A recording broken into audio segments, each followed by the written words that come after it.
Welcome to Tamil Nadu Dota League Mango season Grand Finals Kimochi versus Randoms Best of 5 game. என் கூட கேஸ்ல இன்னைக்கு கேடாகி and கிரையாஜ் வந்திருக்காங்க.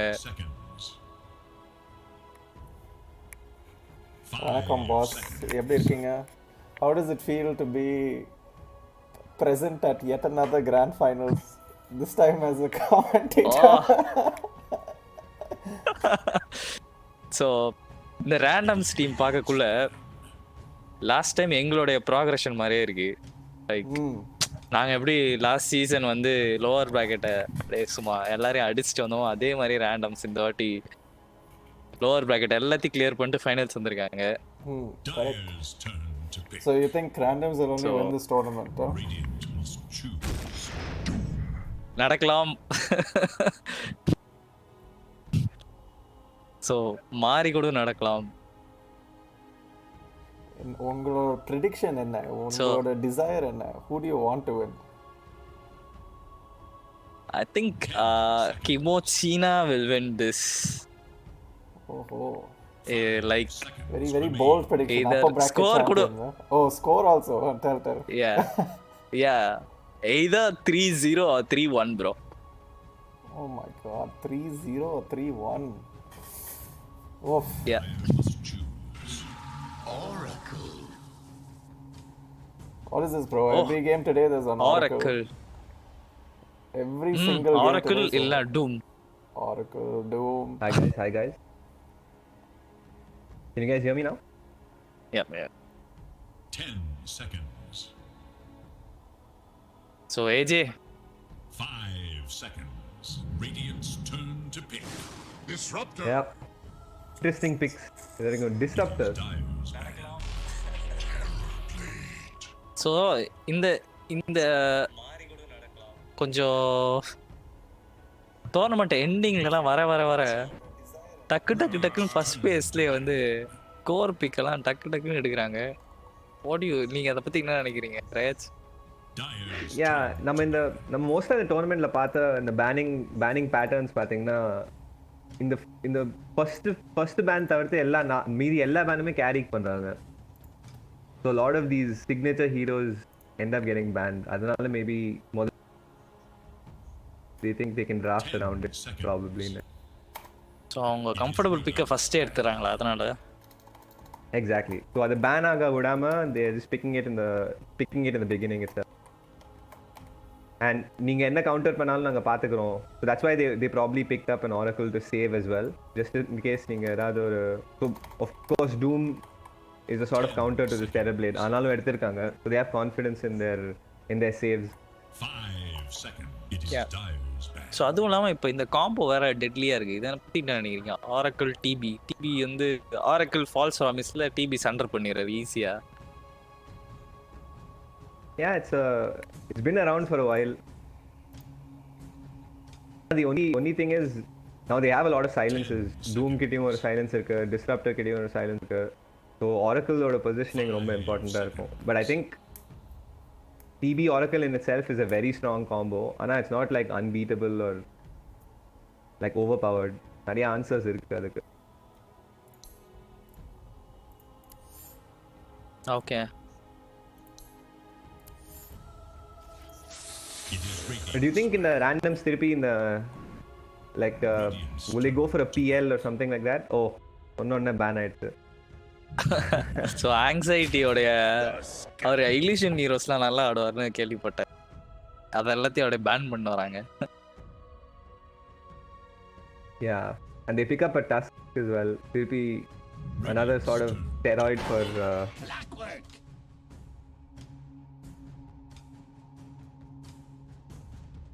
yeah, so I think clockworking வந்து randoms or draft super inga like it's sort of coming together. ஏன்னா இப்போ clockwork is an answer for the Oracle like naturally, and then இப்போ clockwork is also a vision hero, so Disruptor glimpse பண்றதுக்கு clockwork will be able to help with his rocket flare. Enigma, oh my god, wombo combo coming in.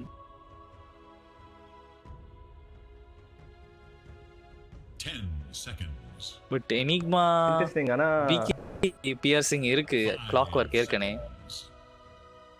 Doom PK இருக்கு. போட்டு நீங்க black hole போட்டீங்கன்னா கூட அது No, and நீங்க யோசிச்சு பாருங்க, எனிக்மாக்கு இப்போ டிஸ்ரப்டர் கிளிம்ஸ் வச்சே கேன்சல் பண்ண முடியும் எனிக்மா பிகேபி முடிக்கிற வரைக்கும் பிளாக் ஹோல.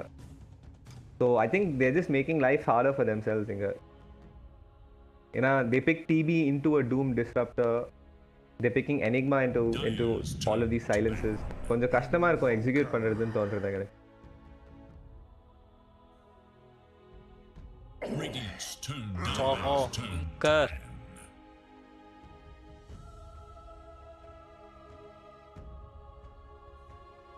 ரெண்டு டீம்லயுமே நல்ல டீம் ஃபைட் கண்ட்ரோல் இருக்கு.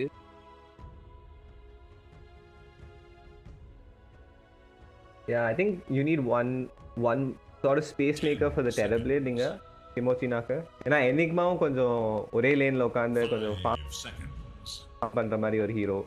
DP once space mid game வரைக்கும். So I think like a queen of pain, something mobile, something that make things happen early கேம்ல. என்ன நினைக்கிறீங்க? Radiant's turn to ban. கண்டிப்பா. ஏன்னா எல்லாமே லாங் கூல் டவுன். இப்போ மெட்டாவும் லாங் கூல் டவுன், பட் இதுவும் எனிக்மா பிளாக் ஹோலும் லாங் கூல் டவுன்.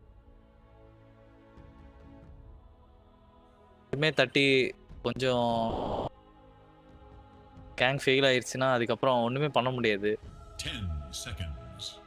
வாப்பும் பேன் பண்ணிருக்காங்க. I think they recognise that 5 seconds. that இந்த கிமோச்சி நாவோட நீடுங்க. Good pan.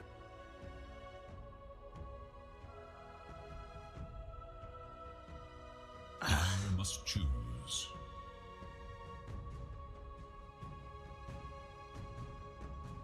இங்க what carry do you think they Rob? Do you think gyro will work here for random? சைரோ 10 seconds. Okay தான் நினைக்கிறேன். I think 5 it deals well with Terrorblade to an extent. Scales well. மோஸ்டா ரேண்டம்ஸ் வந்து carry வந்து ஒரு Mealy கேரியா தான் எடுப்பாங்க.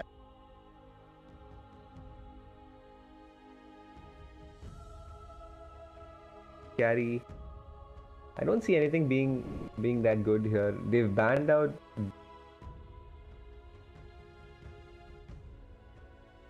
maybe a Luna, something that pushes. But the problem is Luna fighting into a Terrorblade. Anti-mage.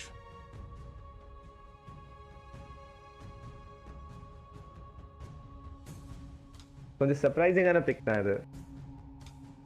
ஏன்னா traditionally Terrorblade counters the anti-mage. 10 seconds. They've last picked 5 seconds. ஆன்டி-மேஜ்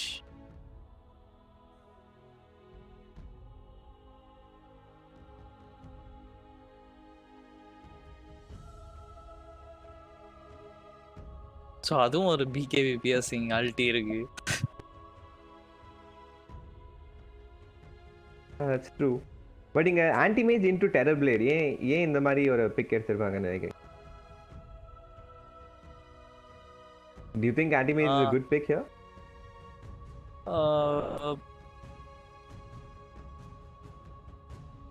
okay தான் நினைக்கிறேன். அவங்க அந்த ஒரே ஒரு டிபிக்காக பார்க்கல, லைக் டீம் ஃபைட்டுக்காக பார்க்குறாங்க. ஸோ புஷ்ஷிங்காக பார்க்குறாங்கன்னு நினைக்கிறேன். தனியாக ரேட் பண்ணி கூட கேமை ஹோல்ட் பண்ணலாம் அப்படின்னு. Yeah, I think அதுதான் probably going to be the stat.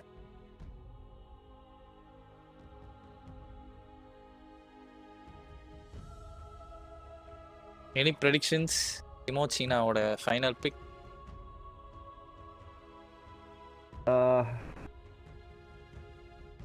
Storm would have been good here if it wasn't for the AM. ஒரு நல்லா ரொட்டேட் பண்ற ஹீரோவா கொஞ்சம் ஸ்பேஸ் வாங்கி கொடுக்குற மாதிரி அந்த Wind Ranger is probably a good pick, I think. Yeah, Winranger would do really well here. Okay. If they have any win players. Ember is also a pretty nice option.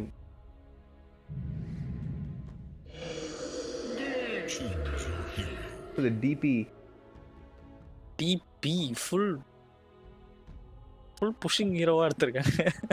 Yeah, but then நீங்க சொன்ன மாதிரி that they'll now have a cooldown problem where 3 of their cores cannot fight, you know, for like a 2-minute window after all of the spells are used. பாப்போம். So ஒரு core Yeah, but- enigma தான். அதனால சீக்கிரமா item வந்துடும். Set பாத்தீங்களா நீங்க மாடுது? Wow.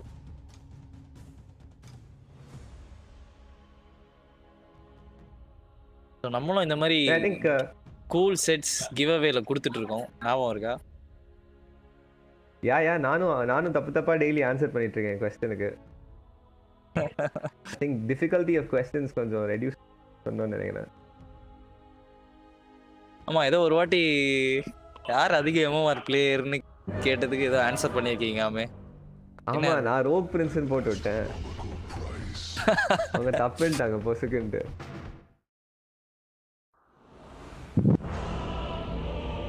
You've been disrupted.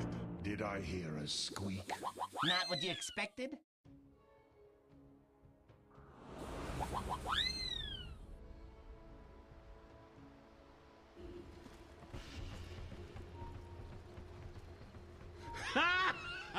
Grand finals of Tamil Nadu Dota League Mango season game 1.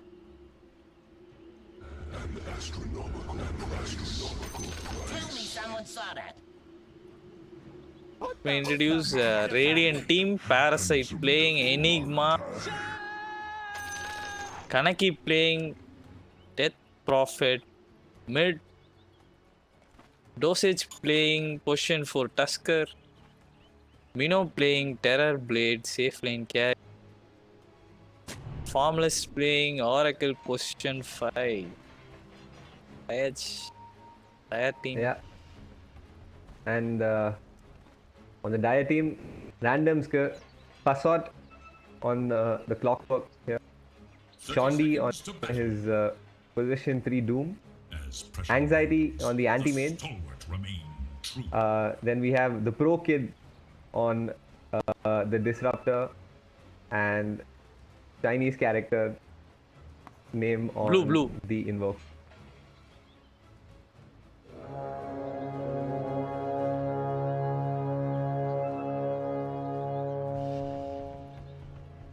Radiant versus Dire.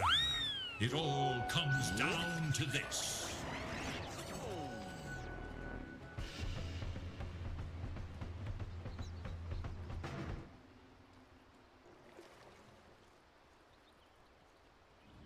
But yeah, so interesting start. In the bottom seems to be a tri-laning.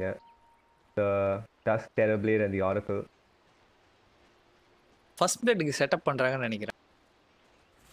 Yeah, possible. Tag team with Metamorphosis is pretty scary early game. I think I will not try பண்ண போறாங்கன்னு நினைக்கிறேன். இன்னும் லேன்லயே காட்டல. Yes. அதனால அந்த டூம் wait பண்றாருன்னு நினைக்கிறேன்.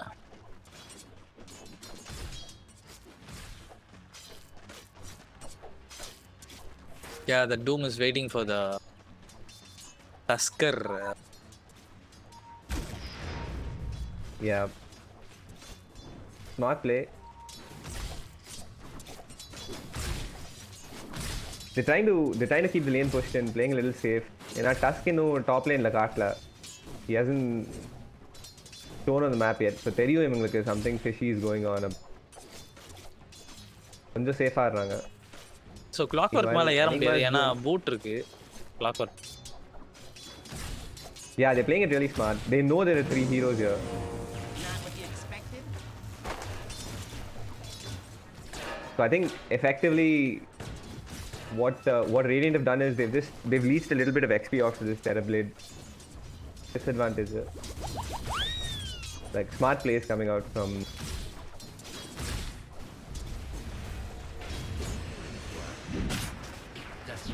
Going on to this Doom, tag team commit பண்ணிருக்காங்க. ஐஷாஜும் ஸ்கில் பண்ணிருக்காரு. Oh, he hasn't skilled it yet. But that's the problem. They made this move a little too late. There are 2 level 1 heroes against 2 level 2 heroes here. The radiant scan, eager to know die. இல்ல டூம் இன்னும் level 1ல தான் இருக்காரு. Oh, he's still level 1. Okay.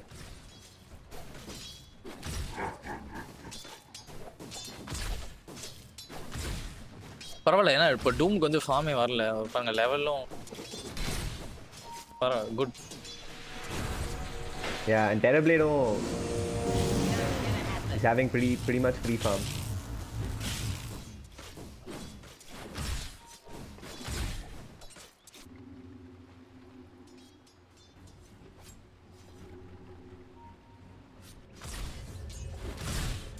So mid lane, DP is coming out a little ahead of the Invoker. 14 and 5 compared to Invoker's 9 and 2. Oh, first player. Blood, and that is how we do things in the north.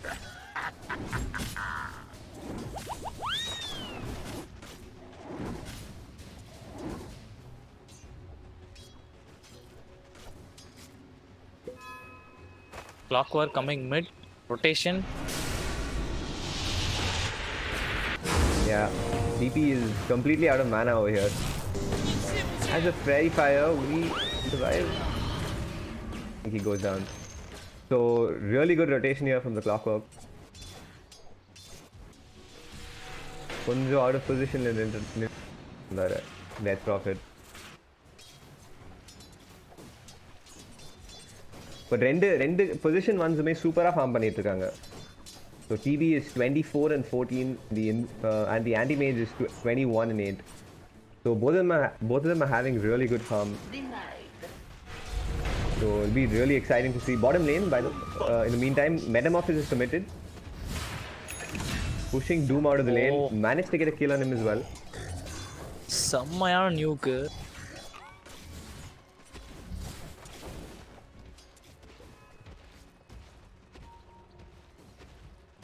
So in the Doom complete XP கூட வாங்க விடாம பண்ணிட்டு இருக்காங்க. It's a little worrying for randoms now. இன்னும் level 2ல தான் இருக்காரு.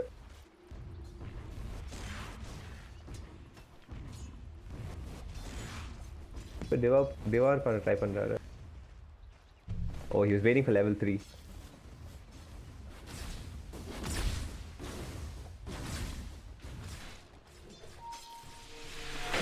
Five-minute bounty is coming up. Got it. Looks like it will be split 2 for 2. Dire's top tower is under attack.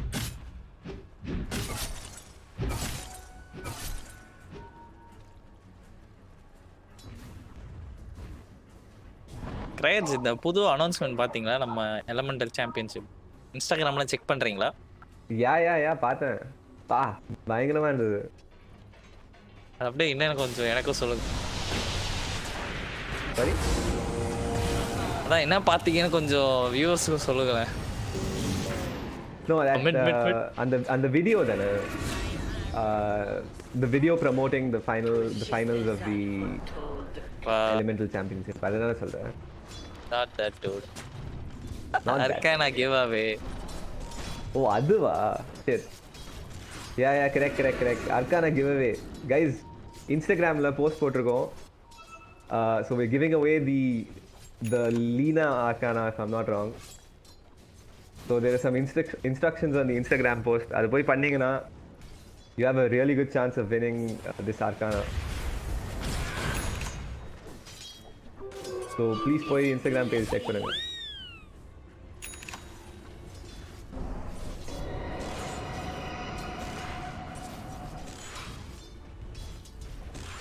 But yeah, getting back to the game now. So Terrorblade கொஞ்சம் ரொம்ப free ஃபார்ம்ல இருக்காரு. He's at 44 last hits and 26 denies. gonna become pretty scary pretty soon. Making a play onto the So Terror Blade, bottom- turns around, pops the Metamorphosis. Oh, and that's a dead clockwork here. And they immediately turn onto the Doom, and Doom still level 4. He has only 4 armor to work with, Soon forget. and time lag, they seem to have jumped the Enigma as well. Disruptor Roam.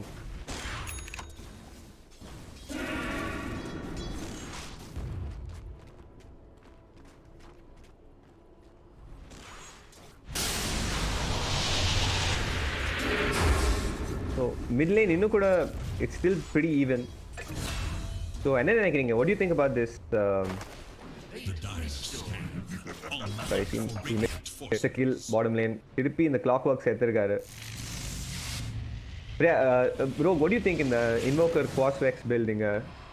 He's probably making he has his urn completed. He's probably building into a spirit vessel. So do you think this is the right way to go? Yeah, ஆமா கண்டிப்பா. ஏன்னா oracle ஒரு ரீஜெனரேஷன்லாம் இருக்கு.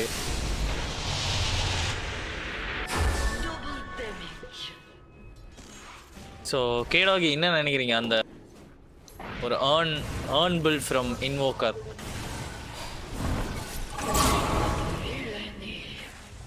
Consider that. Thank you.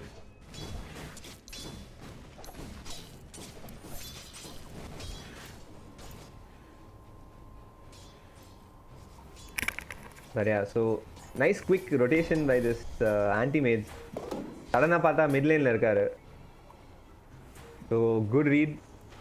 Invoker வந்து EMP போட்டு கம்ப்ளீட்டா mana drain பண்ணி வச்சிருந்தாரு. Death Prophet வருது. So உள்ள வந்து ஒரே ஒரு mana void and then Death Prophet was deleted. Top lane, you can play onto the anti-mage. Black hole இருக்கு, ஆனா range இல்லைன்னு நினைக்கிறேன்.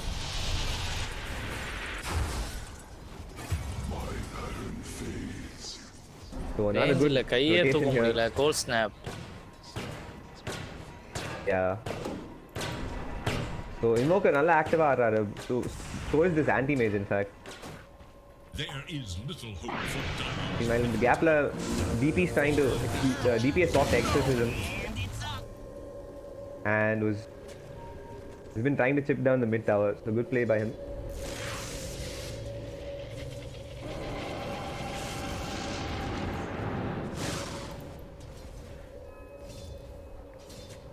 Then glimpse back.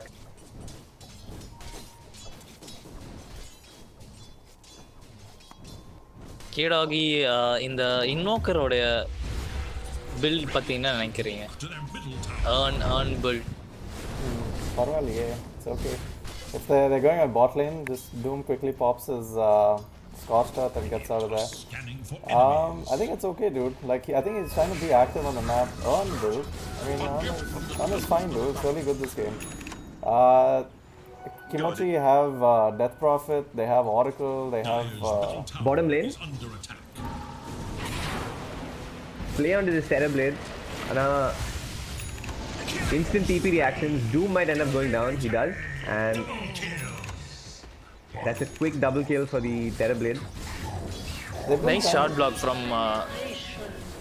The Moon are though, I think go they try to make rotations bottom onto this TB, but he just turns the fight around. It's actually like boosted his net worth up by quite a bit. If you look at the net worth chart, he's sitting on 6k, which is 2k ahead of the anti-mage in this lane. So even though like AM hasn't had a very hardly contested lane, he's not getting anywhere near as much farm as this TB is getting.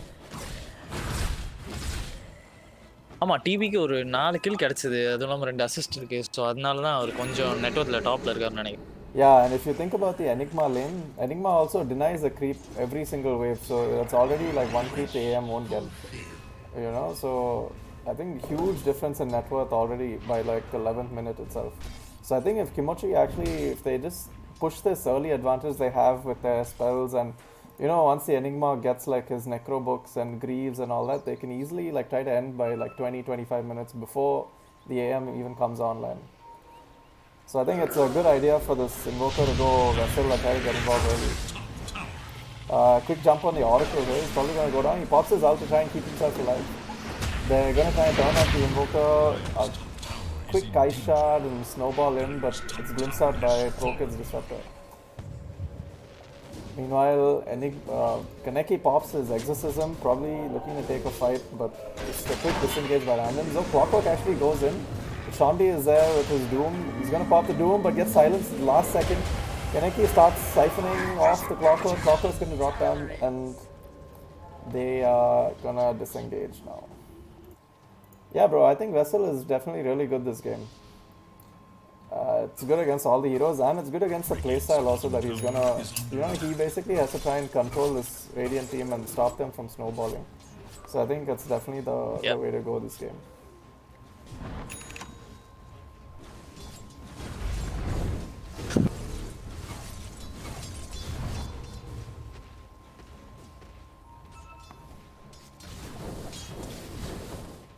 TB is almost finished his Manta. Looking to 13 make it. minutes. Oh my god. ரொம்ப quick நினைக்கிறேன். Buying quick, and it's actually, he keeps popping his meta almost every time it's off cooldown. You know, they just keep trying to get objectives with it. So really quick tempo coming from them, even though they have these like long out cooldowns, they're like playing it perfectly.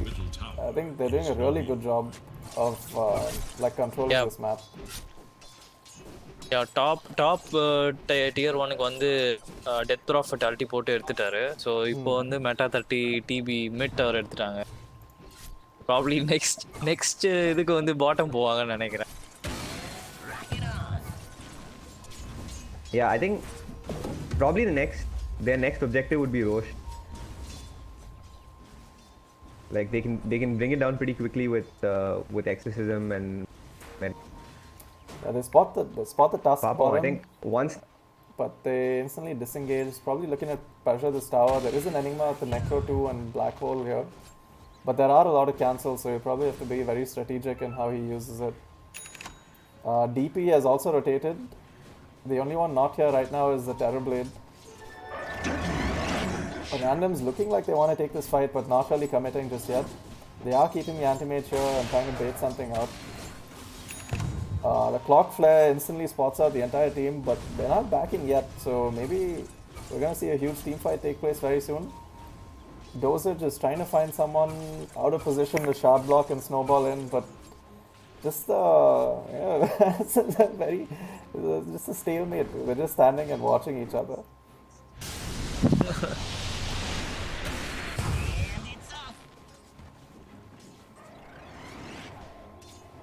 So black hole போட தான் கஷ்டம். Okay, black hole போட தான் கொஞ்சம் கஷ்டம். But அவர் ஏன் mid night பல்ஸில் ஒரு point கூட எடுக்கல? லைக் அட்லீஸ்ட் சம் கான்ட்ரிபியூஷனாக பண்ணலாம்ல கேங்கில். Yeah, but also like his spells are very mana. The huge team fight breaks out. Doom is popped under the DP, but she's already got her ult off. Oracle ult also to save the DP. Good static storm to control the team, but they're still going to lose the Invoker. They're chasing Prokid's Disruptor, and he's also going to fall down to his Exorcism from Kaneki. So really weird team fights here. The AM did TP out earlier, so he wasn't going to be there. And TB also hasn't showed up to this fight, so they're both just farming. Both position ones are just farming, but a huge win for Kimochi this early in the game. Just pressuring their advantage, and they're probably going to take this tower now. They still haven't committed Black Hole, so you know that fear of the Black Hole is still there. Archnage, EMP Tornado into a blue shot, and Cog pushback. He's looking to get a Black Hole, he gets nobody, zoning Black Hole, but the stun from the Doom's Centaur creep is going to cancel it. Maybe overextending a little bit. Kaneki is diving the tower, he's going to get the kill on the Clockwork. Disruptor just backs off. But maybe Kaneki is a bit out of position, they're probably going to try and punish this. AM's also rotated down, he doesn't have mana. And a quick kill for Ganesha's anti-mage. Dire's top tower is under attack. Like, now, why do you think Enigma's chosen to go for this sort of Necro book build here rather than like rush a Blink BKB? So I think like the black hole itself is not the threat here in this game because they have a Doom that can cancel, they have Disruptor, Invoker, Clockwork. Even if he gets a BKB, there's still so many ways to cancel. So I think he's just trying to play in a way that allows him to stay relevant more often. You know, so Necro Books, Idle Arms is a lot of damage coming out, and they push really fast too. So I think they're just trying to take this game and end it as early as possible. Radiant's bottom tower has fallen. AM's completed his Battle Fury. He's gonna look to get a Sange and Yasha next.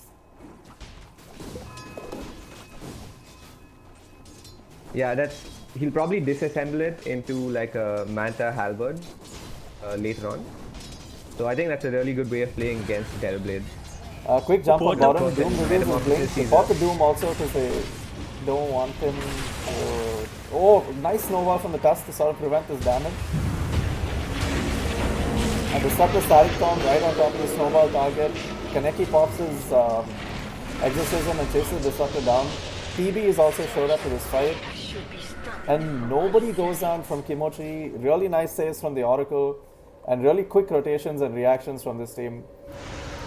Random just looking to make some. And then they committed. Yeah.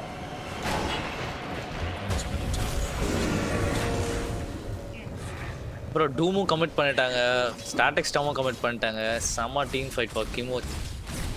Dire's bottom tower is As this game goes on, the advantage seems to be moving more and more in the favor of Kimochi, but it'll be interesting. But I think the real challenge here is how to like push that high ground, you know, because high grounds are really strong right now.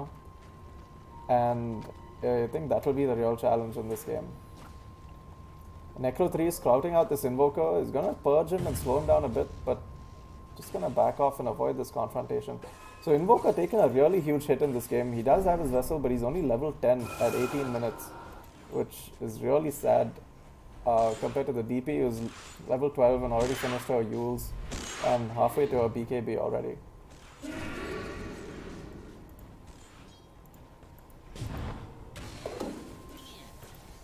Yeah, a couple of failed rotations.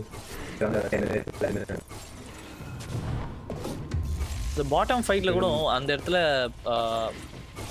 Enigma கிட்ட black hole-ம் இல்ல. So அவருக்கு Doom commit பண்ணாங்க. I think they just wanted to try and get the kill as Black quickly hole as bottom lane. possible. Black hole onto the Solo Doom, black but hole it onto this Doom. doesn't convert into a kill though, so it's really unfortunate. The 170 seconds black hole free, so they probably want to pressure the map right now. Invoker's rotated bottom, probably trying to catch this Enigma before he backs off. They know he must be in the area, but he's just going to quickly TP. They do spot the Invoker coming because of the wards in their jungle. So just some nice disengage in spite of losing the black hole there in that fight. ஆனா நெக்ரோபுக் அந்த இடத்துல CD இருந்துச்சு. So நெக்ரோபுக் pop பண்ணிட்டு அடிச்சிருந்தா Doom நினைக்கிறேன்.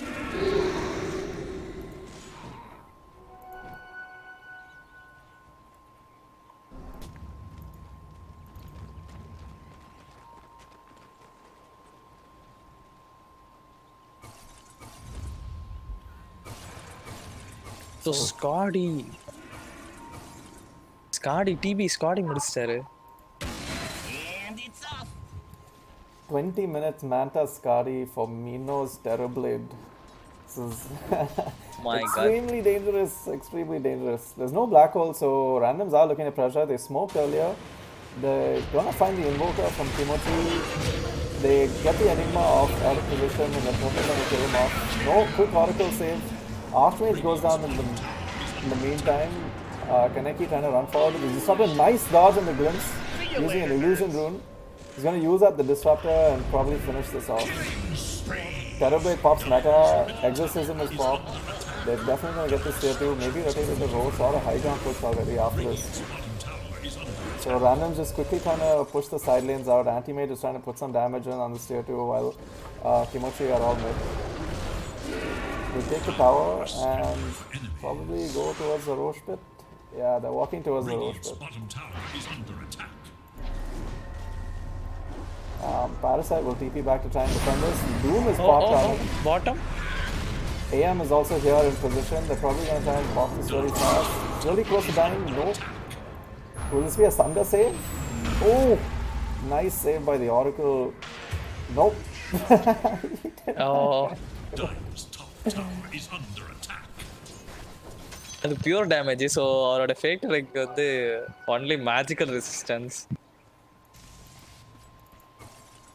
Dire's top tower is under attack. And a quick tip also coming out from Parasite to Formless, saying thanks, bro. I thought I was safe because you TP'd.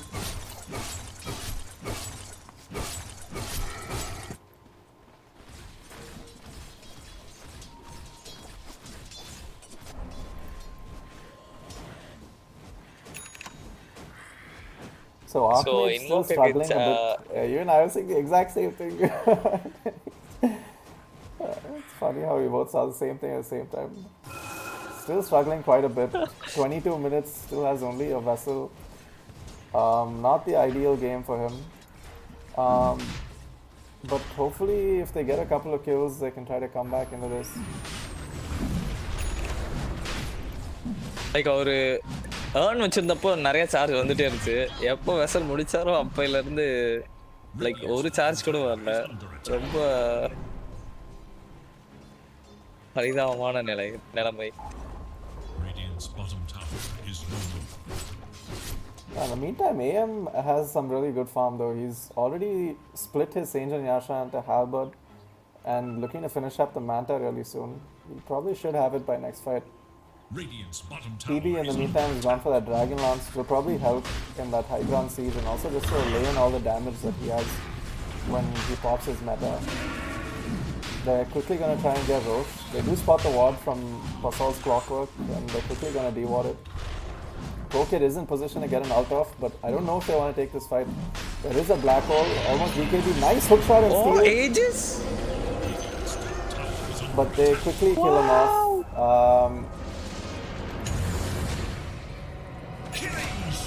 Kaneki cancels the glimpse with his BKB. He's probably just gonna, ProKid's gonna go down here. Meanwhile, Anxiety is trying to push out the bottom lane, force some TPs back at least in order to stop this push from happening. He got the Aegis steal and the Roche kill. What a player. Really nice play. Yeah. So அதுலேயே உங்க நெட்ஒர்க்கும் கிடச்சிது, ஏஜஸும் போச்சு. செம்மையான play.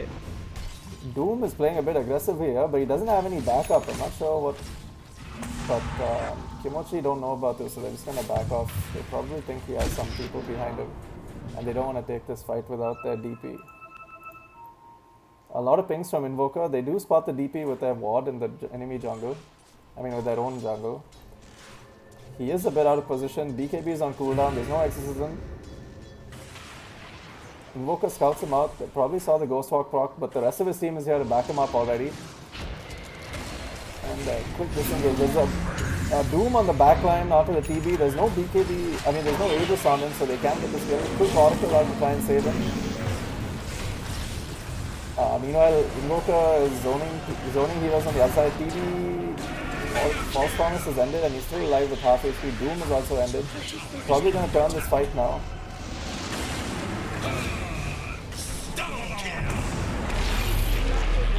Woo. What a Sunder save. Radiant's middle tower is under attack. Oh my god. Dire's top tower is under attack. Radiant's middle tower is under attack. Dire's top tower is no more. 'Tis mine. Dire's top tower is under attack. Beating into this high ground here. And the fight, they managed to do so well in that fight and still have Metamorphosis right after it to like push this high ground. You know, completely out of mana here. Doom onto the TB,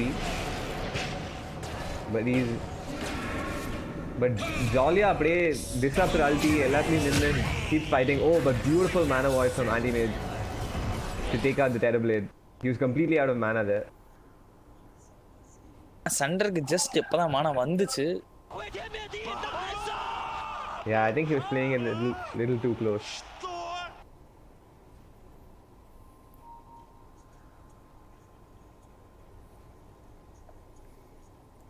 Yeah, really nice mana void to sort of turn this fight around a bit.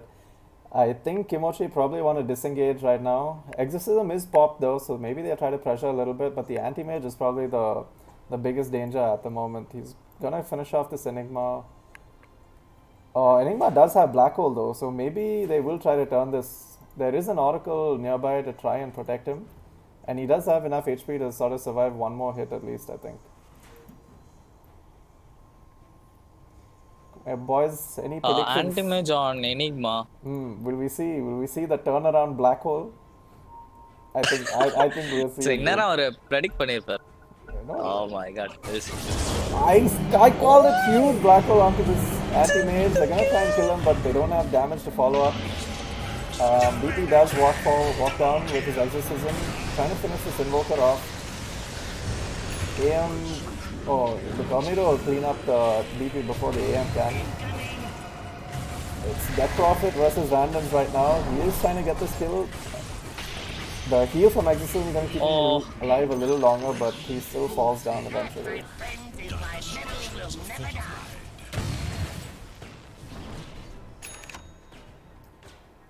So They had to waste a glyph there for... Nice tactical pause from randoms.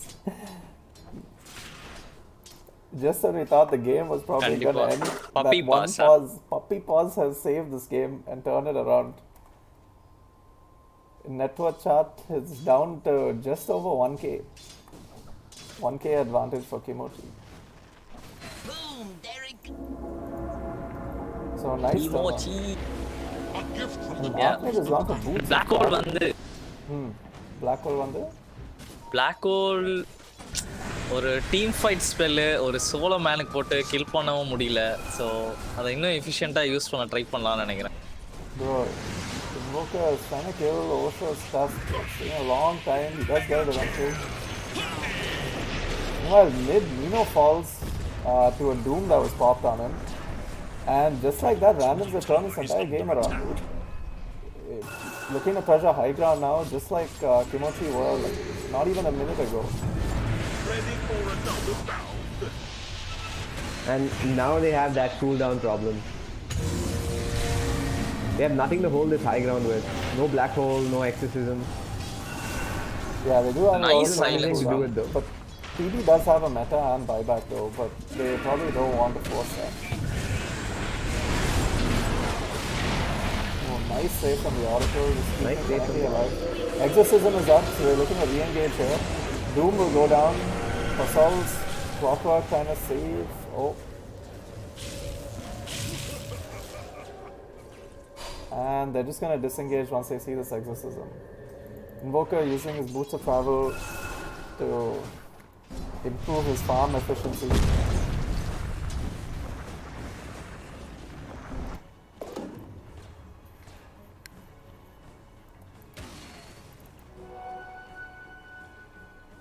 I think random வந்து இவங்க meta எக்ஸர்சிசம் இல்லாதப்போ fight பண்ண ஈஸியாக win பண்ண.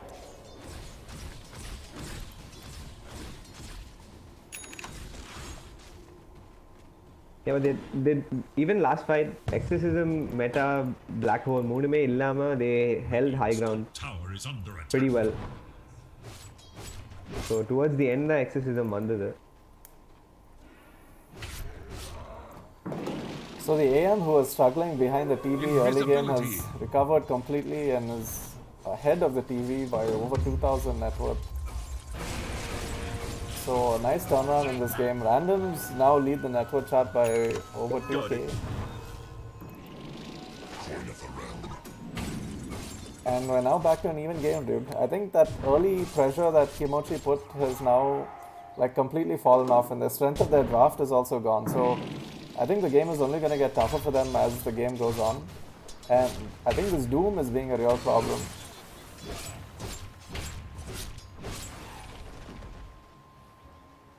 like they need to use a lot of resources to try and control this anti-mage, and I think that's why it's easy for them. It's easy for randoms to just sort of prioritize the TB or something and just like get him out of this game. Archmage hunting the Oracle down. Aim will find him. First hit bash. Thanks, Gaben, says Ganesha's anxiety as he finishes off Oracle and walks away.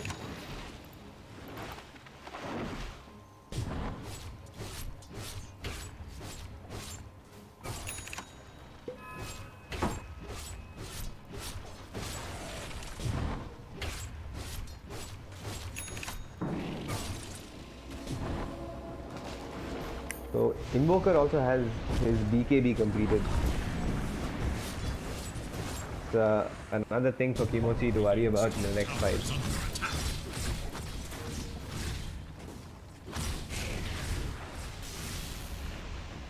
But on the bright side, Enigma also has a fresh 10-second BKB. So I think both of these BKB is going to be really important in the next. Like all of these BKBs in fact. One on TB as well now. Tower is under attack.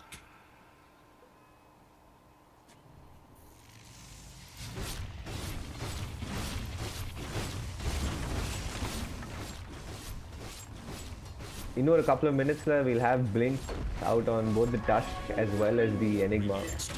So this next team fight is going to be really important.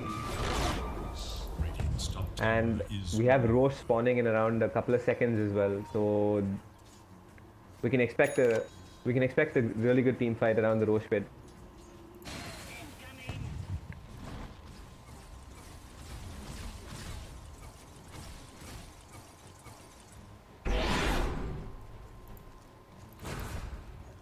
Kaneki's DP has picked up Lincoln's on top of his BKB, dude. Probably just to stop the Doom. Because I think the second the Doom gets dropped on him, you know, he's not able to like siphon and sort of sustain himself in these team fights.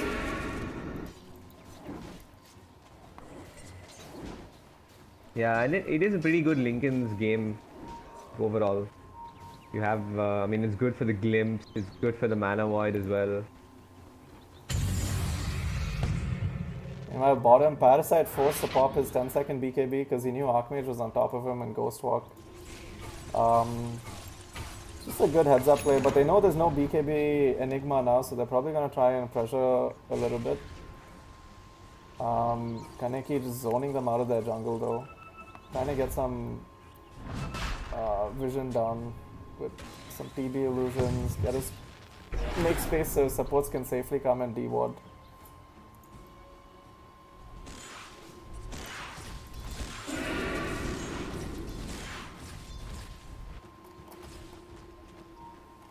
Yeah, what do you think Invoker's next item should be here?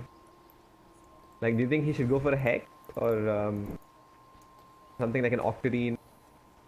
Like, what sort of role do you think he should play from here? I think either like a Hex or maybe even an Ags might be nice.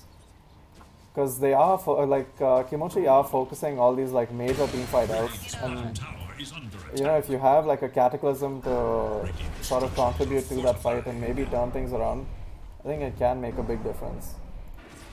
But Hex is also really good for the way he's playing. He's just ghost walking around the map and you know, just getting that vision down, and if he finds like a target he can like commit to, the Hex will definitely help him secure that kill.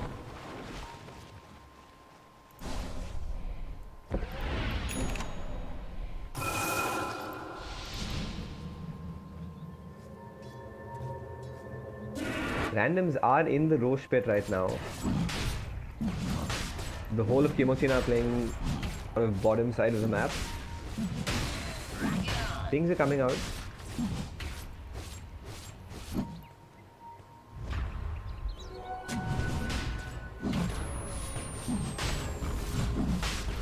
They are smoked up on the high ground here. Charge will scout out the Roche attempt. Roche is falling pretty low. I don't think randoms can fight into this. Anti-Mage jumps onto the back line, onto this Oracle. But Oracle manages to get away, so Disruptor. Oh, Oracle is down now. So this. Oh, another Aegis steal. Oh my god, no. Terribly managed to get it. It's still. The Roche skill still went to the clockwork though. Oh my god, dude. எத்தனை வாட்டி அவர் இதே பண்ணுவாரு? Yeah, the clockwork. எவ்வளவு வாட்டி practice பண்ணிருப்பாருன்னு யோசிச்சு பாத்துக்கோங்க. ஒரே like both Roche attempts, he's managed to disrupt perfectly. Oh.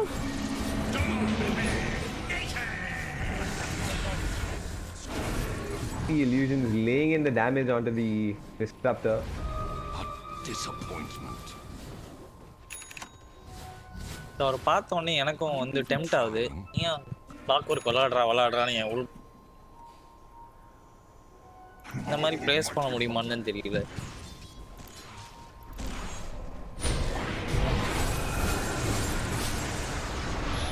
Mid lane, play onto this DP. He's completely out of mana, pops the BKB, but The cost of magic. he goes down for 80 seconds without buyback. So there could be a Radiant's bottom tower is high ground attempt here. He takes down the tier 3 bot. He's laying in some damage onto the barracks.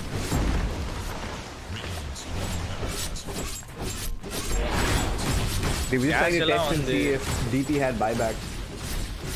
Or she was willing to commit it without excessive. கேஷுவலா வந்து ஒரு rocks எடுத்து ஹீலி rocks.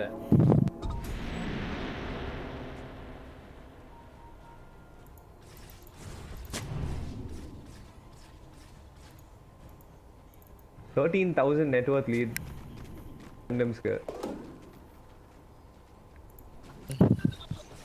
Full control இருக்கு அவங்ககிட்ட. AM fast farm மாட்டி.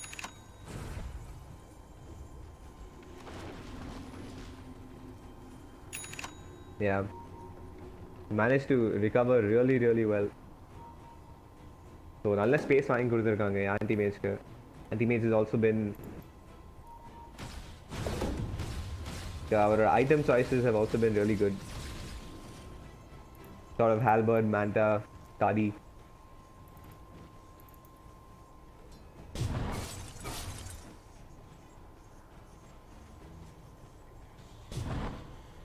So everything is up on the side of Kimochi now.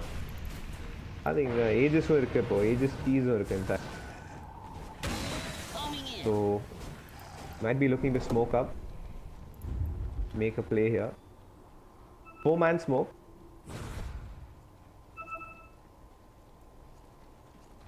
Pointing towards this bottom lane. Question aayirukku, someone needs to deal with it.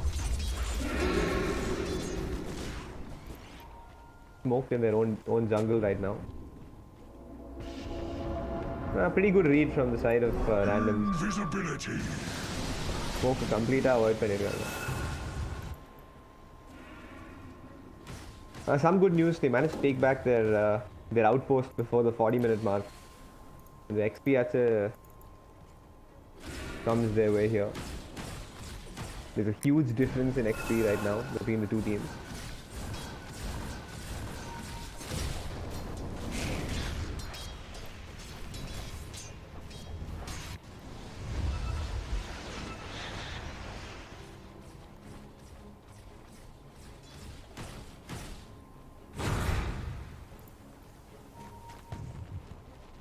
Again ஒரு smoke தட்டிருக்காங்க from Kimochi-na. Yeah, they spotted the invoker.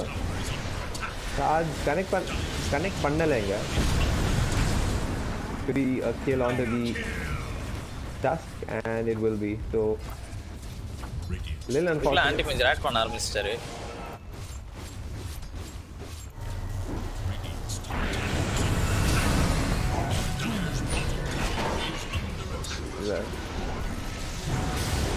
Enigma caught all the That was plays. it. DP was cancelled also.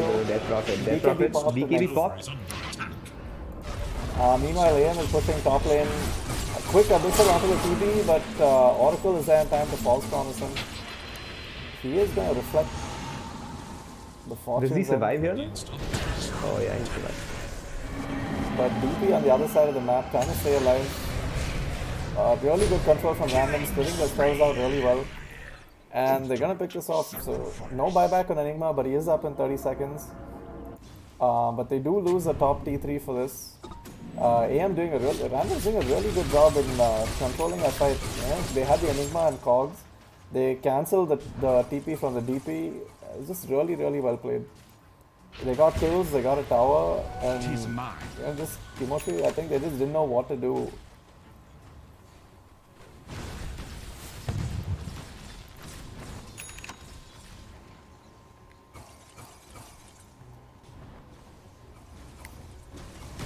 The AM is an absolute monster right now. He's completed an assault cuirass as well. Should be coming out to him on it.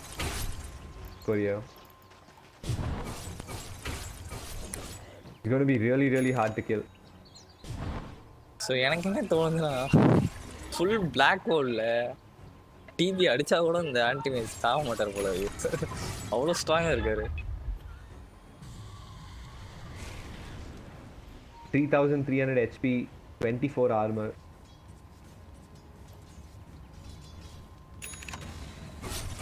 I don't think they have an answer to that. Yeah. Well, next ages வரைக்கும் wait பண்ணாங்கன்னு நினைக்கிறீங்களா random, or do you think they're strong enough to push high ground? I think எதாவது big of பண்ணா they will go high ground, அப்படி இல்லைன்னா அடுத்த ரோஷன் எடுத்துட்டு they will push. ஆன்டிமேஜ் மண்ணு ஒரு சைட் லைன் வந்து புஷ் பண்ணிட்டே இருக்க போறாரு. மீதி 4 பேரும் ஒன்னா சேர்ந்து இன்னொரு லைன் புஷ் ஈஸி ஆக்ஷன் தான்.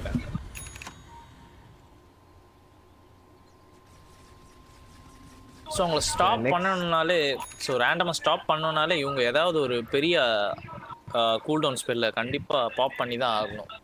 அப்போ தான் ஸ்டாப் பண்ண முடியும். But 3-man smoke onto the anti-mage. Oh my god, the anti-mage reflects the snowball.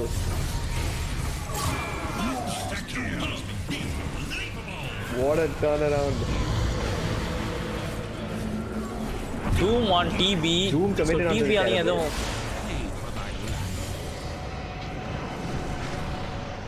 still sticking around here. Sunders the anti-mage, but anti-mage casually blinks away. There is a snowball onto the AM. Dosu playing really low here on the tusk. Static Storm connects onto nobody. That's a triple kill for the anti-mage. Still fighting into this meta Terror Blade, but manages to get away. And Clockwork is going to die eventually, but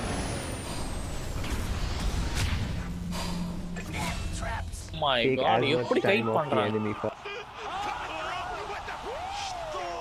Yeah, that was a pretty incredible team fight. 2 buybacks coming out the side of so எவ்வளோ guide, அவங்களால எதுவுமே பண்ண முடியல, அப்படியே வெளியில ஓடிட்டே இருக்காங்க. ஏஎம்னா blink ஆகுறாரு, கிளாக் ஒரு குக் ஷாட் போட்டு வெளில போறாரு, இன்னொருக்கர் வந்து I think போட்டு வெளில போறாரு. beginning if that misplay didn't happen for the black hole, I think that fight would have gone completely in favor of Kimochi. Ana that was so unfortunate for the Tusk. So அவர் வந்து anti-mage snowball save பண்ணி விட்டுருக்காரு அந்த ஃபைட்ல. Like pickup பண்ணணும்னு நினைச்சாரு. Yeah, correct. So அந்த timing கொஞ்சம் miss ஆயிடுது. Before like he was stunned because of Walrus punch. I think timed it just a little. Broken spell, the counter spell, anti.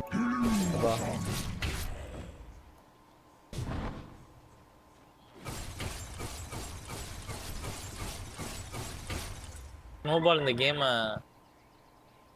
Change பண்ண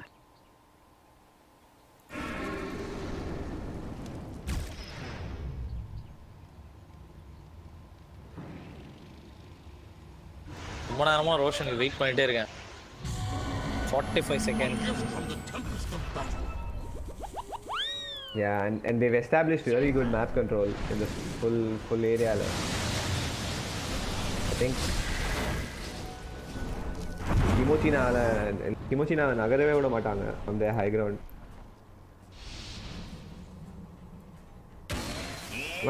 One really good sign for Kimochi is that their Terror Blade still is relevant. He has a lot of farm. He has BKB, MKB, Gadi and a Satanic and stuff along with his Manta and இன்னும் 6000 gold வச்சிருக்காரு Homing in. to get a butterfly next. So இன்னும் கூட இந்த high ground defense பண்ண முடியும் with a meta Terrorblade. Roshan up. Yeah, and randoms know it's up now because TBO illusion is inside the Rose Pet. Doom. Oh yeah, I do want it.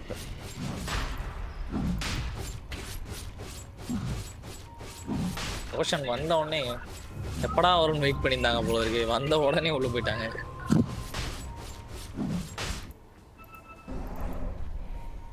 Radiant's courier has been so கிமோச்சினாவும் ping பண்ணுறாங்க. வாங்க போகலாம். அவங்க ரோஷன் பண்ணுறாங்க. Please come பண்ணுறாங்க. இன்ஸ்டண்ட்டாக smoke பண்ணிட்டாங்க. 4 man smoke. Doom there to break that smoke. Oh DP got Doom. Static storm miss ஆயிடுச்சு. ஏஎம் நேராக ஆரக்கிள் மேலே உள்ள போகிறாரு. Enigma into PKP black hole on to the anti mage. Count spell போட்டு snowball திருப்பி பண்ணுறாரு.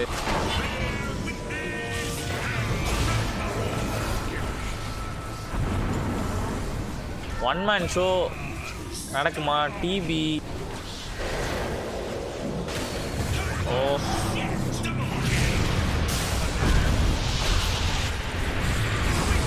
PKb முடிஞ்சோடனே anti miss DP மேலே ஏறி அப்படியே அடிக்கிறாரு. Yeah, I think EP கொஞ்சம் that was a little bit of a misplay from her. அவர் அந்த stairs GG has been called. Meta இல்லை, பிகேபியும் இல்லை. பைபேக் பண்ணாலும் கால் பண்ணிட்டாங்க. ஐயோ, நான் இந்த கேம் ஸ்டார்ட் ஆகுள்ள ஒரு ப்ரெடிக்ஷன் சொன்னேன். கேவலமான ப்ரெடிக்ஷன் இப்போ தெரிஞ்சிருச்சு. See you guys in next game. Yeah. அடுத்த கேம் ஆஃப்.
Hello guys.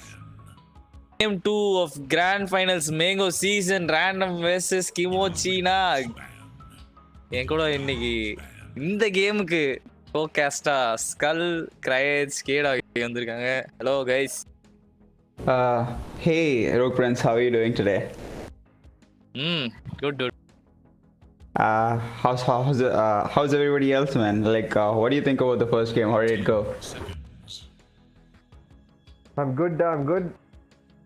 First game, it was really strong performance. From randoms. And the anti-mage into TB pick பண்ணாங்க. I wasn't so sure of that. They've previously done that too as well, and they've been like, running from the lower bracket, and there's a good run from them. Oh, Tiny comes up from the team randoms. A very good flex pick currently in the meta, slightly nerfed in the 7.27D, but this Kimochi instantly picks up a clockwork one. Yeah, I think it's more of a deny pick, right? No, I don't think randoms go for tiny clockwork. Okay, they could if they run this tiny core, but they're as a position 4, they're essentially the same hero. And this Vatsal had like an incredible game on this clockwork last game. I speak for the trees. Oh, the Nature's Prophet coming out from Team Randoms. This could go pretty much anywhere. They could play a 5, 1, 2, 3. That's a great pick coming out of Randoms. So ஒரே ஒரு info, tiny from ரேண்டம்ஸ் வந்து எப்பயுமே pass 4 தான் ஆடிருக்காங்க இது வரைக்கும். மோச்சினாக்கும் அது தெரியும்னு நினைக்கிறேன். It is Radiant's ban. Yeah, and the picks are happening, the bans are happening so fast, they're not even taking any time. Like the instant Beastmaster comes out as soon as the Nature's Prophet came out. What do you guys think? Is it like more of their comfort pick, or is Beastmaster and somehow a counter to Nature's Prophet? I think Beastmaster I think they're going counters. in for this sort of a push with this Beastmaster. I'd assume. 10 seconds. It's fallen off the meta a little bit. People still keep playing him, but when the Necrobooks were pretty strong, like everybody was just picking Beastmaster left, right, and center every single game last patch. It was like kind of annoying to play as a carry against it. But Anxiety, I saw like I think Anxiety's interview, and he said like he wants to ban this Beastmaster every single game. But fortunately, it's been nerfed a lot. So. It is Dire's ban. So கிமோச்சினாக்கு பார்த்தீங்கன்னா செமையான strong vision கேம்னு நினைக்கிறேன். Rocket flare இருக்கு, beast master வந்து hawk இருக்கு. So And it was like impossible to sneak a Roche at this point with this draft from Kimochi.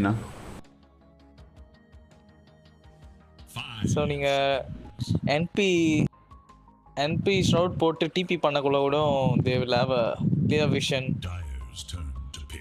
So அந்த பிளேஸ்லாம் பண்ணக்குள்ள கொஞ்சம் have to be conscious about that. What do you think about a disruptor here for Kimo?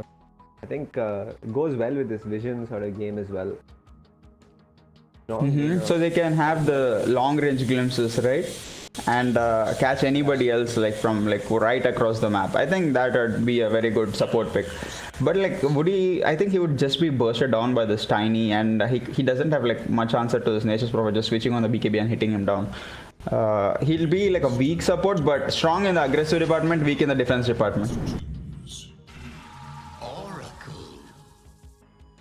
Oh, there's a Jakiro coming out from Kimochina, and instantly Oracle coming from Team Randoms.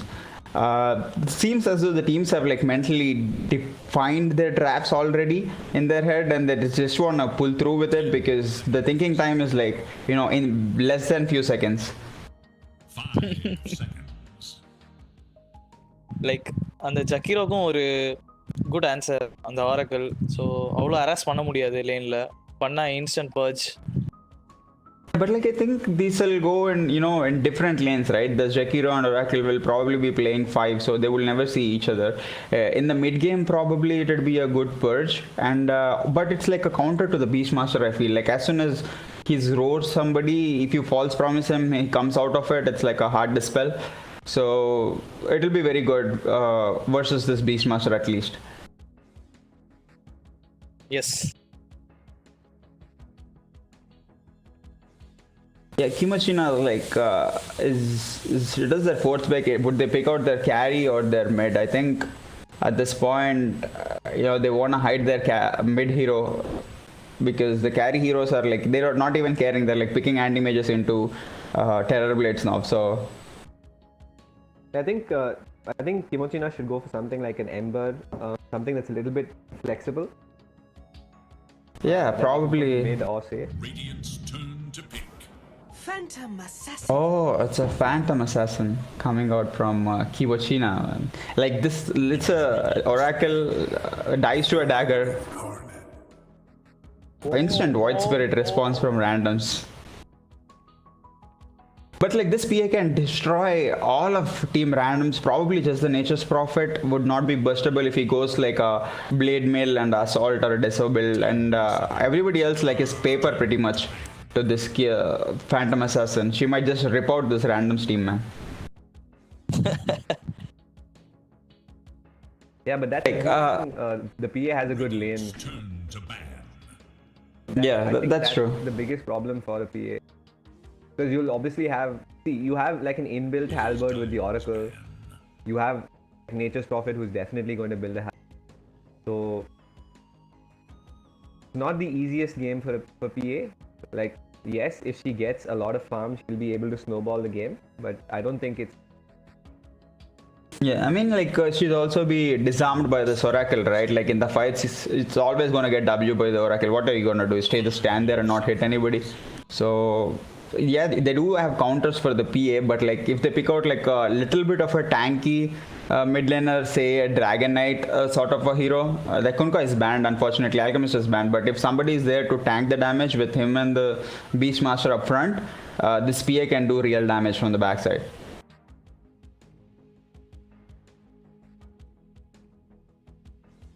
Now, like, Kimochina already knows their mid lane matchup versus Team Randoms, and now they have to pick. What would you think is, like, a good mid hero versus a Void Spirit? To me, honestly, I think Storm Spirit is a really incredible pick. So you have all of this vision to work with, and if you pick a Storm Spirit, you have this tempo, and you have an answer for this Oracle. It's going to constantly be a nuisance side. So yeah, if this Oracle is like decent. Sorry? If this Oracle is taken down at the start of the fight, it's very hard for Team Randoms to have like any defensive capabilities, right? They just like fall like a deck of cards, I feel. So the Storm, I think, would be also be a good thing. I think that's a good suggestion coming out from you. Let's see what they go for. They have like ample amount of reserve time. Like they're burned through the picks, they're burned through the bans like instantly. So they have like 2 minutes to decide what is their final hero and also like decide on a strat on how to go. So I think it's the same case with Kimochina as well. Here. I think PL is banned out. So good. Is Ursa still in the pool? Yeah, Ursa is still available. Might be a pretty good pickup here for random. Versus a PA, do you think like it's not burstable, but it's a Morphling? Yeah, this Morphling is a good pick from randoms as long as like he's not caught in Agimorph. If he's not stunned in Agimorph, it is incredibly hard to take out the Morphling. But if Morphling does not burst out the PA with his like E-Blade combo, and if it's only these two heroes standing there, the PA would just crit the Morphling down little by little. So oh, Storm Spirit! Oh my God, Courage! What a prediction, bro! yeah, nice prediction, bro. You got it. They picked up the Storm Spirit on Sekisu Kimochina, and yeah, we have the teams for the game too. Like, what do you guys think about the lineup? Which one do you like more? I'm going for Kimochina. I think, yeah, Kimochina, bro. Yeah, they have also answers to everything that randoms have. But எனக்கு அந்த பசோல் tiny தான் கொஞ்சம் like அந்த side ரேண்டம்ஸ் பக்கம் இழுக்குது. Like Yeah, so like we will do good rotations, and then he can burst PA Seconds. easier. So, other than that, Kimochi na easy. Seconds. yeah, I think like this Jakiro should continuously follow the Tiny wherever he is. Like as soon as he sees in the middle lane, he has to TP there. As soon as he goes to a safe lane, this Jakiro, if he follows him around and make sure like they have higher number of bodies in the fight. If Tiny is not outnumbering you, if it's an even fight, you can actually take the fights in the initial game versus a Tiny. So it depends on how good Formless is going to rotate along, wherever Pasol is. Yeah, they have some pretty good tempo on the side of randoms. Void Spirit, Nature's Prophet, Tiny. So in the PA, they're gonna try to shut this PA and Storm down pretty early. Yeah, I feel like it's gonna be interesting. This random team, like it'll be the four of these guys fighting till Anxiety farms up a little bit. At least like his E-Blade and like maybe a Manta or something like that. One of his initial items, Mask of Death. But on the side of Kimochina, everybody can just run together as 5, like from the start as soon as PA gets a Deso itself. So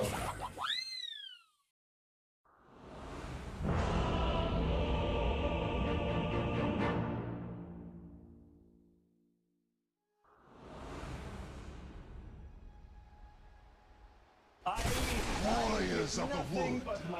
It'll be interesting to see how they set up their lanes here from the side of randoms. Use it wisely. Yeah, it looks like the Oracle is heading up top. Start things out. yeah, it's probably going to counter this Jakiro in lane. So it's a good lane matchup coming out of teen randoms. Do you guys want to introduce the teams? I'll start with the Radiant. We don't have to, as in this is second game? No, go for it. I was talking about... Okay. Okay. I'll do the Radiant side. On the Tiny is this Pasol. He had an incredible game on the clock of game 1. Anxiety is going to carry this game on his Morphling. Shondi is on his Nature's Prophet in the offlane role. Void Spirit coming out from Archmage. And Oracle coming out from the Pro Kit. Look out for fallen rock. Yeah, and for Kimochi now, a lot of popular players on the side. We have See you later, nerds. Formless on his Jakiro. We have Dosage on the Clockwork. We have Parasite on the Beastmaster. Kaneki on the Storm Spirit. And Mino on the Phantom Assassin. Welcome to this Dota match. So Oracle, I guess, is probably going to go head down back with the Morphling after securing the runes. It's going to be a little bit of a difficult lane for this Morph. Clockwork, Beastmaster. I think at least until level 5, he's going to have a little bit of an issue. So Mid match பத்தி என்ன நினைக்கிறீங்க? Rayach. Void Spirit versus Storm Spirit. Spirit Gaming போல இருக்கு. என்ன நடக்கும்? எந்த Spirit? Yeah, I think it's a slightly Storm favored matchup. Of course, the most obvious is range versus melee, but Storm also outputs a lot of magic damage to this Void Spirit early on. And he just generally farms faster, I feel.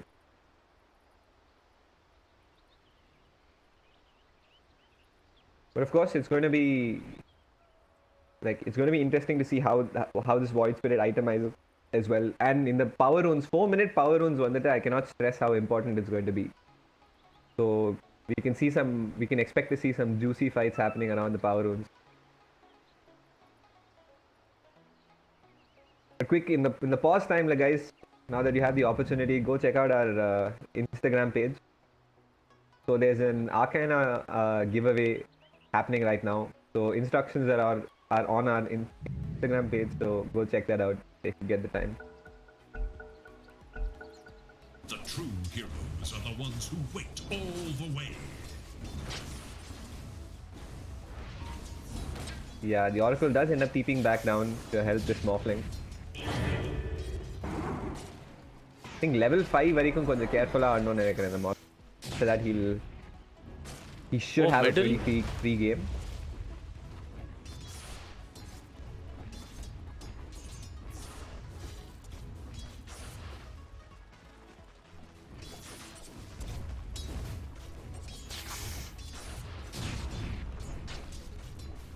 Discreetly. Void Spirit did start off his lane with a stick. Choice there.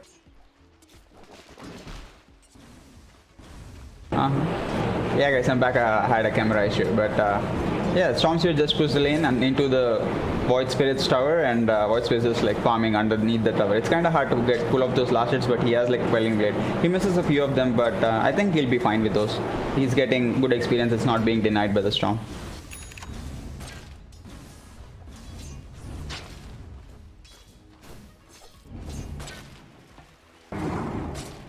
Like towards the bottom lane, it's just like standard Beastmaster lane.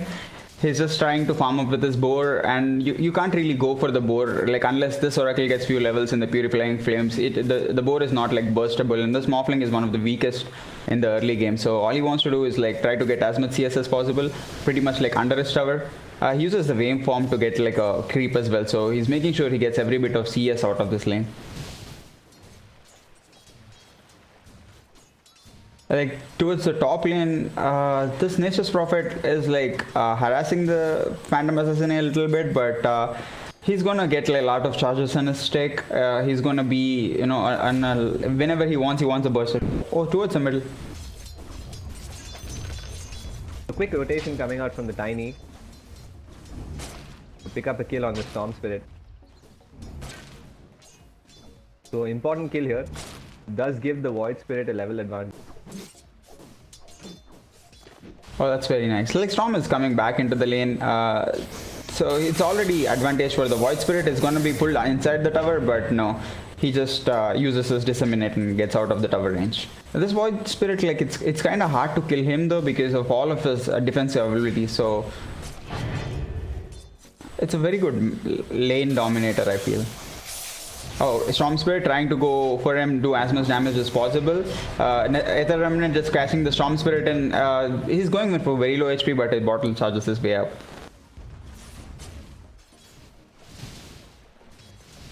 He also has like, you know, high number of CS, not only getting a kill on this Storm Spirit. He has 17 CS compared to Storm's 12, so this mid lane is going quite well for the Storm Spirit. Another pull and another static remnant, but he just uses his Resonate Pulse and tries to stand there and take all the damage.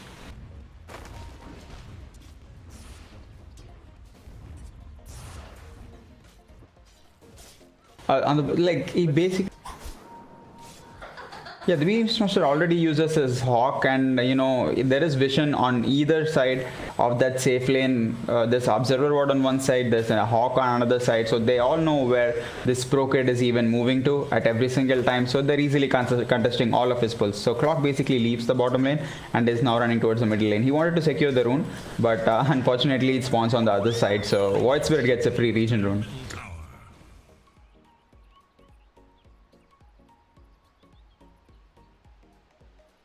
Yeah, pulse coming in from Crosswork. He's setting up for a gank on middle lane. You can see that the Storm is like a bit behind this Void Spirit at this point, so he wants to go for that kill. Doesn't really have a rocket. If like this Void Spirit pops his region rune, there's nothing can. It fills me with nothingness. Yeah, he pops it right now, and I don't think anything cancels it. Yeah, still only level 2 on this Clockwork. And even if he hits like level 3, it's gonna take another level of battery assault, I feel. Dire's courier has been killed. Anxiety going in for a little bit of aggression on the Beastmaster, and as soon as he does that, a boar comes out and Anxiety is like back at half HP. But Morphling isn't really worried about the HP pool at any point of time.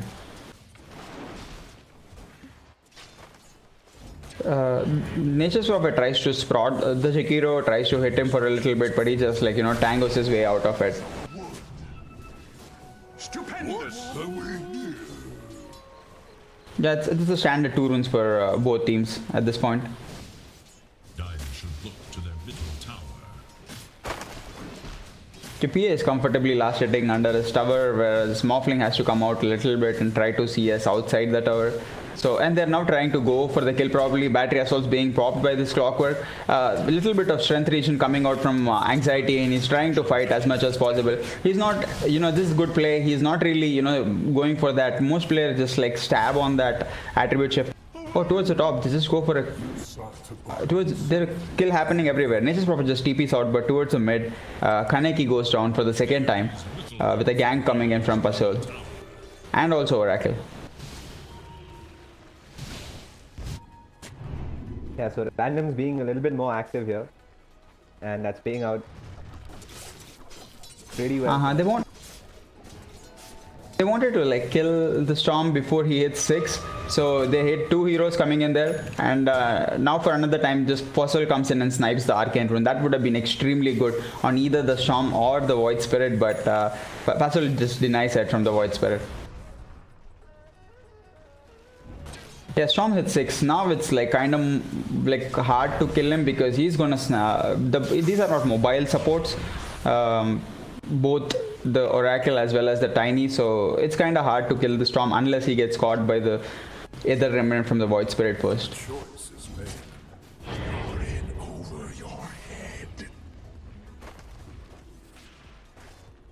Yeah, the Morphling and PA have like similar amount of CS, and they're just farming this way through the initial game. What do you think about the PA versus a Morphling matchup, like towards the mid game crash? How do you think that would turn out? I definitely think it's I think, in fact, personally, I feel Morphling is a counter to the PA. There's no way like the PA survives through an E-Blade combo until like much later on in the game. Even then, I think the Morphling does much better against the PA.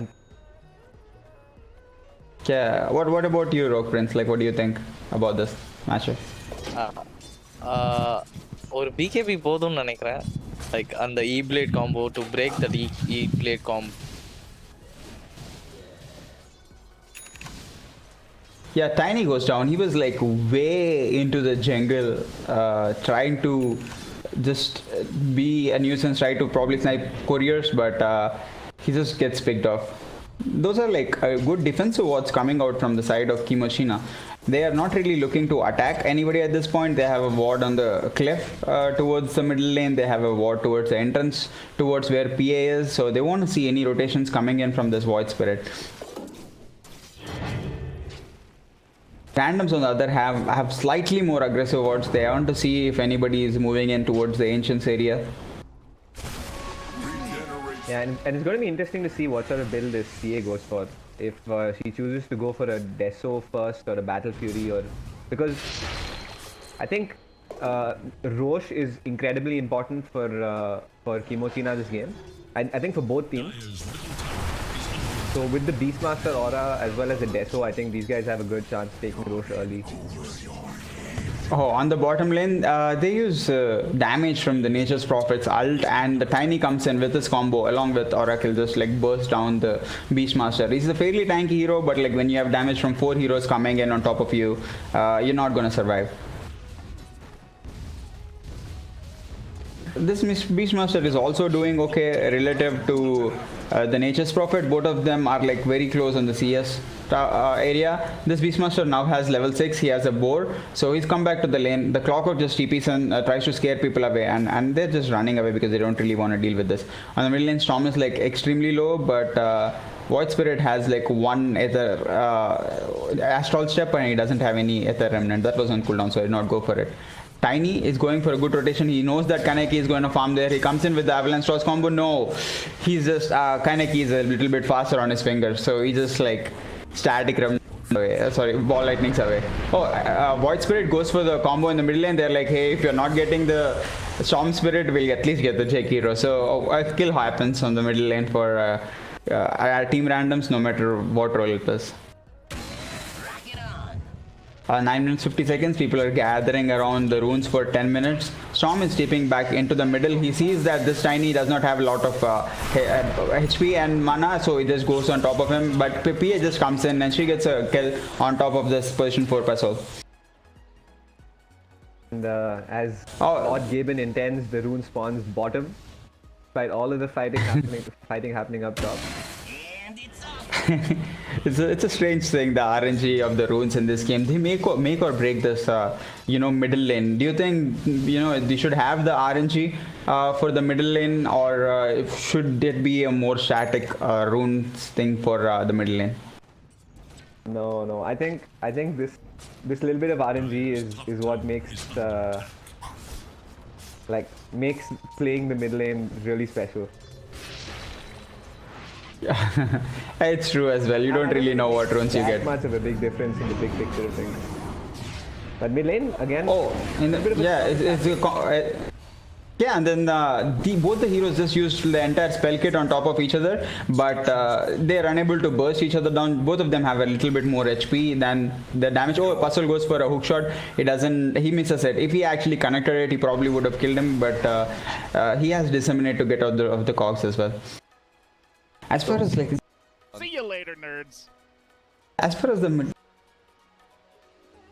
as far as the middle lane thing is concerned, I feel sometimes it's just gets on your nerve when you're playing it, when you're hitting the other guy, making sure he's such low HP, and then he just gets a regen rune out of nowhere. I'm like, come on, God, please help me. Why is this happening to me? Yeah, sometimes it is a bit frustrating, man, but most of the times it's fine. It's not as much fun to play with, but fun to watch. RNG. Yeah, it is. Oh, there's a two-man ice path coming in from the Jakiro. There's a roar going on top of the Nature's Prophet, but an instant counter coming in from the Procade with his Oracle. So they might even try to turn back, but Dosage is coming back with his battery assault. There's a toss combo coming in top of the Tiny, but no, he's just running away with his avalanche. But PA just goes and is balls deep on this Tiny. One more hit and he goes down, and that's actually a crit. She might even try to go back in, but both the spirits come in now. The Storm Spirit goes for the kill on this Nature's Prophet. He gets it. Void Spirit wants to kill the Clockwork. He gets it. But there are three heroes on top of this Storm Spirit. Oh, the Morphling morphs into the Storm Spirit and then pulls the Storm Spirit. This Storm Spirit is probably going to die because of this little play coming in from the Morphling. He doesn't really have a lot of mana, but now instead he pulls him under the tower, but a Disseminate comes out on top of him from the Void Spirit, and he takes down the Storm Spirit. It's bloody team fight happening on the top lane, and every single hero is here in this top lane. Yeah, a couple of interesting things here. Now, big 5-on-5 team fight 12 minutes into the game. I think a little bit more surprising than that is that the Morphling's chosen to go for a Manta first item. He's decided not to pick up this E-Blade, despite its sort of power spike against the PA. Yeah, but once that happens, if you go for this Manta style, I feel you can stand there and fight for a lot of time. But if you go for the E-Blade, it's you're one and done. Bam, bam, thank you, ma'am. You just go do a combo on PA, and then after that, what would you do in that team fight? People are going to burst you down, I feel. So it's okay. It's fairly the standard build these days, going into the Mask of Death into the Manta style. So Anxiety is just following, standard build. On the bottom lane, there's a toss coming in on top of Beastmaster, but he just goes down instantly. But this Void again, and he's killed 2 people in this bottom lane. He's been everywhere, this Archmage, in the top lane, in the bottom lane, in the mid lane. He's crushed his own lane, and now he's making sure that the other lanes do not lose their team fights. Oh, there's an Orchid coming on top of the Void Spirit, is it? Oh, that's a very fast Orchid. 13 minutes Orchid goes on the Storm Spirit and just kills him directly. Even to nothing. This Storm Spirit has very less farm compared to the Void Spirit right now. He's just trying to get his own Yules. But that's quite far away. Yeah, it's been very well executed by Random so far. I think the draft slightly favored Kimochi at least early in the game.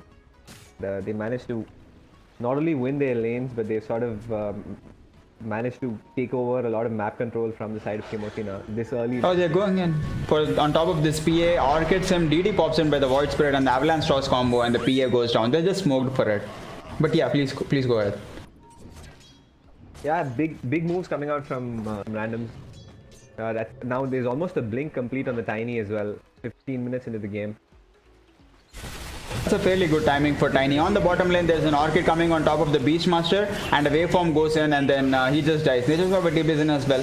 Storm Spirit goes in to try to pull the Nature's Prophet in. Is this Morphling really going to go into the Storm Spirit once again and try to pull him? No, he just Waveforms in, but Dosage comes in with a hook shot. He tries to separate his team, but Ether pulls him out of this hook, cogs and pulls them closer to them, but there are no more Astral Steps, so he's not going to chase him, but Oracle comes in from the other side, so he's going to come off of CD in like 1 second, so he's going to probably burst him down. He decides not to. Instead, he tries to go for the rune, but that has been denied by the Beastmaster. Waveform comes in from this Morphling and just like finishes off this clockwork.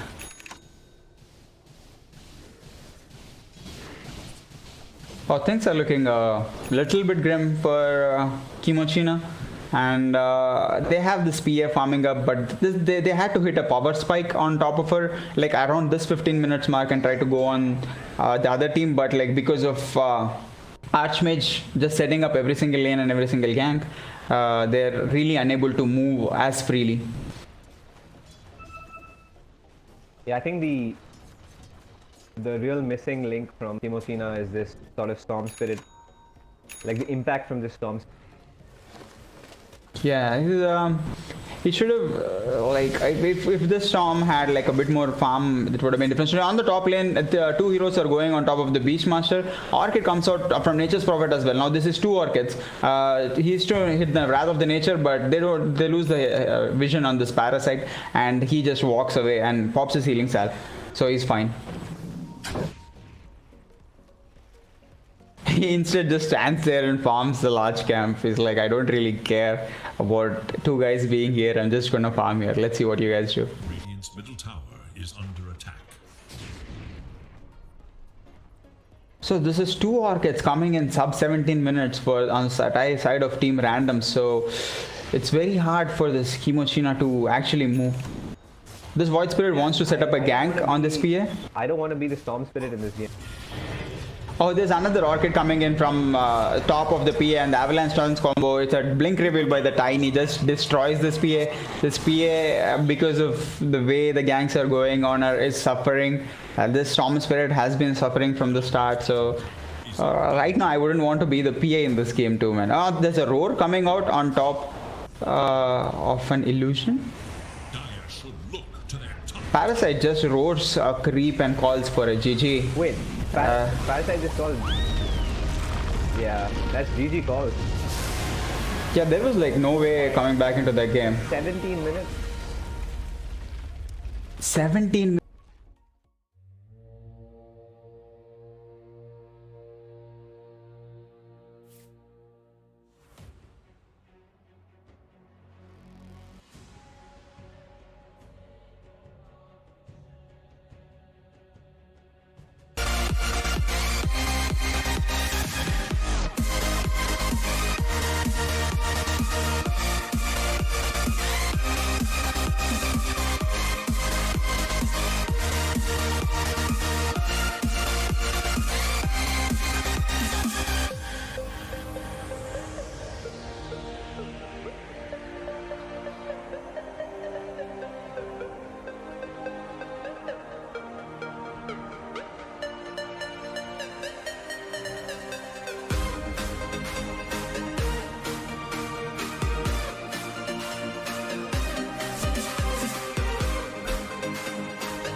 want to get off that darkest ground, but gravity pulls you straight down. Earth from a bird's eye view. You should grow feathers and see this too. When you want to get off the darkest ground, but gravity pulls you straight down.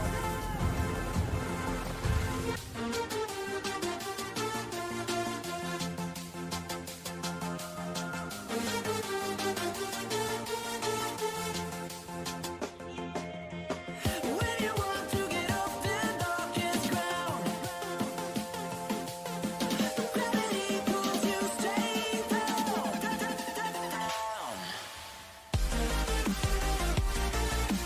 Clear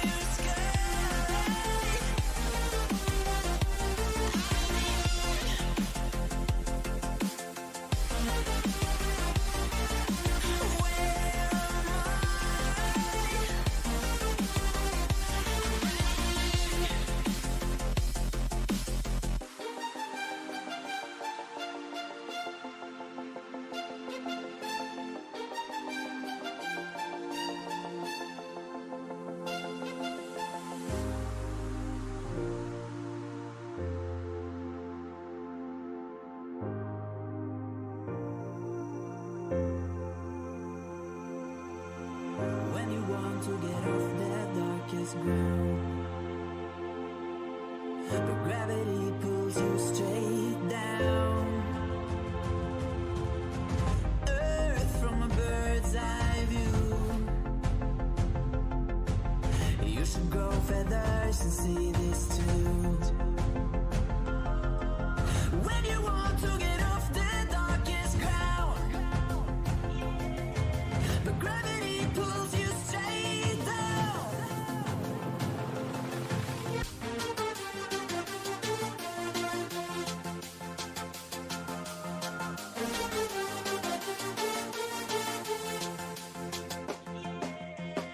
When you want to get off the darkest ground, but gravity pulls you straight down.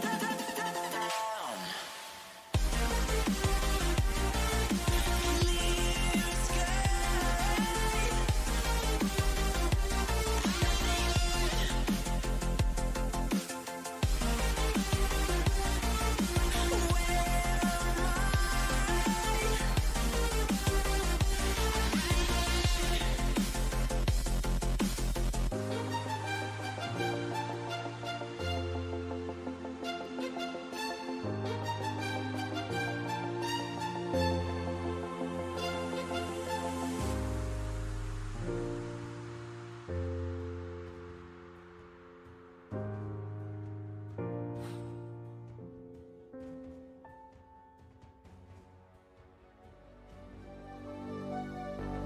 Fill me out with your smile, while the sunshine brings the light.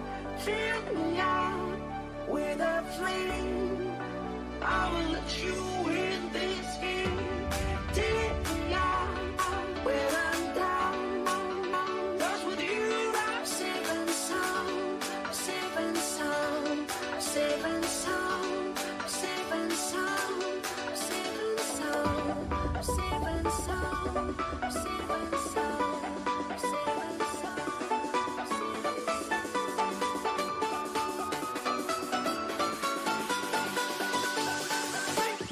Bring that beat back.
Dire's turn to ban.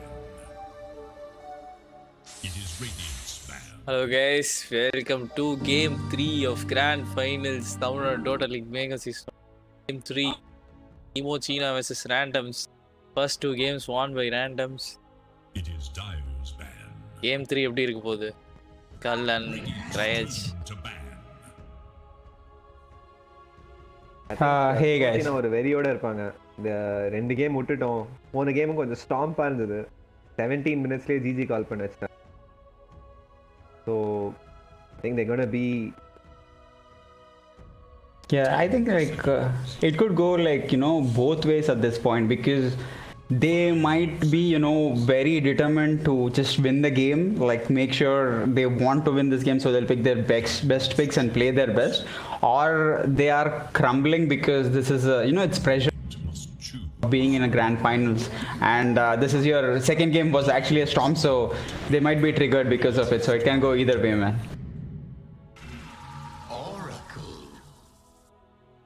Oh, the picks and bans coming out like so fast from both of these teams is like following the same thing that happened like, you know, last game.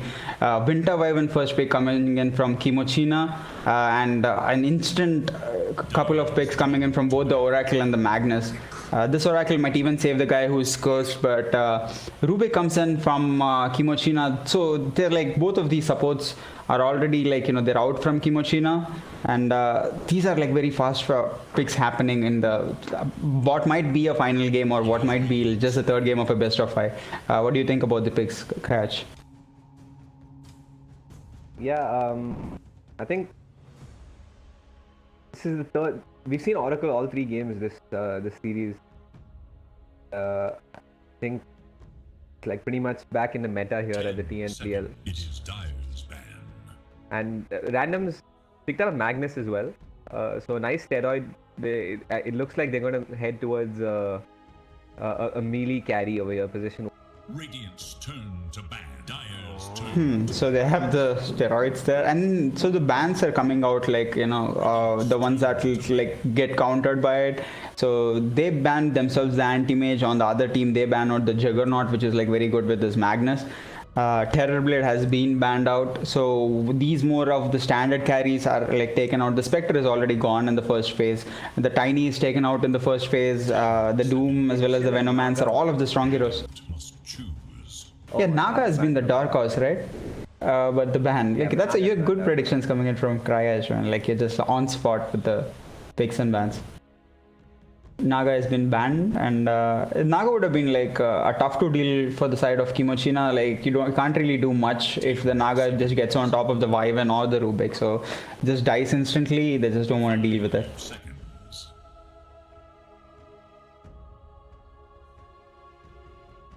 I think it's time for Kimochina to start picking cores at this point, so they'll probably go for the offlane. Radiant's turn to pick. Oh, Underlord. And a instant clockwork response from randoms. Underlord is picked up by this Kimochi. I think is like a very strong hero. Even in this meta, like it's kind of hard to kill. And even if somebody goes like a Spirit Vessel, you just go instant Lotus Orb and try to counter it. So this Underlord is might be a problem, but Magnus can right click down this Underlord. It's a smart pick because now that randoms have revealed the Magnus, it's probably going to be a melee position 1. And Underlord tends to do really well against most melee carries in lane. So it's a really good, really smart sort of answer from... yeah, the Underlord Ruby like clan it's going to be a is... core Magnus though here. So that's again pretty interesting. This Clockwork is almost certainly going to be a position 4. So they still have the option of putting it as putting this Magnus mid as well. Yeah, Puzzle is definitely going to play this one, and the Pro Kid is going to be on the Oracle. The lane of Underlane and Underlord and Rubik is like a very strong lane. I don't really know because they've already taken out the Slark, which is like a good counter to Underlord themselves, and there is probably like not a good melee hero that would deal with Underlord well at this point. You think is there any melee hero that can counter one? Yeah, Lifestealer is actually a good pick. They picked up the Sven themselves, and Sven is like, you know, in the meta right now. All of the 9k, 8k players is just like playing Sven in their pubs whenever they want to carry. So this guy can farm like very good with his squad strength, CD reduction. It is radiant spam. It is time. So that's a position 3 Magnus then for the side of randoms with this Invoker pickup. So again, now you have another steroid for your carry as well. You have Alacrity, plus you have the Empower. Yeah, and in case things go bad, you have False Promise to save him. So there are like, he's buffing in every single way, both offensively and defensively. The Kunkka and the Queen of Pain are banned out by this randoms. They don't really want those two heroes against this Invoker. Kunkka performs fairly well versus the Invoker, at least even in the laning phases with this Tidebringer. So this is try to take him out. I think another melee core they could ban out here is probably the Ember. Ember does reasonable. Yeah, Ember might like he's a hot ban out. Monkey King is a brilliant ban for Kimochi here. Like I'd say if it doesn't get banned out here, randoms should probably look at picking it up. It pairs well with the Magnus. It pairs really well with like both, like even RP into like a ring, that sort of thing. And you can't even like kill him in the ring itself. The Oracle will save him. So and there is a clock trying to keep people in the ring as well. So this Monkey King would be a very good pick, and he also performs very good against the Underlord. You just hit him 4 times, and then what is this Underlord even going to do? Ursa is also available here. Ursa does very well against all of these heroes. Only problem is the Winter Wyvern, maybe. But like maybe in the laning stage, the Ursa will perform well, but like afterwards in the team fights, I think Ursa might get like kited and controlled with this lineup. They have like a lot of time to think about Ursa it. will do fine, especially with like the Empower as well to help him farm. Ursa is a very, very good pickup. It's you go either Ursa or Monkey here. I mean I'd go either Ursa or Monkey. Radiant's turn to pick. Phantom Assassin. Oh, they pick up the PA themselves. Now they have the Magnus combo with her. She farms extremely well with the help of the Empower and into RP Cataclysm into PA hitting you. Good luck, like, you know, trying to survive from that. But the stars have to align for that. We need to mention again, I think for Kimochi this is a brilliant Storm game. Like they have even less catch this time on the side of random. Yeah, but like would he be comfortable picking the Storm Spirit now, or these players are not faced by one game, do you think? Yeah, I think it's a good chance for him to redeem himself on the Storm. And Storm Ember also does well here, I guess. Choose your hero. Oh, they go for a Timber Saw. versus Invoker mid, he probably would not be able to kill the Invoker mid, and the Invoker has No, but chances that's to a kill brilliant him. pick. That's a brilliant pick, I think. Like now, so I think randoms are pretty invested in their Phantom Assassin win condition. And I think Kimochina have so many answers to that. Like the Timber does really well against PA. Underlord does well against the PA. Winter Wyvern is a natural counter to the PA. And I think overall, Kimochina's draft here looks pretty solid. What do you think? I think the draft is solid as well. Like the amount of damage output coming out from randoms, it has to kill these 3 strength core heroes, right? Like all 3 are strength cores with like a lot of HP and survivability. I don't really know if these guys have that much damage, and if they turn back to fight at any point, I think it will be harder for team randoms as well. Unless you have like a crazy good combo, these team fights will, if they are drawn out, I think they'll turn back and kill everybody on randoms. Oh, that's a cool looking Underlord set.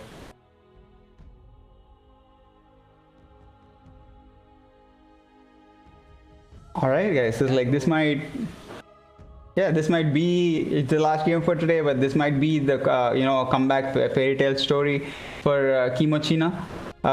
Team randoms have fought their way through the lower bracket like to be here, and they're 2-0 up in the series, and Kimochina is just like making sure that they like get back their upper bracket state form, and they get back their run and try to win these games as well. So this is going to be an interesting game to watch.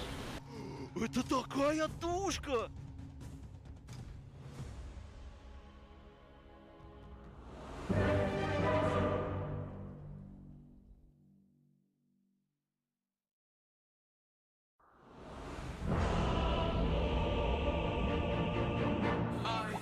Not what you expect. Squeak.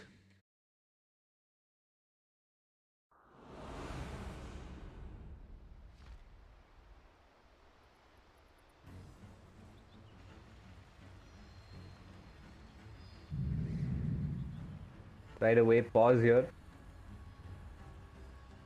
Skull, do you want to do the team introduction?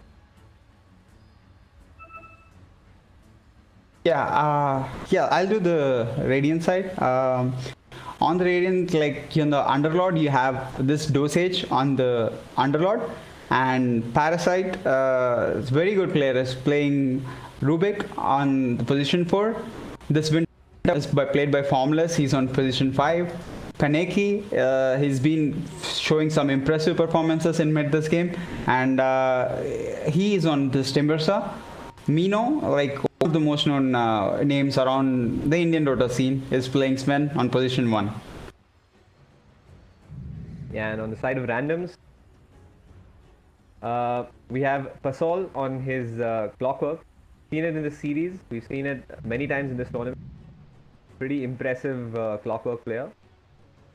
We have Shondi on the Magnus. We have the Pro Kid on Oracle. We have Archmage on the Invoker, and Anxiety on his PA. It's like, so they pick up the PA on for their side. They're trying to say, okay, we'll show you how to do the PA strat, but we'll see whether if it works out or not. It's like, kind of hard against an Underlord, I feel, for a PA. It doesn't really have that much skill potential between just PA and an Oracle. And if this Underlord is probably definitely go stick first, and he's definitely going to get all of those charges from the PA and the Oracle bursting him down, so he'll be fine unless an Oracle tries to unless a Clockwork tries to connect to that lane and try to kill them. This Underlord should be having like a very comfortable game, I feel. And this is also the stage is set. I'm not very sold on this PA pickup because again, you have Warcry from Sven that provides bonus. You have a naturally tanky hero that builds items like Crimson, Albert and stuff like that in the Oracle. And you have a Timbersaw who just has a lot of armor naturally. But it does seem like a pretty good Silver Edge game for the PA. A Silver Edge would be great, but like you would take out one hero at max with the Silver Edge, like with the break, but with 3 heroes, I don't really know if if going Silver Edge would be a great item for PR. She would probably go for her regular build, which is probably just the Deso BKB build, and that would be way more effective at getting like the Roche happening and try to fight with the Roche, because without Roche it's a 5-on-5.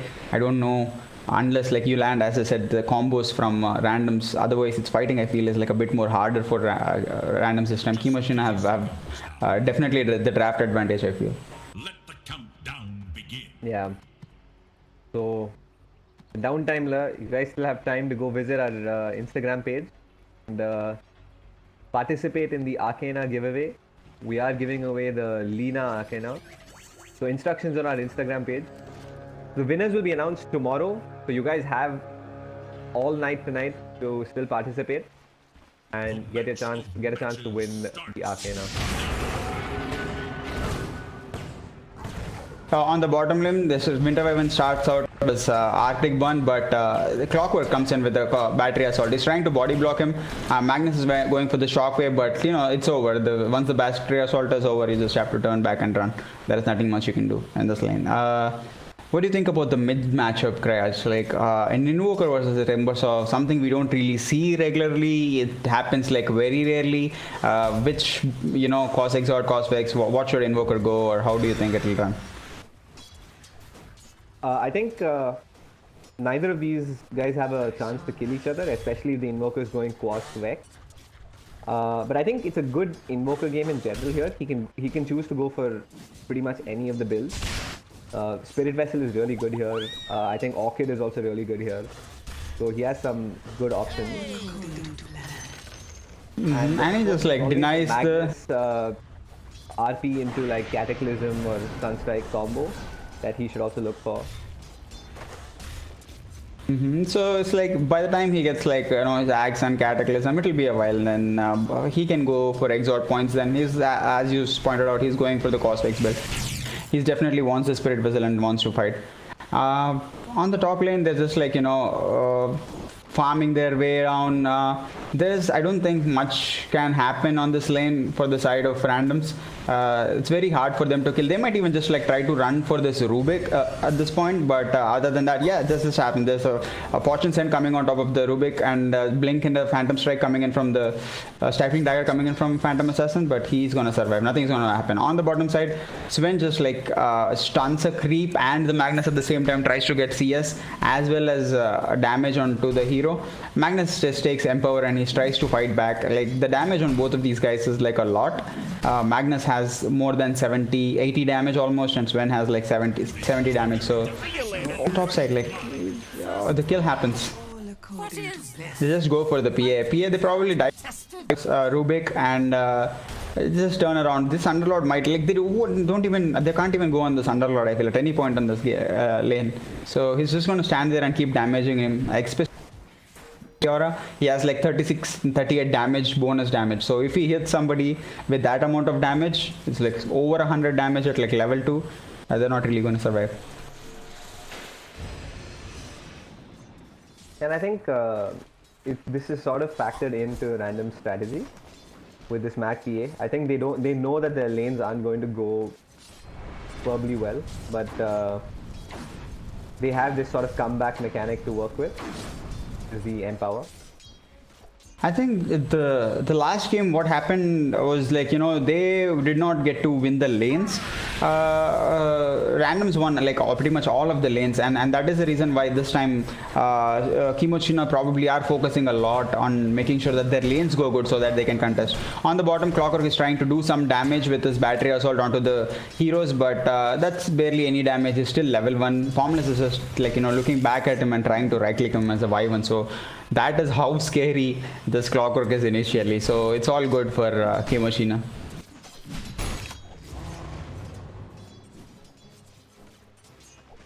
Rubik is trying to contest pulls. Oracle is trying to put some damage on top of him, but he doesn't really have a lot of reason. Oh, this Rubik goes for a solo kid on this pro kid. I think he's going to get it too. He's going to give the kill to this Underlord. That's a great play coming out of this Parasite. He holds the telekinesis till the last moment and then slowly goes on top of him. This Dosage Underlord, he's not even scared. He's just going for the Phantom Assassin. He hits him 2 times, brings him to like 1/5 of the HP. So they need the Clockwork, and even with the Clockwork, I don't really know if they have enough damage because it's like a level 1 battery assault. Now the Oracle comes in. Now they might have enough damage, but this Underlord, man, he's just turning around. He knows that he has like 10-6 charges. There is no way anybody's contesting this Underlord in this lane. He wants to fight underneath his Firestorm, and everybody's like running away from it. It's a scary guy. This Anxiety just wants to do some sort of damage on this Underlord, but he doesn't really care anything at this point. 3-man rotation, not really successful for randoms, but now they have like an Invis rune on this Clockwork. Now is probably when they want to go for him, but on the bottom this Magnus is now alone, so he's kind of scared to go. They know the 5-minute rune is happening, and people maybe this Rubik is going to step out and tries to go for this rune, and Clockwork is ready to do some damage on him. Clockwork just goes for the battery assault. There's a PA coming in to blink into this Underlord, but no, Underlord puts a Firestorm over there. That's so much damage for Team Kimochi is doing damage, but like they just go for the Rubik kill. This is the maximum that they can achieve in this lane. I feel nothing else can be done other than killing Rubik with like 3 heroes investment. Random's working so hard to get the little advantage in this game.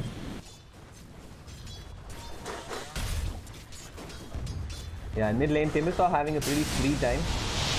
Invoker, 35 and 8, compared to the Invoker's 22 and 1. And like with a Quelling Blade and you have a Fairy Fire giving you damage, that's like a 77 damage Timbersaw. With a Quelling Blade is going to hit you, so what are you really going to do? Does he really care about having no mana? It doesn't really give a single fuck, man. So this Timbersaw would be like, happily farming in the middle lane.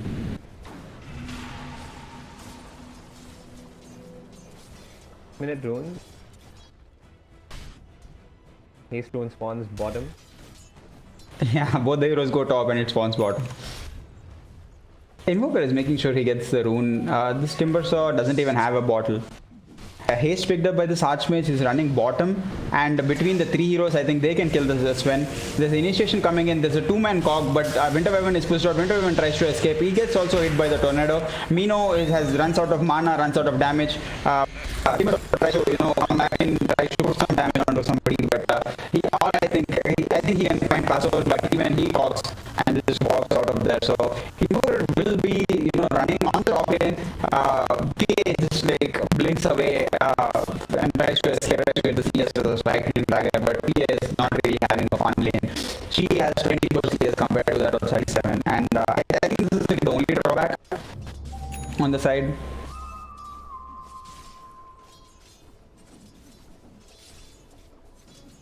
Yeah, I think the only drawback on the side of Kimochi is this Timbersaw cannot rotate a lot, but Timbersaw doesn't even want to rotate a lot, so I feel it's all good for Kimochi as of now.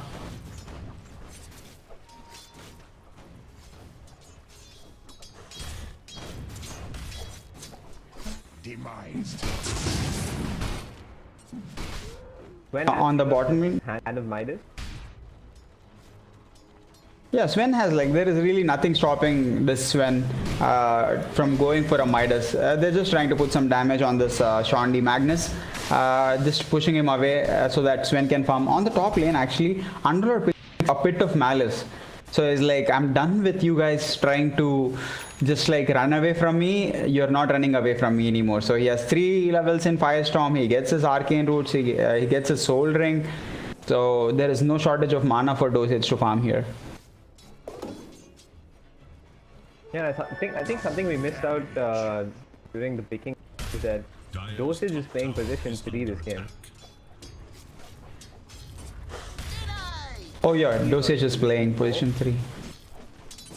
Actually, I think they're going for on top of this PA. There is a pit and then also a lift coming out of the Rubik. They're trying to run away, but there's another zap from this Rubik in like 2 seconds. But he just heals back up with the purifying flames from the Oracle. So he's gonna survive. I think he's done with this lane at this point. He's just going to jungle now. He hits his level 6, but he's done with the lane. To their top tower. I think Parasite is actually a position 4 and a position 5 player when he used to play for Signify or Whoops, I feel. So him playing offlane was I understand that, but now he's changed back to his original position, I feel.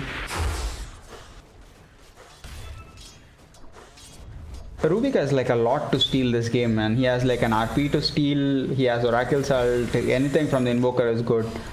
So we'll have to see how good Parasite performs on this. On the middle lane, like Underlord just took the top lane and is now walking towards the middle. He knows nothing can really contest him at this point. He's like a walking beast. And this Timbersaw is also the same. They're under the tower. Look at how 1300 HP on this Timbersaw, 1200 HP on this Underlord, and they are standing underneath the tower taking damage. What do you do as an Invoker with a cost fix build? You can burn their mana and do what?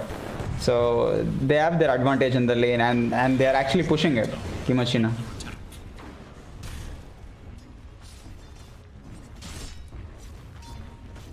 Sven makes his way top. He has a Midas, he has a God Strength. There are some stacks. If he gets to find that, I think he will God Strength and take it for himself. So he sees it and he's God Strengthing it and taking for himself. On the middle lane, they're trying to initiate, but they're not really bothered as a team. Kimochi now. I don't think he's going to survive at this point. As Zap comes in from Rubik and clings the cover, and they're now turning their attention towards the Oracle, and he goes down as well. Oh, this stick is popped by this dosage. He's basically RP comes in from Shondi and then catches in 2 people. Now there are 5 people in the middle lane. There's this Timber, so he doesn't really care. He turns back and just bursts down this Invoker. Invoker just goes down and he's still standing and fighting, man. They're trying to kill this Rubik, but they're zoning him off by this Timber, so he goes for another combo on top of this Magnus. One more spell and he should be dying. They work so hard to just get rid of the Rubik. It's been so long in the fight, nobody touched the Timbersaw. Even with the RP, that this Clockwork spawned on the Pasol and he came back. But Timbersaw still stands in the middle and farms. He's redeeming himself, I feel. He's like turned around and destroyed the Archmage who was like good against him in the previous game. So it's a good fight coming in from Kimochi.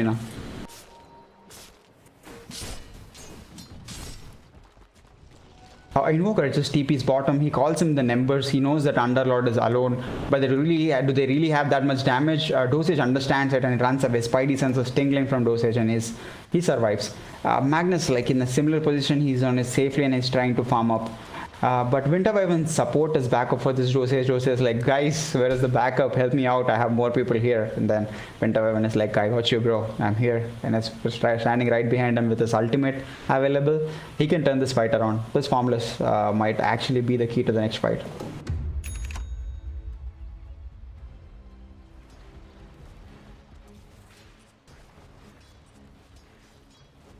Yeah, if you look at the last hits chart, this Sven is so far ahead of the PA, like almost double the CS. He has a Midas broom handle with the sticks and a thread, and is now going for his Silver Edge, I feel, to counter the PA. So it's going to be a good game from Eco Saber is what it will be. First going for him, he uses the Midas. Sven is having a very comfortable game between his both cores being so dominant in the lanes. What do you think is the gameplay for Random Scratch? Yeah, I think they're invested on that empowered PA strat. Oh, bottom lane. Play onto the Underlord. Yeah. And then the Winter Wyvern saves him, and the Timbersaw comes in. Puzzle just hooks shots out because he knows that they are unable to kill him. This Oracle is still on level 5. He's not at level 6 yet, and suddenly 3 heroes and 3 heroes action. Randoms are not winning this one.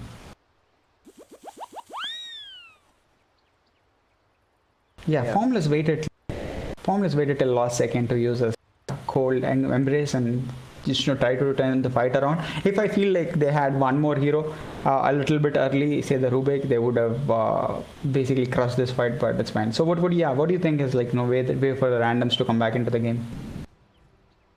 They need to buy time for this PA to farm. I think that's pretty much their only win condition. Because I'd say maybe instead of the Vessel, if Invoker had played Exort, they could have tried to make some plays with RP into Cataclysm. How many daggers are you holding? But like this spirit vessel I feel is extremely needed on this invoker. Without that there is absolutely no threat for this Timbersaw, no threat for this Underlord, even the Sven I feel. So it is a mandatory item I feel in this game. So if they did not go for it, it would have been like even more of a bigger disaster I feel. Dota Plus thinks there's a 75% chance. Should look to them. Yeah, 75% chance for what exactly? For Kimochi now winning here. Yeah, even probability. I feel same too as well.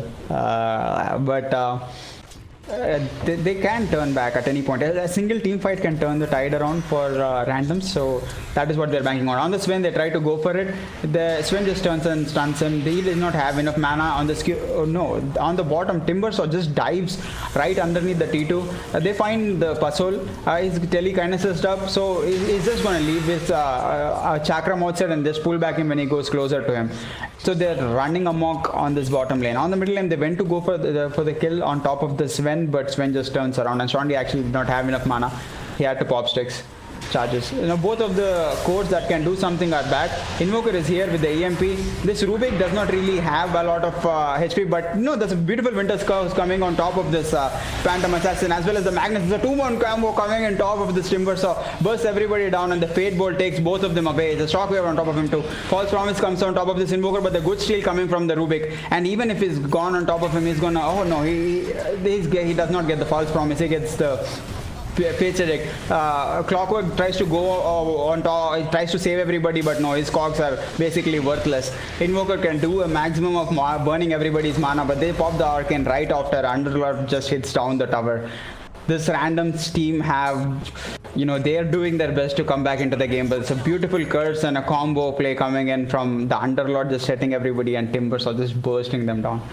Oh man, is there like what do you think are the chances now, Kraj? I mean, yeah, I think they're pretty slim for randoms. They sort of painted themselves into a corner with this PA last pick. I feel like they had a lot of other options that were better. A little bit of an oversight from them. They had like 2 more games even in this case. The Magnus just comes back down, so it's like 3 heroes coming in, but Timbersaw is like instantly, without any fear, goes on top of him, throws a chakram on top of him, and he's just shockwaving him and is looking him in the face. It's like, bro, do you want to go on me? And like, they're really strong at this point. Oh, there's a hook shot coming on top of the Underlord. They want to burst down this Underlord. He turns around and puts his Firestorm as well as the Pit, and it's been burst down as a strength hero by this Timbersaw. Just takes out this clock away. Underlord is on the low HP, but Purifying Flame just removes him from the game. This Underlord is still trying to run on top of him. He right clicks him, and this Rubik is dominating with a Fate Bolt. His skill secured it. Magnus, they know that is right there. They know that he does not have a skewer. He has a mechanism to pop, so he's trying to save it. He pops in the mechanism, but on the bottom side, like the PA just takes out the Winter Wyvern in a single shot, and they're trying to go for this Magnus. He uses the RP, but he doesn't really survive.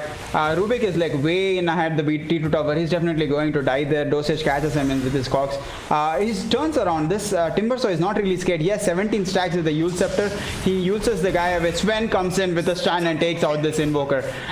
This Timbersaw is unstoppable. This Sven he's just staying on the backlines, but he gets bursted on because of his low HP. Underlord spawns back again. He comes, but he decides like, this is not the fight for me to take. Sven knows that he doesn't have a god strength. There's a good shot coming on top of this Underlord. I think now they have enough damage, but the Firestorm and a Pit coming again from this Underlord. They really do not want to fight under this combo by the Underlord. So Underlord just walks away. If only Sven had a god strength there, the fight would have been different, but unfortunately Sven did not. Yeah, but good use of that Deso timing. PA. So as soon as she had it up, they were ready to fight. Managed to pick up some important kills. like this PA with Empower now is probably their bit of a little hope, shining ray of light in complete darkness. On the bottom lane, they try to go for the Rubik. Rubik will probably melt, but Timbersaw just comes in, he picks up one guy. Underlord TPs, he uses his ult to come back in. The Stifling Dagger takes out the dominating streak from the Rubik. The Rubik just buys back right away and he tries to come back in. This Timbersaw, oh, that's a beautiful curse coming on top of the Oracle. One shot and then he's died. Oracle just taken out. PA tries to blink out. There's a combo coming in from this Invoker trying to burn everybody's mana and also mana burn from this Clockwork.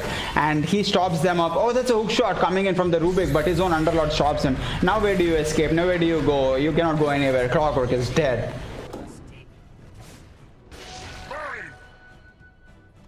Oh, that's like one buyback coming on top of the Rubik and also another death on him, but the lead keeps going for Kimochi.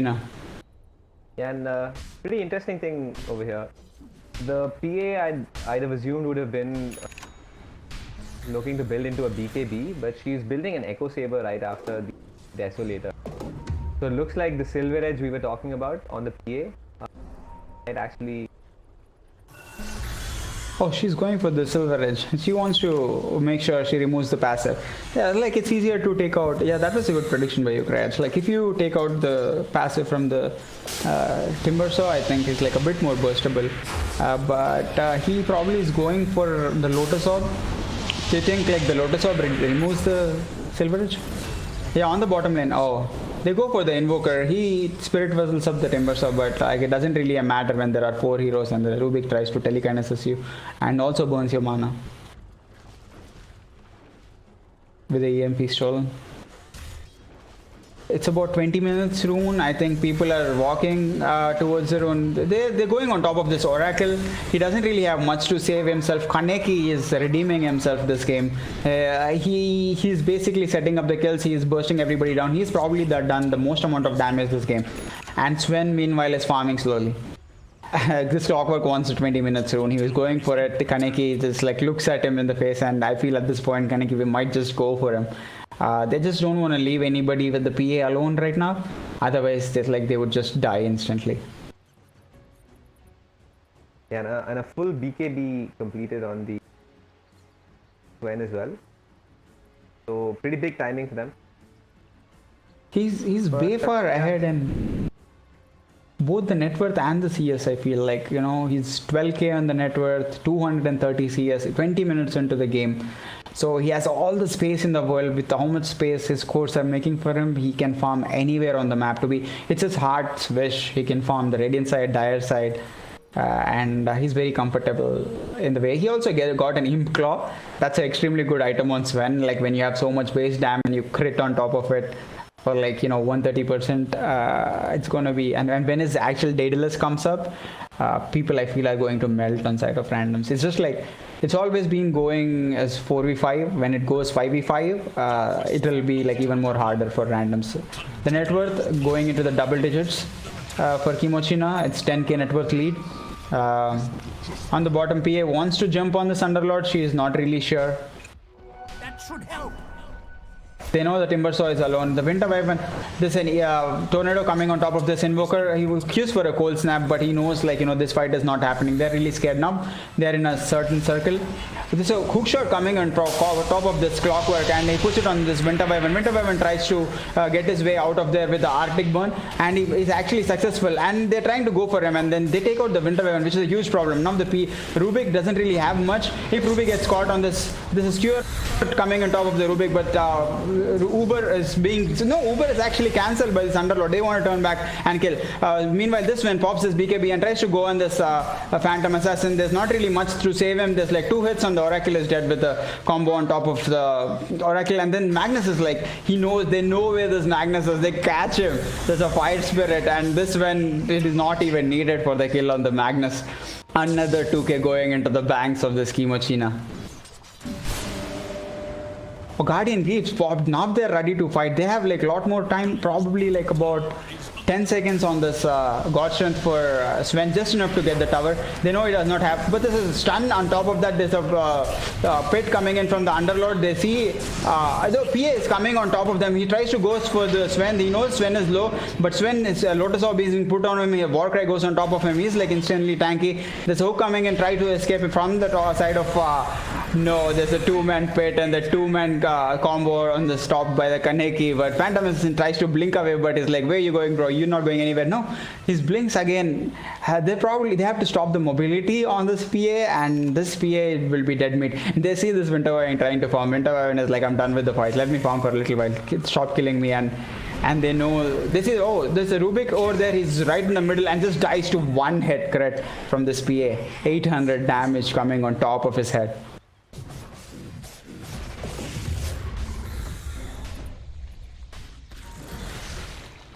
Crash. I think like PA is starting to hit now, but do you think she can out damage the Sven at this point, Crash? No, I don't. I still don't think really enough, because the Sven is sitting at about 4,000 net worth above you. That's full item, and I'm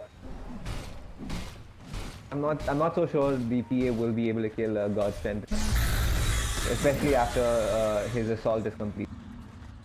Not too far away from.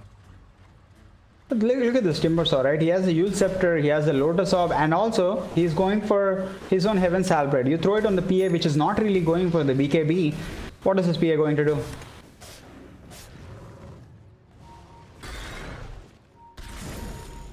Kaneki is doing his best to farm. He maxed out the Vex, and he's now going for the exert points. If he's trying to go for a 4-staff, he wants to survive. He doesn't really want to invest in Axe Scepter for one combo. So Sven comes in with the Midas. So it's like, you know, not even the cat damage coming into the play as of now. PA is doing the PA shenanigans, just popping the blur. People can't see you on the map and try to push. It's like basically the most worthless T1 on the side of Radiant. So they just leave it in the dead lane. They don't really even want to contest it. They're like, yeah, you can take the tower. We don't care. We'll take your T2. Yeah, and but they're forming a train. And also playing closer to Roche is probably going to be their next objective. Roche, I think, would be like, you know, a pretty easy objective coming on the side of Kimochi, and like it's kind of hard to predict because everybody's clammed in one place. You can get like a beautiful RP into a combo by the Invoker as well as the PA, but on the other side, if you throw down a pit, that is like a death pit for randoms. Underlord is coming in. He's also bringing in both the Sven and the Timbersaw, and the Rubik is also here. So as soon as they knew they were ready to lose one tower, but as soon as they were thinking about the next tower, they're like, no, we are going to defend it. We want the middle tier tower. Oh, 4 members gathered on the side of randoms. There's a smoke coming. But everybody, everybody are running towards this Invoker. They think everybody is in the Roche, but what they don't know is that everybody is like just behind this Invoker. Unless this Invoker, he knows that because there is nobody in the Roche. But no, this Timbersaw might even find them. Like he's going the Ghost Rock. If he walks into the range of anybody and people know there is a Ghost Rock, they're instantly going to catch you. There is a detection on Rubik. He has finished his Ether Lens and is going to his Blink. PA is going for the middle tower. Oh, PA takes like 500-600 damage from 3 spells of Timbersaw, and Timbersaw loses like 200 HP. Oh, they see this axe on top of this. I don't know, there's not axe yet. They see the clockwork. This clockwork, unless he hooks out, he hooks to the Roshan. But Chakram coming in top of him, and then there's a hook shot coming on from the Rubik. Oh, he hooks the clockwork in return and just kills him. Stylish play coming out from this Parasite.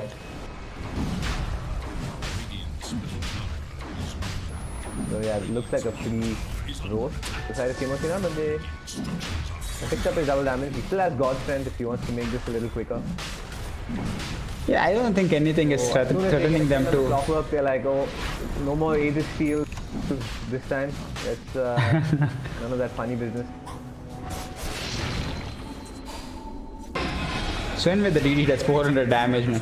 Oh, PA on the other hand, like this Rubik is trying to farm and he gets tipped on top of killing him. Anxiety, man. This guy, his team is like on the back foot. He kills and then he tips the other guy. So it's a good thing. They're already 2 games up, so they might as well have some fun with the game. Sven picks up the Aegis. He has a completed Assault Cuirass 26 minutes into the game, and he's also has like 2000 in the bank. Archmage is just burning some mana from Dosage, but Dosage already has like Guardian Greaves and a Soul Ring with the 20 charges of stick, so he doesn't really care about losing a little bit of mana here and there.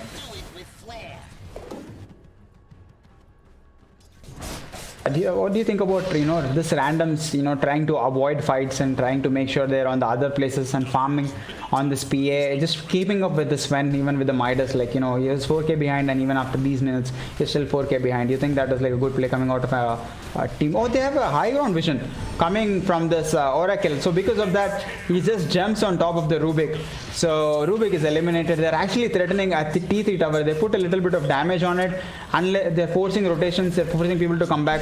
Kaneki is here and he sees a couple of people, and there are 4 people here, and Sven is the only guy stuck with the Invoker. He doesn't really want to pop his BKB.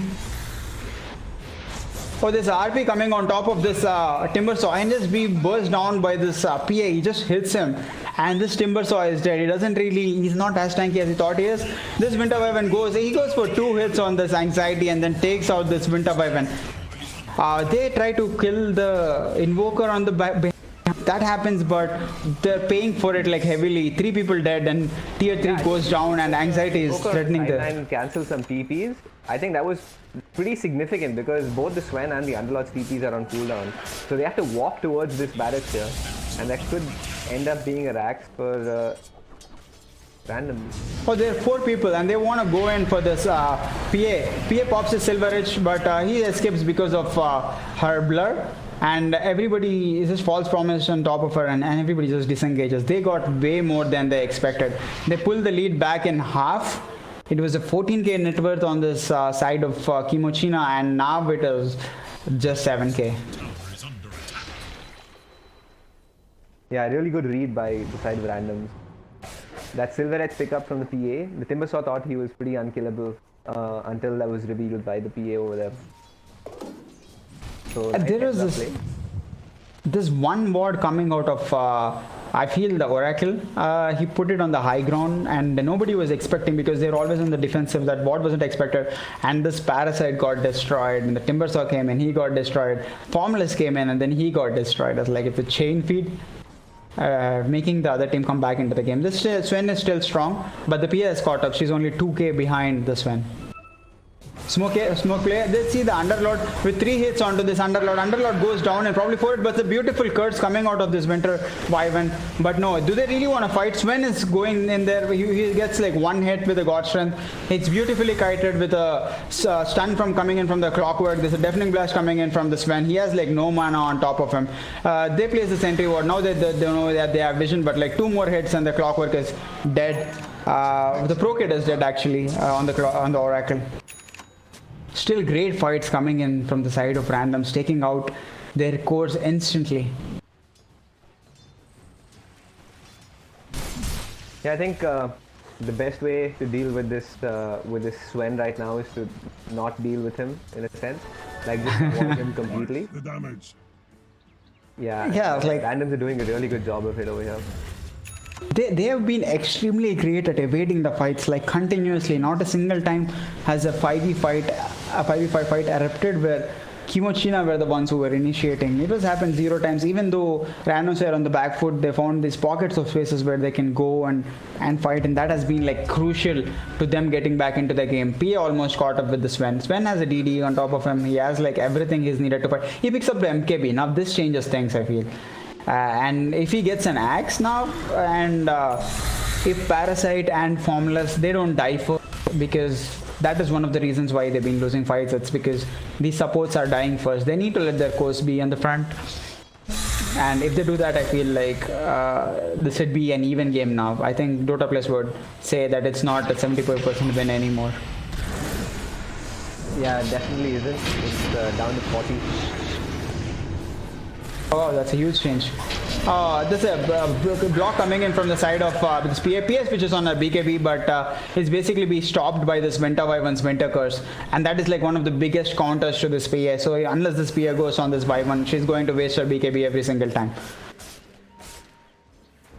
They know the BKB is down on the PA. If they smoke right now and try to go for a kill, that would be like extremely good for Kimochi. Or they smoke like right away, and they want to go for this PA. If they catch this PA, it's game over for randoms, at least for a little while, because this Sven is the one who's going to take her down.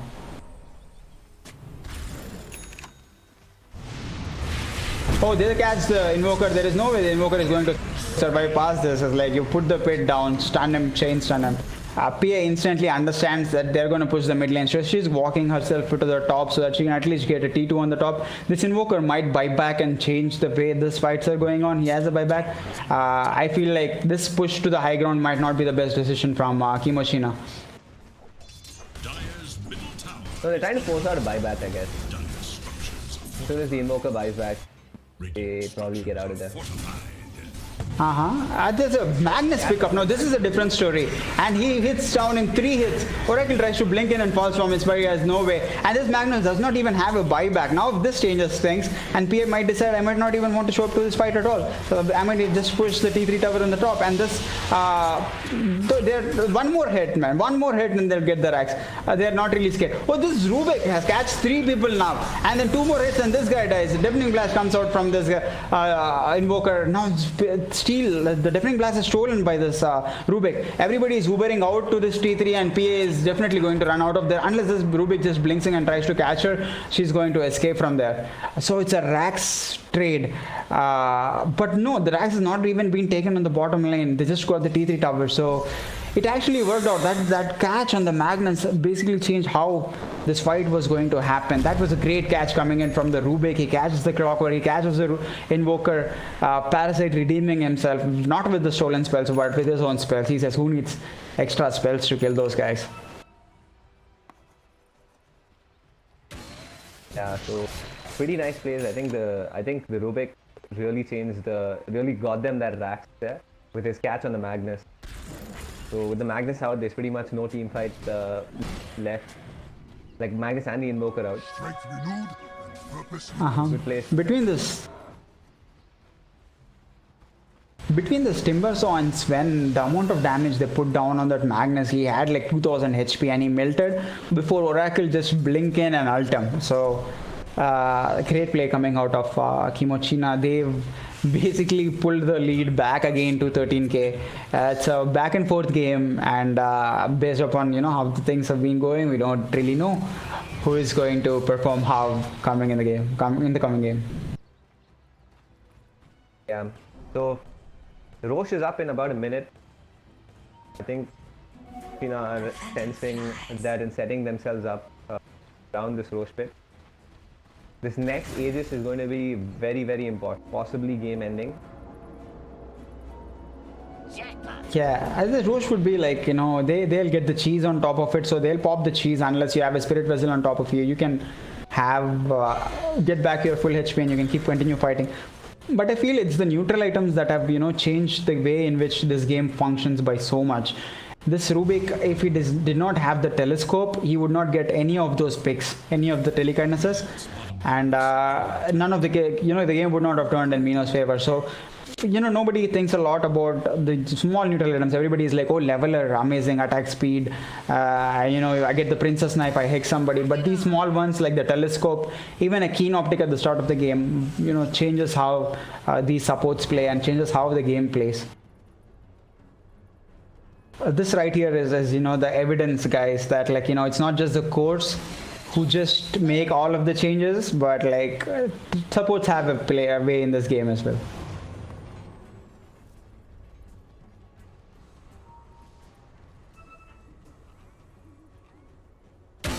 Incoming! Both teams are sort of, I think Kimochi has still not scouted out the Roche the randoms have right now. And there's a Ghost Scepter picked up by this Winter Wyvern, and like I think that is like the best pickup he could have picked it up, because he cold embraces somebody, PA can't go on them. He Ghost Scepters himself, unless he's like first hit crit or stifling dagger death, he's going to pull off the Ghost Scepter. Yeah, randoms now scout out the Roche, but Kaneki just walks in, is like, I'm not really scared. There's a Clockwork Rocket. It's been nerfed a little bit. It's only 6 seconds now instead of the 8 seconds by the 7.27D, but PA is here. She wants to go. She has a fresh BKB. It's not like really fresh. She used it twice, but it's still 8 seconds. That's a lot of time to take out the supports. This PA, look at her movement. She's going towards the back line. She wants to take out one of the supports. She does not want to deal with them. She might run into a courier, but that's okay. A tornado comes in. Oh, there's a two-man stun coming in from the Axe Sven, and this destroys two. There's a RP coming in. There's a RP, I think, the stolen. No, there's only a shockwave. PA comes in, and she takes out the Winter Wyvern. She might as well go for the Rubik, but she just blinks out. She doesn't really want to fight. She blinks to the Magnus, but the two-man Axe stun coming in from the Sven changes everything. So Roche picked up from the Mino, but Pasol goes for another steal, but he does not get it. He's just like a bit slow. A half second more and then he would have changed this game again, like how he did it in the first game, but no, he fails to catch him. This anxiety, man, he's the sneakiest guy here. He knows he sees the Rubik. Oh, Rubik blinks out at the same time, at the same instant, so Rubik survives. If he goes for the Rubik, he is dead. He's playing so well around the blur radius. He knows the radius so well and is staying just out of it and trying to get those kills. Anxiety with very good plays coming in, but Sven also on the other side. Mino with a two-man stunts trying to take down heroes. He's way far ahead. He's picked up the axe. He's going for the satanic. He puts Echo Saber in the backpack. This PA is trying to split push. This PA knows that she does not really want to fight when there is no invoker. So the best strategy for her is to get this Rax. But the fortification is popped by Kimochina. PA is again going for another sneaky play, but this time Winter Wyvern has Ghost Scepter. He observes it. Is he really going to go for that? No. Underlord just comes back up. He's like, he doesn't really want to trade a Rax for a Rax when they're leading so much. So he just comes back and he says, guys, let's like reset, push waves and go back and try to get our Rax. They see Underlord TP coming in, right? So everybody is like way more confident on the randoms to come out, but this might actually be the strat of Kimochina, but no, they decide like they want to go back. Tornado coming in from the Invoker. He tries to catch him, but no way. It's an easily dodgeable by this Mino. Or they take control of their outpost, and they also have control of the other outpost. Things are happening from the side of Kimochina. They want the outpost for the 40 minutes. They don't want to lose all of the EXP. But I think randoms would be happy that they actually got one outpost at least. Yeah, walking into 4 heroes here, PA. Oh, PA, that he wanted to. Oh, that was yeah, this was a tip moment coming in, and Dosage does that. He thinks like he could have taken out the Underlord. He only saw the Underlord doing it. He did not know that there were other people beside him. Sven popped a God Strength for it, and PA does not have a buyback for 70 seconds. This might actually be a fatal one. The nail in the coffin on the side of randoms.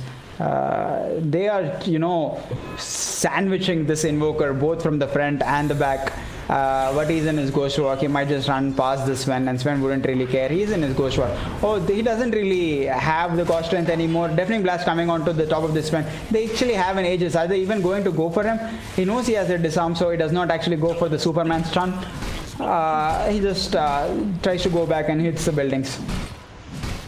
Tornado coming in from the Invoker. Everybody just casually dodges this. Kaneki, he knows that as soon as there is no Silver Edge, and he also has a cheese, so he's going and zoning out everybody. He takes out half of the HP on the Oracle. He doesn't even pop the Lotus Orb. He doesn't even think it's a mandatory thing at this point. EMP comes out, everybody beautifully just walks away from it. Underlord is also there. There's a Blink Lift again coming in top of the Rubik, and they find this Magnus. He's been force staffed away, but 2 racks coming in. This VA, oh, there's a huge long-range stun. Nothing can dodge it, my friend Clockwork. You're going to go down. You might be able to stop yourself for a second, but another stun comes out from this Sven. This Sven is a literal Superman here. He can jump from like halfway across the map. You're not, apart from your blinking out, there is no other solution to it. There's a smoke coming out from the randoms. They don't really know how to approach this fight. Kaneki is like right in the between. He doesn't really know where to go. This PA, you know, again wants to go from the backlines. Sven Pop just got strength. He's definitely going to get the racks, but PA on the other hand, she wants to kill somebody. Mino, he got an Abyssal Blade and just bursts him down. RP comes out on top of him, but RP is actually stolen by this Rubik. That's might be the time, but no, Anxiety is like one more shot to you and you're dead. But these three cores take out the mega creeps and just Ubering their way away from this fight. Huge damage coming on side of the randoms. Do you think they're going to come back into the game, Kriyaj? No, it looks very. It doesn't look very good for the side of for randoms. I feel like the weakness of their draft is sort of really showing here right now, where they really can't fight into Kimochi now, no matter what. So it's only a matter of time before GG is called, I feel like. Yeah, they're not really calling the GG. Like the last game, they knew they were getting crushed, the Kimochina, and they called the GG in 17 minutes. And this game, I feel Team Randoms were in the similar spot. And this time, but instead of calling in a GG, they just went for the fight build. In the fight or flight, they went for the fight, and they actually managed to get back into the game. And if this Anxiety wouldn't have get caught in the Underlord, they probably would have had like 2 more racks. But hey, that is the only reason why they were in the game. This Anxiety is keeping them in the game with his pickoffs and the supports. So it's unfortunate for him that his team was next to him on the Underlord. That's a multiple stifling dagger coming out of the PA. She is 25, so this is when 2 supports might get destroyed from the Anxiety. Yeah. And guys, in this meanwhile, if you guys are into the Lina Arcana, we are conducting an Arcana giveaway on our Instagram channel. So for more instructions, please check out our Instagram channel to participate in the Arcana giveaway. So it is going on till tomorrow, so you have a lot of time to register for it. Meanwhile, this one takes out 2 people, PA Fox's BKB. Yeah, the PA pops his BKB as well, and Sven goes for another kill. He kills 3 people.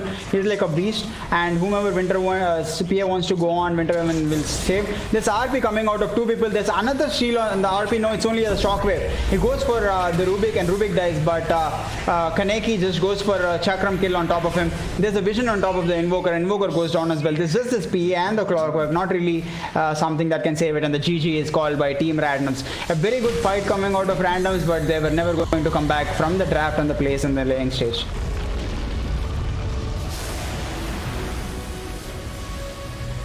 Game 4, so pretty exciting stuff. Oh, this is not like start the next game in a few minutes. I feel like, yeah, I was just telling, this is not going to, they were not going to go 3-0 down, and it's going into the 4th game, guys, in the grand finals. I think the game is going to start in few minutes. Like, stay tuned.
Cracking.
Cracking.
Hey guys, welcome to the game 4 of the TNDL Season 2 Grand Finals between Randoms and Kimochi.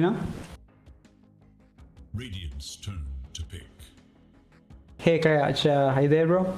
Dire's turn to pick. Radiant's Behold the horn. Yeah, I'm here. Sorry. I'm just grabbing something to eat really quick. So, Dire's turn to pick.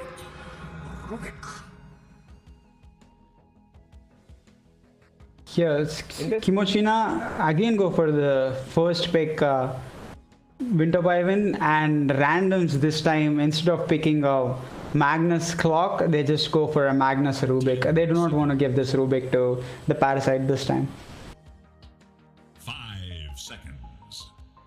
yeah. What do you think about this Magnus pickup though, first again? Didn't work out for them last game, but I think that was, the draft from Kimochina took them by surprise. That Timbersaw was, Timbersaws when Underlord core they were not really expecting it, and if Kimochina pick up Underlord again now, you wouldn't be surprised, but they have to take down the counters because the Underlord is easily countering whatever carry is in the lane of the safe lane and Randoms. yeah, but Underlord into a Rubik isn't always like a good pick. So that's a good sort of block from the Randoms. Of course, like Firestorm is one of the best steals in the game for Rubik. Earth Spirit. Oh, Earth Spirit coming out from Kimochina, and this Earth Spirit can be anywhere. It can be a mid Kaneki Earth Spirit or a position 4 Parasite one. I don't even know if Parasite is even playing the 4. He might even just decide to play 3. We'll have to wait and watch this game. It's kind of confusing to us, and I feel like Randoms are also, they don't really know where exactly this Earth Spirit is going. Radiant's turn to ban. Yeah, but a good pickup overall. It's a good tempo hero, pretty tanky, and it's an answer to the Rubik in a sense. Earth Spirit, of course, does really well against the Rubik. And there is nothing that this Rubik can steal from the Earth Spirit. I feel is great because he doesn't really have all the stones to work with. So maybe Magnetize, but even then that is also not that great. Randoms is just take out the Alchemist as well as the Terror Blade. The same thing they've done in the second phase in the last game, in the game 3. This is a game 4, guys, and on the side of Kimochina, they removed both the Juggernaut as well as the Anti-Mage. 2 heroes that do fairly well versus these heroes on Kimochina.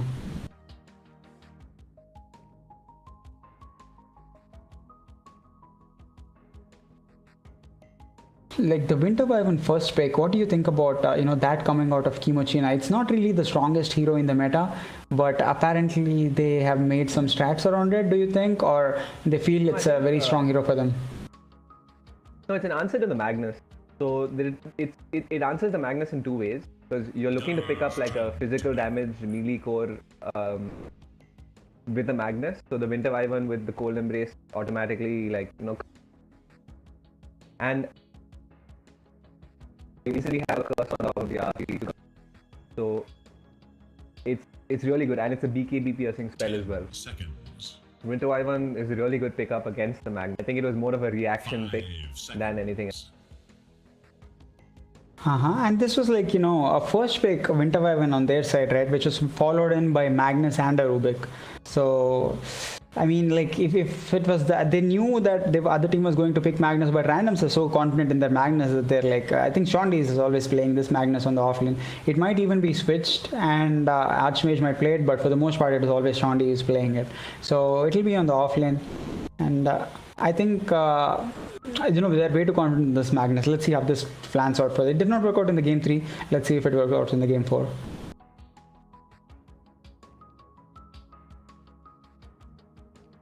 Will Kimochina ban out Naga again? Because again, really don't want to deal with that. The Winter Wyvern does reasonably well against it. I think they might even think about picking it by themselves. They remove the Slark. I feel like Underlord is coming again because they know that Magnus has been picked up by the other team, so instead they will go for the Underlord as the offlane now. So what do you do? As you point out, there are like good heroes between the Ursa, between the Monkey King that are great versus him in the lane. And you said that like Rubik counters him with his Firestorm, but yeah, he went for it. They know that this is the case, and they're sticking to their guts. This is what they did in the last game, so just like not even care about anything, they pick it up. They ban the Slark because Slark is like extremely good versus this guy, but like as soon as that happens, they go for the Underlord. It's the same. Winter Wyvern was the first pick last game, Underlord was the third pick last game, and they did extremely well last game. So let's see how this game goes.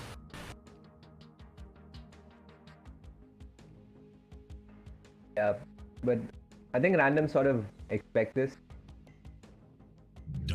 They have a lot more time to react better here. Pick up a disruptor. Fool me once is shame on me, and fool me twice is fool me once, shame on you, and fool me twice is shame on me. So they will be prepared this time for the Underlord pickup, I feel. Between a disruptor and disruptor is actually a good pick. I feel like whoever wants to get like Uber out, he'll just glimpse him back. You cannot really Uber out, so you're basically taking away the disengage from this Underlord, which is like a crazy good thought and nice pick coming out of this team randoms. Disruptor is like a very strong laner as well, so on top of the RP you can put the Static Storm. It's a good combo pick, so overall it's a great pick by randoms.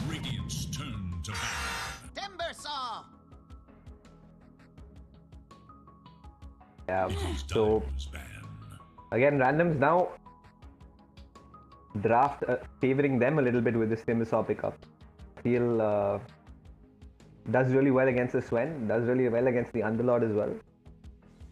So it also does like really well versus the Earth Spirit. That guy is also a strength hero, right? Like so you have 3 strength heroes, and out of which one might not be the core, but they picked up the Sven last time too, and they knew this Timbersaw was coming, and they instead of banning it, they saw that they're like 3 strength heroes. Why don't we play it? So this time Archmage will be on that Timbersaw. So this time it's turn of Kaneki to go up against this Timbersaw and see how he feels.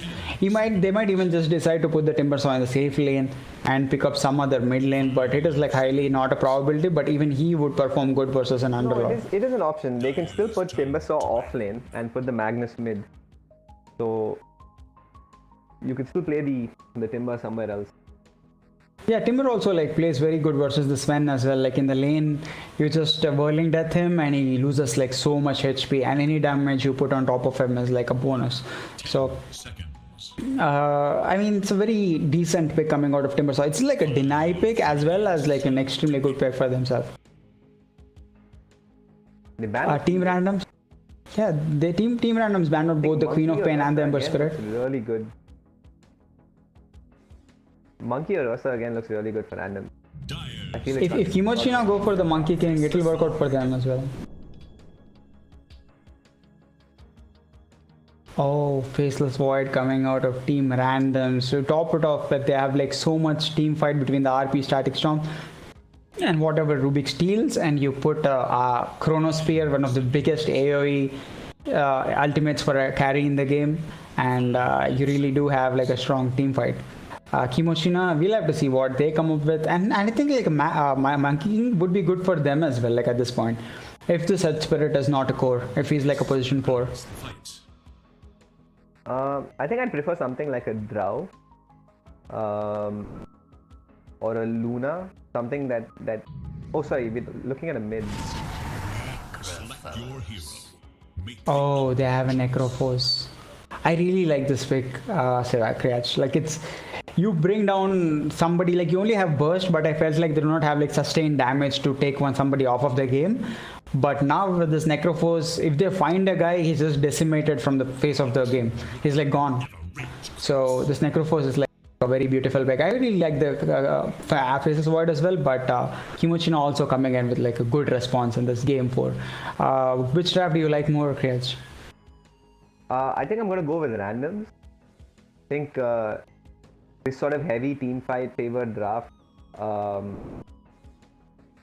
don't really have an answer to. So I'm going to go with randoms for this one. What about you?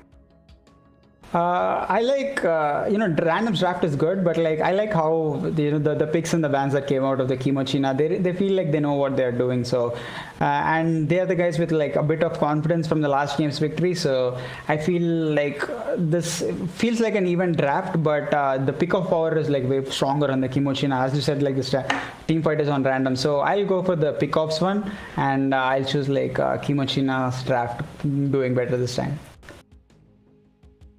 Yeah, I think a very balanced draft indeed. So you have sort of counter picks on both sides. You have like the Wyvern to save from the Void. You have Firestorm does really well against Timberstorm, Magnus. Necro also does well against that. But then on the flip side, Chrono is insanely good here. Static Storm is insanely good. Like, it's going to be a really exciting game. Yeah, I feel like both of these drafts, man. Like the way these two teams want to play is like so different. Randoms want to have like this heavy 5-on-5 clashes where they destroy everybody, and Kimochina is like, we poke you with a couple of people, take 2 down, when we go back. We don't really fight. Interesting observation here, Chal. So it is going to be an Archmage Magnus, Chondi Timbersaw. So we are going to see the Magnus against this Necro. Oh, this Magnus against the Necro. I think the Magnus will farm like a lot better compared to the Necro, right? Like in a 1v1 setting. Yeah, you just push the wave in and you go start hitting jungle pretty early. Otherwise, I don't think Magnus can really stand in lane again. It is a heavily Necro favored matchup, but Magnus can start scaling through the jungle. Like he's gonna give probably levels to this Rubik or Disruptor in the middle, like to stay, and then he's probably going to jungle. It's just that like between him jungling and the Void jungling, if Kimochina just like push through initially, they need a little bit of time for this vent to come online. But if they instead like they try to push for those fights, try to get some pickups, and that will like set the tempo of the game for Kimochina. But if everything is passive and everybody is farming everywhere, I think randoms have a good choice. But like Kimochina have like a good high ground defense, but with the Underlord, so it's not really easy pushing into them. So this might actually be a longer. This might actually go a long distance, this game.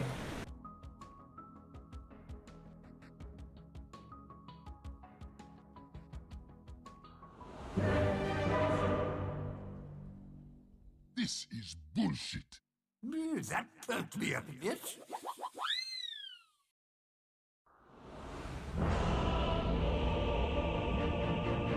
So just before we head into this game 4, guys, again another reminder about the Arcana giveaway. Check out our Instagram page for more details on.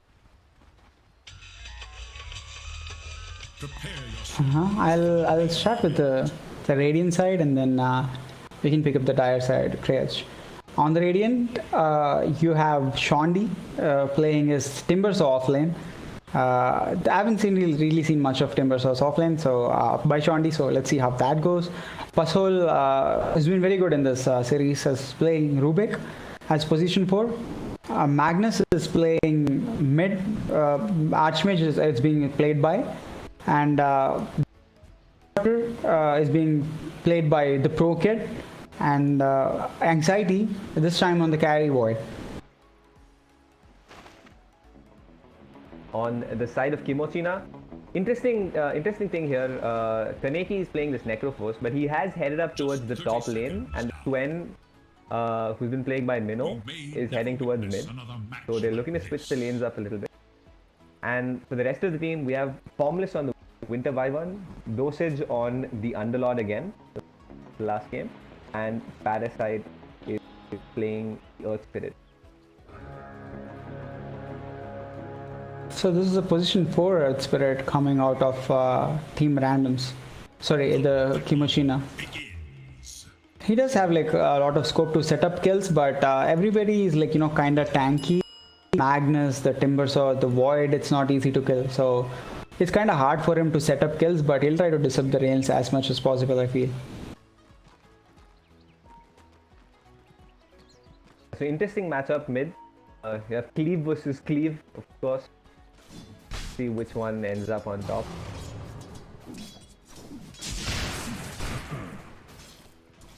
Yeah, because Mino has the way of standing people and just getting the CS. That is one good way of playing Sven.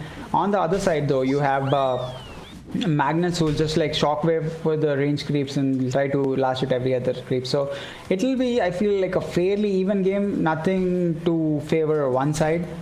As far as the side lanes are concerned, there might be kills happening on the side of Kimochina. They might get like a few kills on top of the Disruptor. Like he's the only one who is like killable a bit. Parasite actually takes down an Observer ward. That's a very cool D word coming out on top of him, like initially as well. So he's trying to get a few creeps, making sure that they're unable to pull this Parasite being a nuisance in this lane. Towards the top, Kaneki is against this Timber. So I think Timbersaw performs not so great versus Necrophos. As long as Necrophos can burst him down after a while. Initially he doesn't really have a lot of HP. Right now Arctic Burn coming on top of him, and also he's going for like few last hits and he's like falls his spot's pretty low, but he pops in a healing salve. Instead they switch their way onto this Rubik. I don't think this Rubik is going to survive this. He pops a Fairy Fire. Oh, the Fairy Fire basically saved him, so he's going to use a salve and try to get back into the full HP. So they've burnt a lot of region on the side of randoms just to stay in the lane, and if Formless goes and pulls the wave and make sure the wave is near their tower, this Kimochina's top lane would be like fairly strong. Towards the middle lane, Mino is taking a lot of damage. Oh, it's just taken a Shockwave and then a Skewer. I don't think Mino is going to survive this. Oh, he pops in his Fairy Fire. He has like in 5 seconds he has a Shockwave, but he decides it's not really worth it. He's just going to farm now. This Mino doesn't really have a lot of region on top of him. The courier is just like walking to him at this point, and it has like a healing salve and mango, so he's going to go back. He's trying to get some CS before he can go in this small camp, and after that he'll just go and join the middle lane. But Archmage having a little bit of advantage.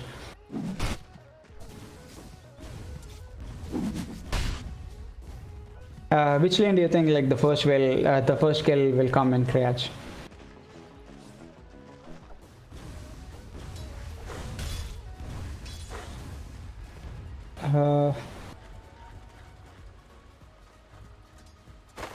So it's just like basically it's very static lanes coming as of now. Necrophos is doing a lot of damage on this Timber. So this Timber probably has 2 levels into this passive. Now is when he's trying to get something, but there's Arctic Curse coming on top of him, but he Timber chains away. He knows that he cannot really use his Whirling Death, so he doesn't really skill that. He uses only the Timber chain and tries to escape.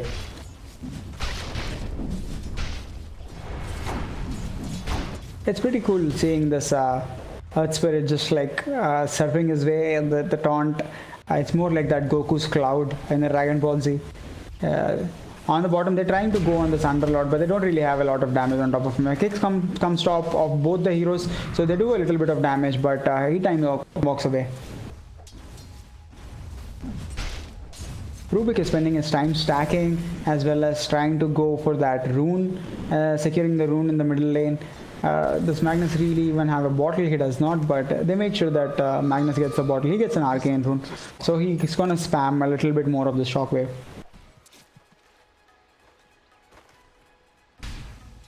Yeah, and in terms of last hits, pretty Magnus pulling ahead a little bit over here, but yeah, so Sven shouldn't have too much of a hard time catching up in the jungle.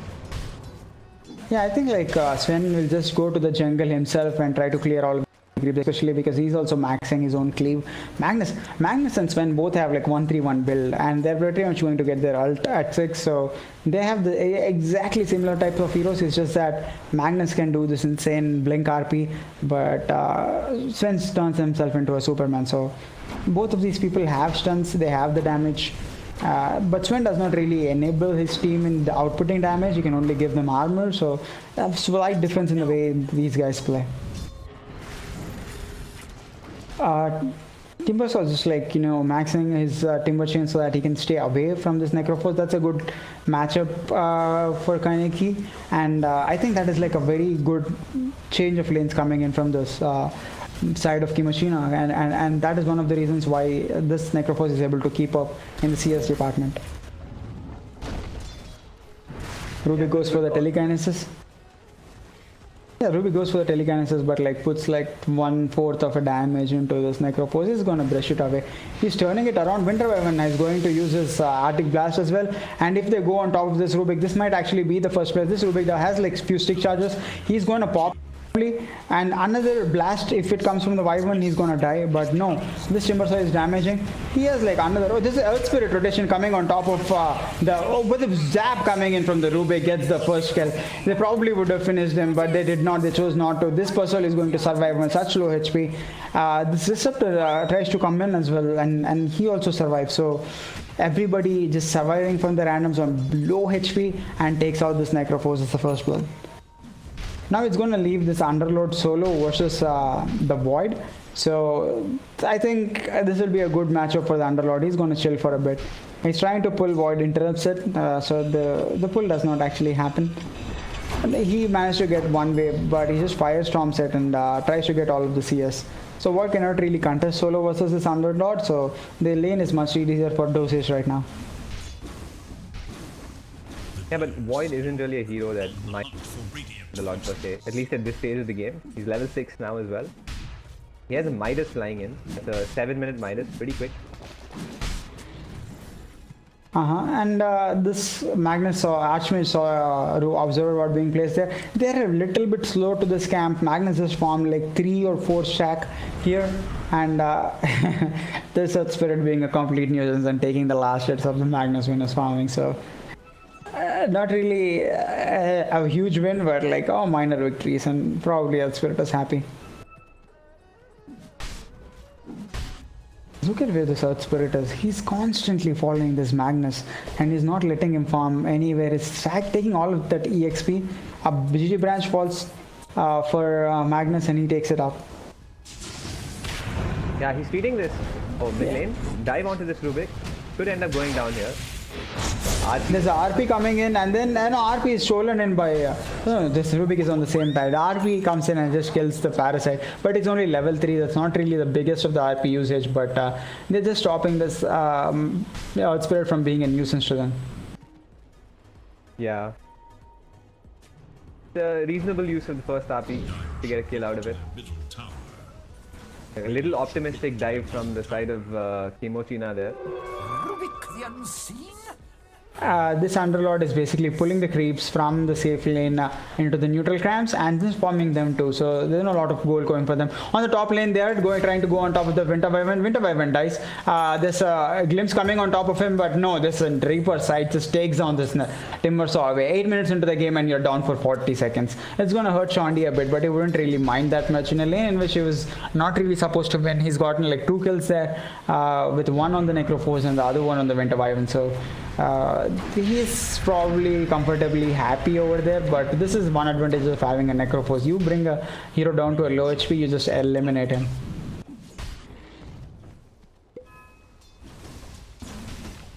Yeah, let's go Saber. Queued up for the Magnus. Getting pretty close to it. He's even farming the Ancients because there's nothing really contesting him. It's when you're giving like so much space for your team to farm, I think like randoms will go a little bit ahead, especially this Void had like a 7-minute Midas now. And the Sven is also going for his own Midas, but he just bought it. So it allows to come back to him. He at least gets a broom handle. Is he going to keep the Iron Talon or the broom handle? He decides to keep the Iron Talon because he's in the mode farming. Mino doesn't really want to fight like right now. We'll have to see if this Sven can outcarry a Void. I don't really feel that Sven can outcarry a Void, like going into the late game, especially with the Chrono and the RP on the other side. But let's just see how good this Sven is and how much he can, control to this game, because this Anxiety has played extremely good on this Anti-Mage. He also played very good on the PA, even in a losing game. So let's see if he's able to repeat that on the Void. 10 minutes soon, Underlord and Void are both trying to commit for it. There's a time walk in by the Void, but he doesn't really have a chance to get it. Towards the other side, they pick up the formless Wyvern, who probably went for the bounty rune. Tower is under attack. That should help. Still pretty under-leveled in support. Disruptor is the only one who's level 6 at almost 11 minutes into the game. I mean, they picked up Rubik. Rubik just took the level 6 with the Storm. On the side, they both have like, you know, level 6 on the supports. It's a pickup and trying to heal him with use of Death Pulse, but it doesn't really matter. It glimpses back, but oh no, he walks out of the Static Storm and he escapes. That would have been a certain death for the Kaneki Necrophos, but he escapes out of that. Now, there is no Static Storm for a little while. Now is when, you know, Parasite can be a little bit active. He's trying to get his own level 6, and now once he hits level 6 and this Mino decides, you know, he has a minute for his ultimate to come back in. But if they wanted to fight, this would have been the perfect time. Necrophos, on the other hand, is like quite comfortable. And Underlord too, he picked up a phase boots this time instead of going for a Arcane Boots. What do you think he picked up a phase boots this time, Priyaj? He's been having a pretty free lane here. The Necrophos is going for the Greaves already. So the Arcane Boots is less value on the Underlord, I feel like. So I think that's the reason he's chosen to pick up the phase boots. Top lane, glimpse back onto this Necrophos, but he is standing his ground. As an ultimate, he's probably trying to pop it on somebody, but nobody is like low HP yet. They're trying to go on this Necrophos. Necrophos is low HP. They try to, oh no, that's a unfortunate combo coming in from both the Winter Wyvern as well as the Kaneki. It's only a Necrophos Reaper Scythe is wasted, but it's okay. He doesn't really mind. He tries to turn back. There's a mechanism coming in from side of Kaneki is exactly at the right time. He redeems himself with exactly good play as soon as he makes like, you know, a mistake. You know, it's not just his fault. There's a misplay coming from both of them.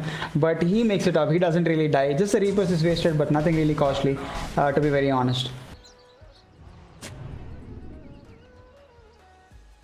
Yeah, slight miscommunication there. Always a danger when you have a Winter Wyvern on your team.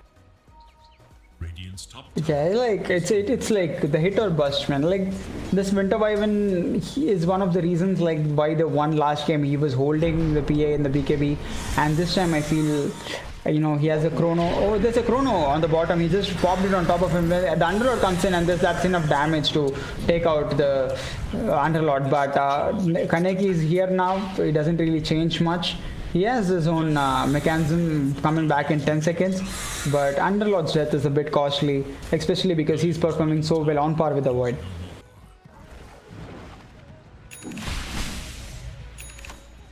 I think team randoms are having a little bit of advantage in the early game because of how reliant both the Necrophos as well as Sven is on their ultimates. So they are farming their way in this game. Magnus has 150 CS and Void has 133 CS. They're leading both in the CS stats.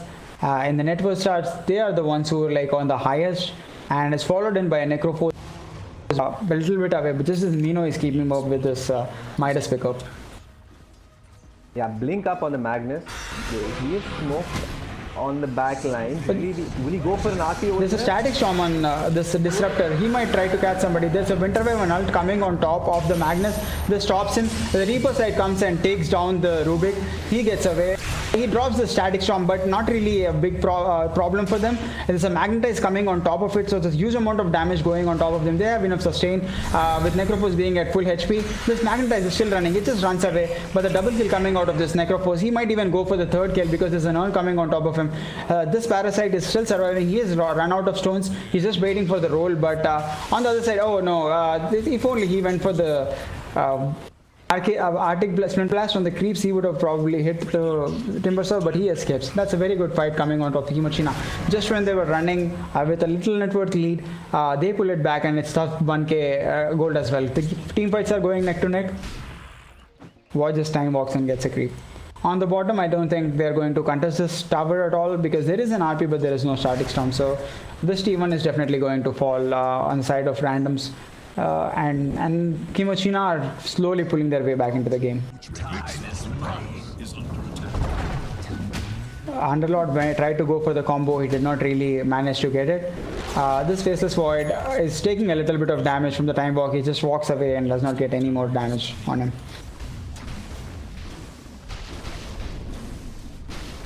That's exact. So a little bit of a greedy build coming out from the Faceless Void. looking to build up a Maelstrom after his Midas, despite having power already on him. So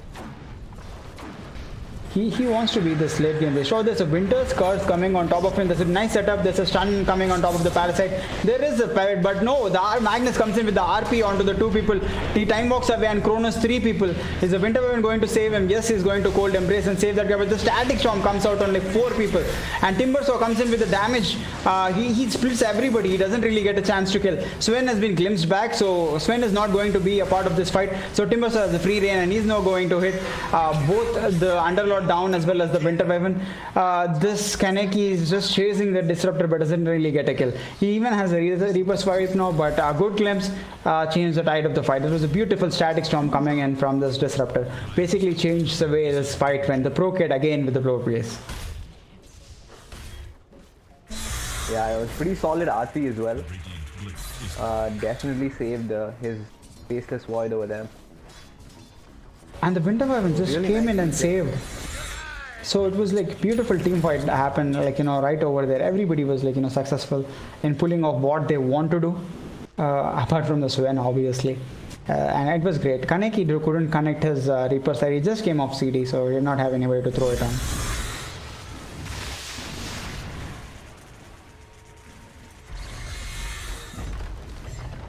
Now they're trying to push the team on top. They know that they have a little bit of good team fight abilities. With the RP down, with the Chrono down, there is nothing that can really catch them off guard. Rubik actually got Splinter Wire, so there's a lot of damage coming onto this Timbersaw. Would they even go for the Timbersaw? No, there's a Reaper coming on top of the Rubik and he falls directly. Kaneki is on a mega kill. This Timbersaw has like half HP, Anon going on top of him, 4 heroes surrounding him. He probably would still survive because it probably wouldn't have enough damage for him. No, his chain is now cancelled. Now he's also silenced. If a pit comes on top of him, he might even go down. Now he has a Rod of Atos coming in from this Underlord, and the Timbersaw goes down and they decide to defend this tower. No, Mino is coming in with the God Strength. He puts it on and then stuns the Disruptor, takes in away. Kills happening everywhere, and the network swings to the side of Kimochi. Yeah, this will probably be a tier 1 tower as well. Using this God Strength. Can they possibly look towards Roche here? Time left on the God Strength. TP's out. Magnus has an Orchid and he has RP right now. I don't really know if, you know, going for it is a good choice. They do have enough sustain, but between Timbersaw's raw damage with no cooldowns and RP being available, I don't really think it should be the case for them. So this Kaneki has like his Echo Saber to make the Orchid. He's going for the BKB next. Pretty interesting build from the Magnus. You don't really see this that often. Yeah, it's very rare to see Orchid on a Magnus. Oh, there's an RP coming on top of 2, but he only catches the Underlord in the return. And the Static Storm going on top of him so that there's no Uber. Probably a little bit of overcommitment, but he survives and he walks away. A 2-man death. Unfortunately, the sphere only connected with 1. Otherwise, it would have been like an interesting kill on 2 people. That would have probably been a Roche for them. On the other hand, now they know the RP and the Static Storm is down. They can go for the push. They know that the Chrono is available, but Winter Weapon, he catches the Winter Weapon in the ult too. So there is no way this Necropush is surviving. Instead, he goes for a Cold Embrace. He doesn't really connect at the last second. He just goes down. That is a nice RP from Anxiety, making sure Winter Weapon is in the ult. And he's just taunting him with some things but not just meant to be. It's a good play coming on side of randoms. They are now 2k in the lead. It's a back forth game again, just like the last game, but this time it is not on the extremes. Sven completed his BKB. He has a 10 seconds BKB this Sven. I think now they can take a great fight. Parasite just rolls away in the nick of time. He has another time walk, doesn't really have time dilation, but he has a Mjolnir. Does he have another chance? Yes, he has a W. No, he goes and it's Parasite, unfortunately, but he kicks him away. Rubik tries to go and he has a Fate Bolt. No, there's a glimpse that sees him. There is no way he's surviving from that. He just dies.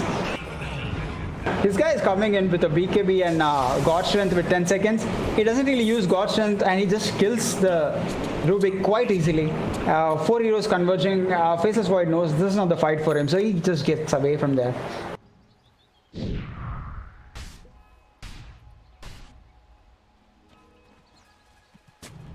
They probably can look towards Roche at this point because they're trying to push a T2 tower on the bottom. But Void decides that because he does not really have a chrono, he's just going to farm on the other side of the map. It's a solo Earth Spirit coming in. It'd probably be dead meat. If somebody saw him, he's still hiding in the trees, this Parasite. 4 people close by towards the Parasite, and he sees like there was a glimpse on top of him. They thought that he just TP'd in, but no, he's been TP'd there and he stood there for a while. So Boob's Parasite just stays alive, doesn't really go anywhere. Radiant's bottom tower is under It's a fairly even game, you know, with the Void and the Sven having similar net worth and the Underlord and Timbers having similar net worth. They're trying to connect towards the Radiant Roshan, but no, everybody just like splits away. But it's only Kaneki who's like a little bit behind the Archmage, but Archmage has like an end power for him to farm. Kaneki does not. There's a steal coming in. He steals a Death Pulse on Rubik. Rubik, whenever you steal from the Necroforce, you usually get like good ones. If you don't use the Ghost Shroud I don't think is really that great, unless like you have a Stress Ven on top of you trying to hit you down. I think Try achieve like a team fight. Steal from the Underlord this game.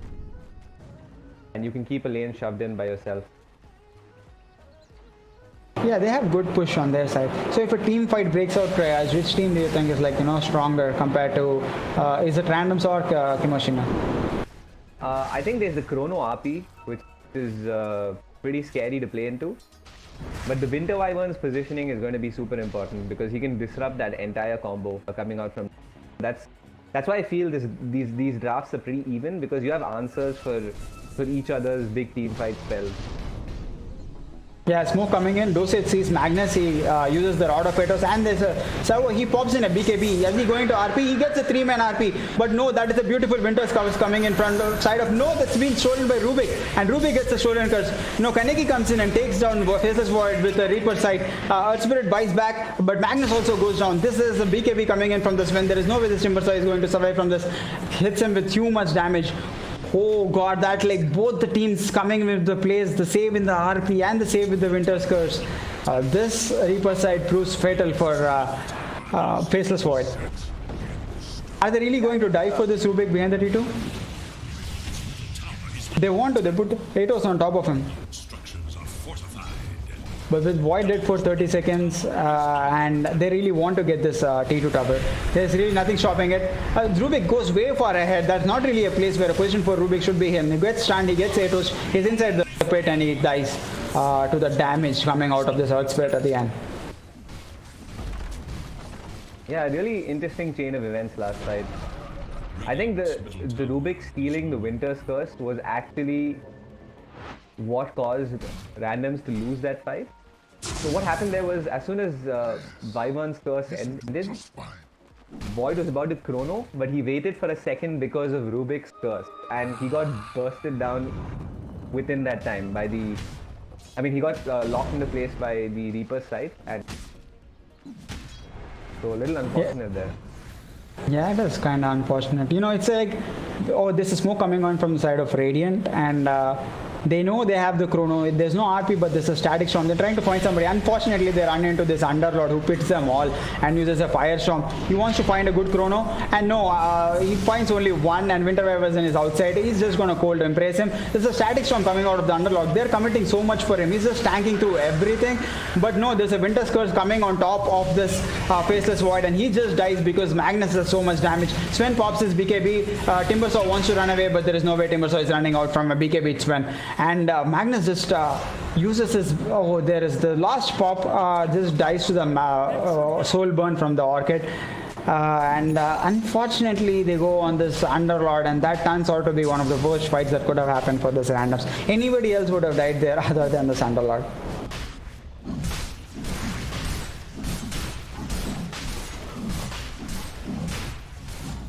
Yeah, as you mentioned out. For them as well. Yeah, as you mentioned out, like, Roche finished and it goes down in the hands of Mino.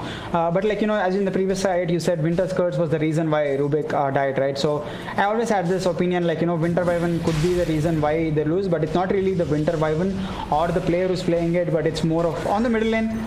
Oh, they see an Underlord. They just go for him, just burst him down, man. It's not really it doesn't really feel like an Underlord when he's hit like with so much damage from Magnus. Is under attack. But it's more of the spell, I think. The Winter's Curse is designed in such a way that it will help you lose for your teammates. Yeah. Oh, full Assault Kyrus coming on White top Skull of the is good, Sven. I guess. Exactly.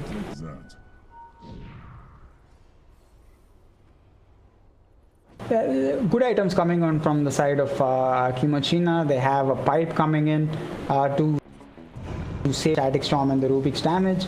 They're on the Kaneki. Winter Wyvern also gotten his blink, so his positioning would be extremely good. This Sven is like a monster right now. He's 4k above a Faceless Void who has a Midas for him as well. Underlord with his 8 and going for his 7 Salbred, and obviously there's a Spirit Vessel coming out of Parasite. So good items all around coming out of Kimochi. Like if you look at the Radiant side, it's only like Glimmer Cape from the Disruptor. BKB is there for the Magnus, but he's used it, but not too much avail. Lotus Orb coming in for Timber Saw, but nobody's really caring about his Lotus Orb, man. People are switching BKBs and just punching him to death. Feels bad, man, for a Timber Saw. And Faceless Void, he's gone for this farm-oriented build, and it's not really working out. On the bottom, they're trying to get this T2 tower. Firestorm is there for Rubik, so he tries to stop the push by a little bit, but he knows, people know that Rubik is stopping there, so just take him away. Another time I feel Puzzle is going to die right away if he goes one more step ahead. They're trying to trade T2 for a T2. Are they going to Underlord, is going to Uber people back in? How many people are going to come? It's an entire team. If only Void waited there, that would have been the devastating surprise for his life.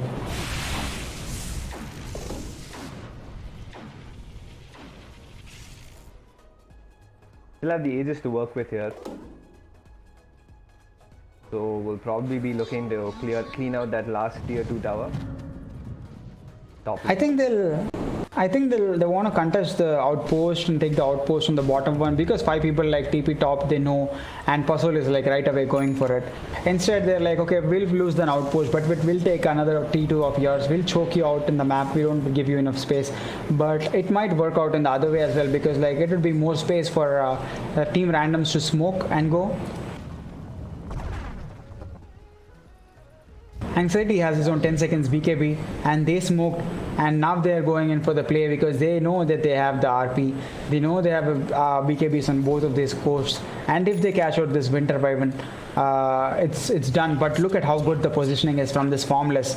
He's in the trees where even his own teammates cannot find him. And Parasite is also in the same place. This is Firestorm still coming out of him. Sven is being silenced. He has an Aegis, so he doesn't really mind. He's just standing there and hitting. There's a Silver Shadow Blade coming in from the Magnus. They want to catch people. This Winter Wyvern now comes out of the trees. But they want to catch out the people who are retreating. Probably a good 2-man chrono, but they know there's a Winter Curse is there. This Disruptor is starting the fight. He glimpses everybody, and there's a Godsend coming in, and he goes back on the Disruptor. One hit and you're dead, bro. Thank you for glimpsing me. Here's your death. And they go on top of this Timber Saw. Timber Saw also has like a lot of damage taken to him. It's survived by just a little bit. Magnet is coming on top of this Rubik. He's not going to survive. Another death for him. This Timber Saw also goes down to the Minos. Stun and was the damage. So Disruptor starting out the team fight, and then Winter Wyvern, I must commend him. So he's pretty much sat in the tree lines the whole fight, and the Faceless Void's been hunting him in the back lines all of this while, and hasn't been able to find him. So it was pretty much like a 3v5 fight there, where the Void was just running around behind, not even in the fight, trying to find out where the Winter Wyvern is. Yeah, that was like extremely good play. Formless has been, it's a cat and mouse game. Void does not want to come in before he sees Winter Wyvern, and Winter Wyvern does not go in before he sees a Chrono Void. The difference is that unfortunately Void is the carry. He's the one who has to do some sort of damage in the fights, because this one is taking out people left, right and center. He just destroyed the Disruptor, broke the Timbersaw's face, and all of this is happening and Void is chasing a Winter Wyvern. So like, it's unfortunate that this is how it has turned out for the side of randoms. Yeah, again, they're going for a to the sort of drafting. Made it a little difficult for them by taking this Void into a Winter Wyvern. And also how good this Winter Wyvern is playing. He's made sure that he's cursed every single time there is an RP, every time there is a Chrono. There is only one fight in the middle lane that he was not a part of, that he died. But other than that, every single time, you know, he got hold of it. So Wyvern has been like extremely crucial in this game. So this is one of the reasons why they first picked both the Wyvern in the last game and in this game, and both the times Formless was on it. The last game not that much of an impact, but this game is beautifully shining on this Wyvern. Everybody just Ubers their way out of there. They take their axe like one of the best things. This Disruptor, if he was alive, he could have just glimpsed one back, but unfortunately he was dead. There's a smoke coming in. Now they feel like they have to do things. But the Radiant team knows. They know that, you know, none of them are showing in the map. Everybody is like envious. They are waiting for the anxiety to show. This anxiety might have a little bit of anxiety and hit the creeps. Yeah, he's like, I'm done staying in the fog. I'm just gonna farm more for a little while. I'm the carry, guys.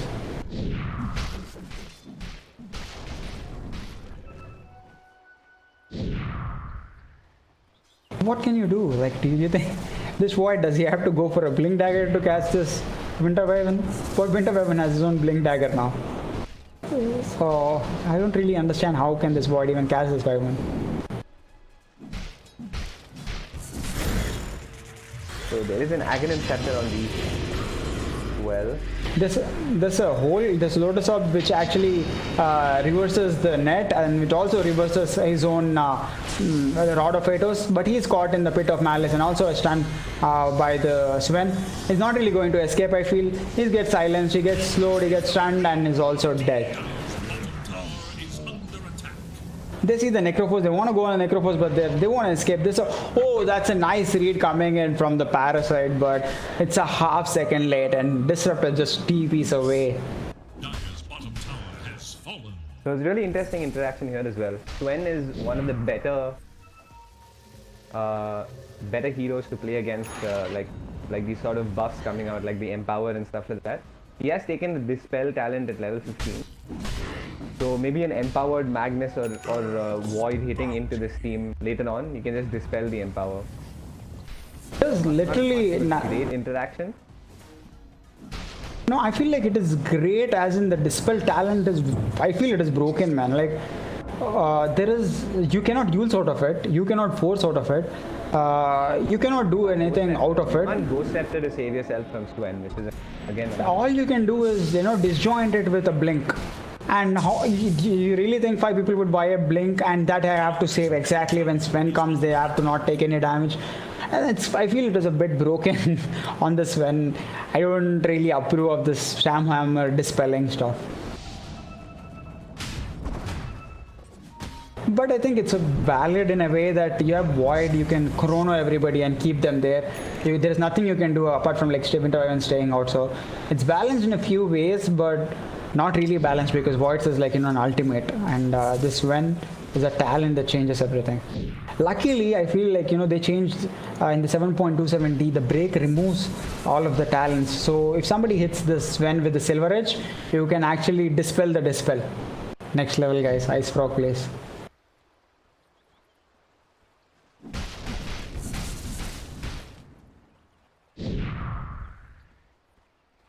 Kaneki growing stronger a little by little. He's catching up in his own way. Sven is standing there near the edges. Spirit puts a courier there, like, bro, Sven, you can go and farm somewhere. I have my courier here. And so Sven is like, I'm gonna leave. Take care of the Roche, bro. like a Shondi. Shondi has unfortunately did not have as much impact as Kaneki had last game, especially because Kaneki had higher levels, higher farm, and he was pressing at a time when other team did not really have counters. There's a glimpse coming on top of this Necrophos. Oh, it's actually a good combination coming from this. No way this Necrophos is surviving to the damage of Chakram. BKB coming in from the side of... There's a Winter Wyvern coming in, then just ultis one. There's a Storm Hammer coming and stuns two people, but the RP comes and saves. This time RP is saved, but the Chronosphere coming on top of him, and there's a Disarm coming on top of him, but no, he survives. He's trying to take him out. A Cold Empress coming out, but no, he dies to the Firestorm, and there's this first kill from the Disruptor. Oh, this time a little misplay coming in from the Winter Wyvern. He did not wait for the ultimates to go off, and as soon as they knew the curses were gone, man, they turned it around. Yeah, that's how important this hero is here. The Faceless Void is going to wait till this Wyvern shows himself, and I think slight misread from him this time. Like Wyvern in the last fight, of course, just stood in the trees and had more impact than what he did have this fight when he did actually show up to it.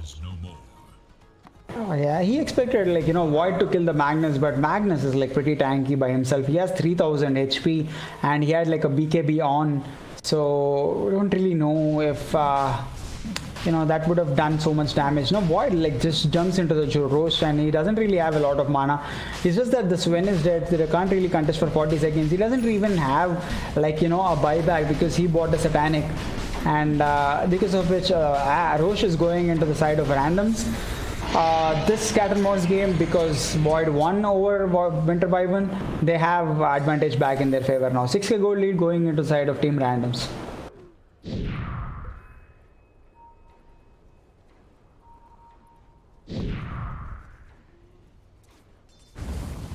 You also have this is the grand final, guys. Game 4, probably elimination for Kimochi now if they lose it. 2 games were won by randoms, so the third game was won by Kimochina. So there's a 4th game, so there might be a little bit of nerves coming into the play as well. You cannot always be impeccable and perfect all the time, so there's that. How do you think the nerves will play a part in this game, Crouch? I guess all of these players are pretty accomplished, and they must have this whole nerves issue sorted out. So I'm pretty confident that all of these guys are good enough to hold their composure in difficult situations. I think that is what separates you from a good player to a great player. It's not how good you can play, but how good you can play when your team needs it. So it's now chance for Faceless Void and Winter Wyvern to shine on the biggest of the stages, try to show composure and see how the game goes.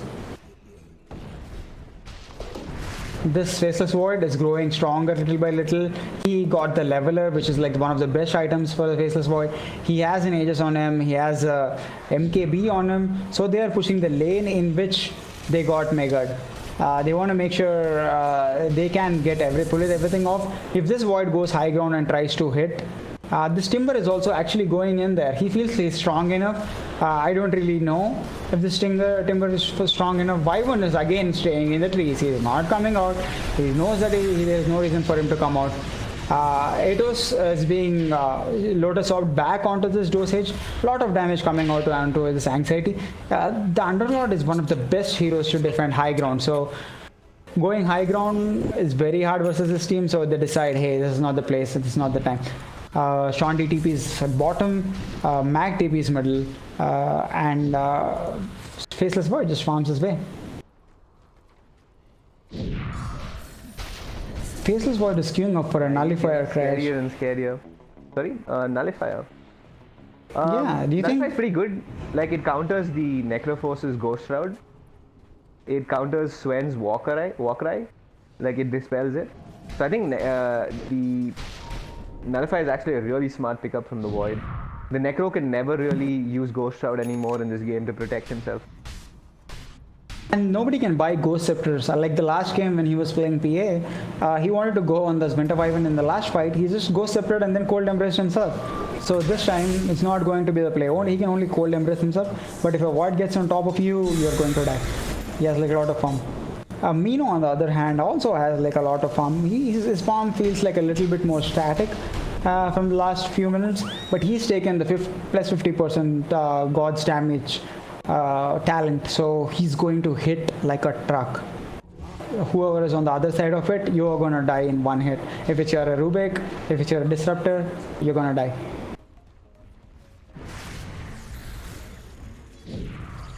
Yeah, so it all comes down to who gets the jump on whom. I think you ideally, if you're Kimochi now, you try to jump this void and Reaper sight him in the beginning of the fight and blow him up, but a little bit more difficult with this Aegis.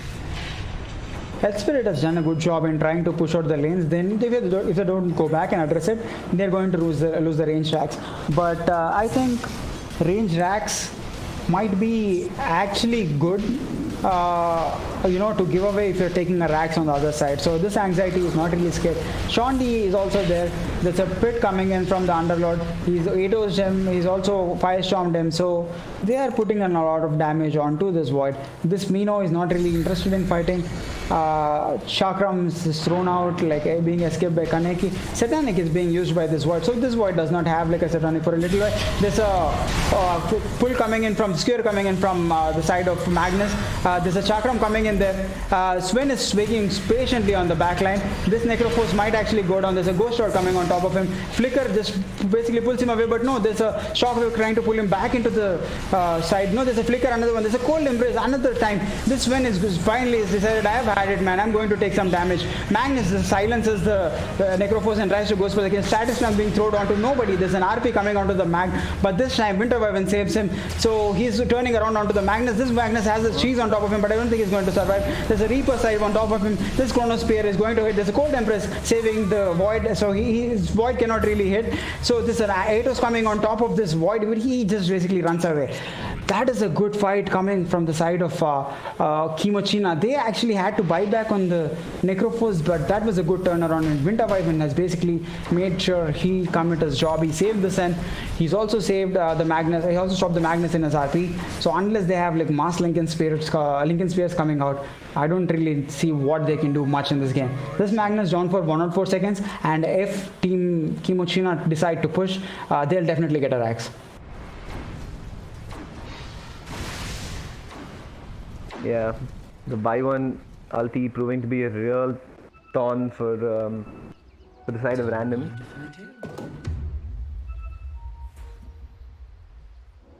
So Nullifier is complete for the Faceless Void. He does have that up for the next fight. So Necrophos needs to watch out for this. But what do you feel about these players not saving for buybacks at all? There's no buyback in Magnus, and this Void has not saved for his buyback as well. He just buys the Nullifier. For a lot of damage coming onto this swing. Yeah, you know that if once your ultimates are expended, you don't really do much. So you can probably spend that gold on trying to ensure you can do as much damage with your first life as possible. Look at how hard like it is going high ground versus either of these two teams, right? Sven, who had like 4,200 HP, drops down by like 2,000 HP, and that is like happening in 2 seconds, and he just put his foot on the high ground. Magnus is not even there. If they decided to just switch on the BKB or use the Satanic just like how Void did and try to force it, they would have got the tracks, but they don't really know if this Magnus has a buyback. They wanted to play it safe because this might be an elimination game for them, so they just went back. They have Flicker comes out for on the side of randoms as well. This Flicker has actually saved Kaneki multiple times. He's decided he does not want Flicker anymore. He wants the Woodland Striders now. Doesn't really care about his mana pool because of all this reverse guard and the Guardian Reefs. He wants to survive and wants to stay in the fight. So he makes his HP pool over 3,000 HP, and he's surviving there. Oh, this Sven sees the Magnus. If he goes on top of him, that Superman is going there. There's an Invis coming on top of him. There's a Blink coming in from the Wyvern. Shows the... Oh, he has no RP. Yes, he puts in RP. It's a BKB RP. He's on 1 HP. Just being dead by the Void. Void just kills him. Here's a Chrono coming on top of the two people. Cold Embrace might even come out on top of this particular Earth Spirit. He doesn't really... He dies to it because of all the bad damage. No, Reaper side comes out and takes down this Void for 134 seconds without a buyback. Timbersaw is there, he's stuck in the pit, he doesn't really know of a way to move. He tries to kill, but now Cold Emperor comes out from this Winter Wyvern. They know that there's no buyback on this Void because this Void would have instantly bought back to save. He did not. So 2 minutes on the Void. It's impossible, I feel, at this point for the randoms to fight. Do you think is there a way for the randoms to win this game, Kriyaj? No, I honestly think it's GG. Maybe they have one more team fight in them with the next chrono, but this could definitely end up being mega creeps for the side of Kimochi now, right? Yeah, and Timbersaw is trying to do a little bit of damage with the skewers, with the Chakram, but do you think this Kimochina will really care? No. That was actually Magnus was a little bit of out of position. No, he goes for the Whirling Death on top of him. Sam armor is being stolen and he puts it back onto the Sven. Sven does take a lot of damage. He's almost going to die. He might have to switch on his Satanic and try to hit, but unfortunately they pop a glyph, so they're doing no damage. So they're not able to get any damage, damage HP back onto the Sven. This Rubik trying to slow it down as much as possible. Puzzle just tries to firestorm them, stun them, make sure this Sven is like in such low HP. Thanks to this Rubik. Oh, there's a static storm. Oh, there's a BKB coming in from the Mino. If not, that would have been like an instant death for this Sven, even if there was a Winter Wyvern behind him. So Shandy decides to chase. I don't really think this is a good idea, especially with the Void being dead. And he pops his own Lotus Orb with the Superman is coming in 1, 2, 3 hits and Shandy is dead without a buyback. You go out of your base without a buyback when you're almost on the brink of defeat. That's definitely a loss for you. Massive pings are coming onto the side of a T3. This Magnus does not have an RP for 2 seconds. He has it now. Would he really go? Where is this Wyvern? He's beautifully positioned at the back of the fight. He's definitely going to save everybody. Firestorm was a good spell, being stolen by this Rubik, stopping the team fight. Parasite is also going to the trees. Mino, he wants to go to the trees, but he doesn't want to go where his teammates are at. So he doesn't really jump to the trees. Magnus coming with the Shadow Blade. Omega Creeps coming in. They try to pull the Necrophos back. And there's a blink coming in from the Winter Wyvern. They cold embrace him. But an ultimate coming in from the side of Winter Wyvern trying to stop the Void. Uber trying to Uber out everybody, and before they could get away from there, they just leave the Parasite behind. They say, one brother left behind. It's okay. He has a buyback. That was a nice read coming in from the Pro Kid, but a TP happens from the side of Wyvern. He just gets away. Mega Creeps coming onto the side of randoms. Have lost Mega Creeps. Kriyaj. It's very hard to come back from the Mega Creep situation. Yeah. I mean, you do have an Empower and Faceless Void to defend, but I don't really see a solid win condition for the side of randoms. The net worth still, however, very, very close. Still only a 1k advantage for the Kimochi now. This will do just fine. So this shows you. Interesting ways. Yeah, this shows you like that how no matter how good you play in the game, when you feel like draft wise you have a little bit of advantage, it's kind of hard to come back. So you guys who are playing pubs, don't randomly pick an offlane Leshrac or a position 5 pubs. Try to pick well and then you'll win a lot of games.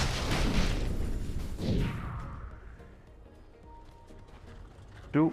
So now the Age is going to go the way of Oh, this Rubik. He's just as soon as Rubik is seen, he's dead. Oh, that's a 900 gold loss. That's a he's just going in on the side of Magnus. Magnus just goes into Invis. Sven doesn't really follow him. Everybody's trying to TP out. Parasite tries to find somebody, but no, just a TP happens and he escapes. Rubik not only just dies but gives away 900 gold, which isn't very important, but I feel like Rubik gem is one of the best items for supports. You always have to buy a gem whenever you're playing it. Like the sentry wards won't really cut it, and it's fine if you lose the gem. Oh, they're smoked up. Now I think they want to take a fight. There's a Nullifier and a Hex coming on top of this Kaneki, but he has an Aeon Disc, so he survives. There's a 2-man Static Sham and an RP.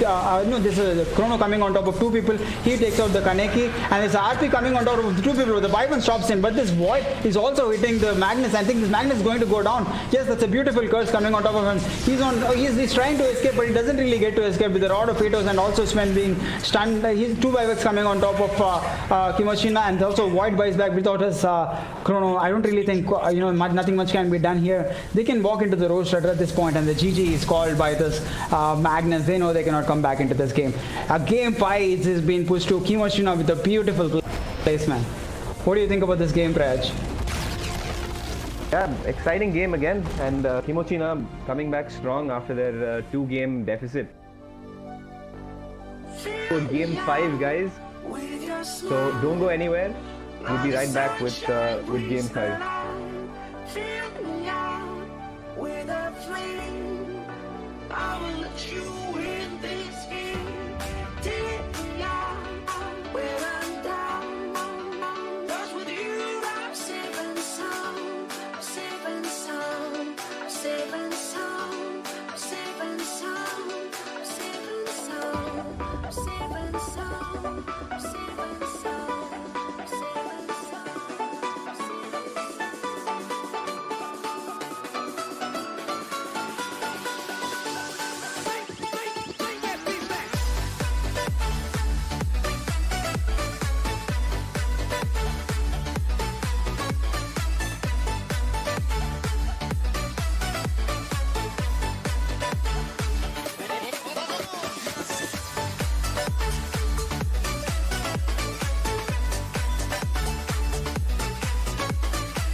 Open eye, feel the waves cut through me, hypnotized by the sounds I'm breathing in. Hold tight, chemicals collide.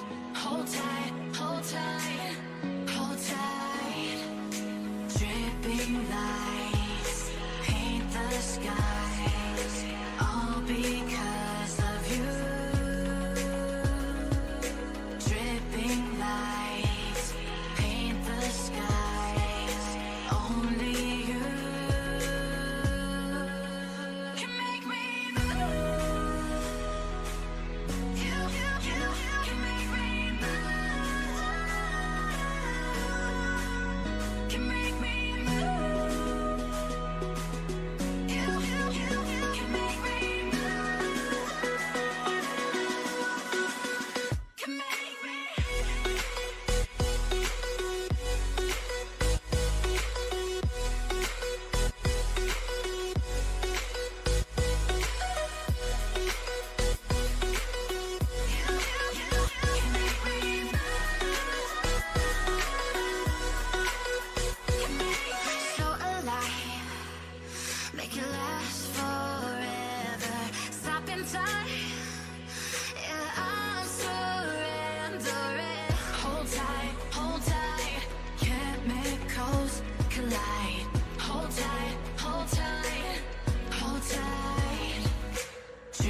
Welcome to game 5 of grand finals. Mango சீசனோட game 5 grand finals. Kimochina versus ரேண்டம்ஸ்.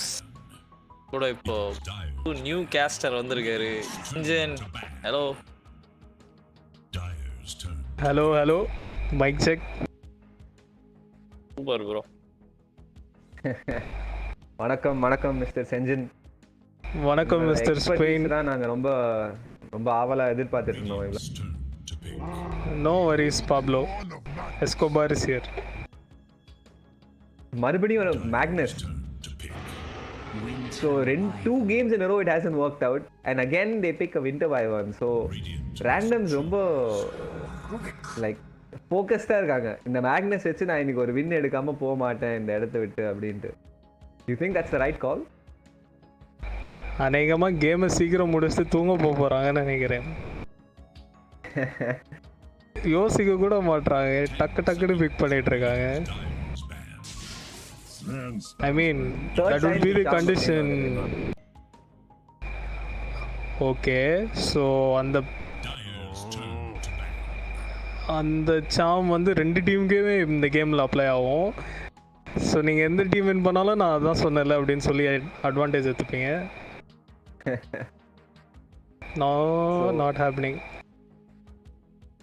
Similar, same drafts coming out. திருப்பி Magnus Rubik for randoms, Vyvern Sven for Kimochi. Bandsல என்ன மாறுதுன்னு பார்க்கலாம். This time கொஞ்சம் Sven earlier reveal பண்ணிருக்காங்க side of Kimochi. I think Mino is kind of pretty much comfortable at this point of time. அவர் வந்து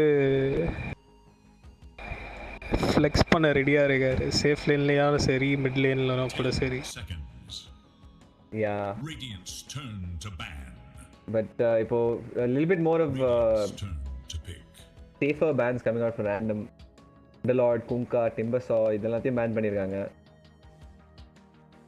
So do you think they're definitely going to invest into this sort of melee carry? They're banning out all of the sort of counters over here. Interestingly, Naga in the pool this time for randoms. Do you think they'll pick it up? They had success with it in the semi-finals. Mostly that would be the first reason to pick up a Sven, I guess. அவங்க வந்து யோசிப்பாங்க இப்போ Naga or any other illusion carry எடுக்கிறதுக்கு. And at the same time they've also RP, which I'm a very very big fan of. If they can do it here in the game 5, I think there'll be nothing more epic than that. What is sleep into RP? அது ரொம்ப கஷ்டமான ஒரு combo இது பண்றதுக்கு, execute பண்றதுக்கு. Even if you say that I'm going to release song, yeah, but it's not very ideal to do that, I guess. But ரொம்ப commit பண்ணுற மாதிரி இருக்கும் sleep into RP. Maybe sleep into vacuum சொல்கிறீங்களா? That's fine. இந்த recent patch they made that also change that you can vacuum invulnerable units. But right now ஒரு status சொல்லிட்டா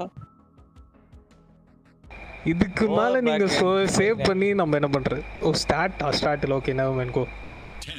ஒரு lower bracket final, இந்த கிராண்ட் ஃபைனல், ரெண்டுத்துலயும் ஒரே ஒரு game தான் ஆரக்கிள் மிஸ் ஆச்சு. That was last game, right?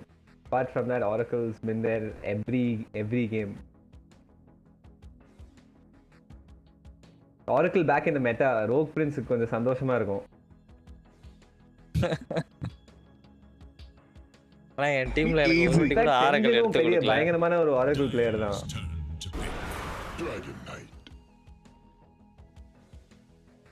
Yeah plan பண்ணிடுறேன் அடுத்தது ஆரக்கிள் ஸ்பாம் பண்ணுறது.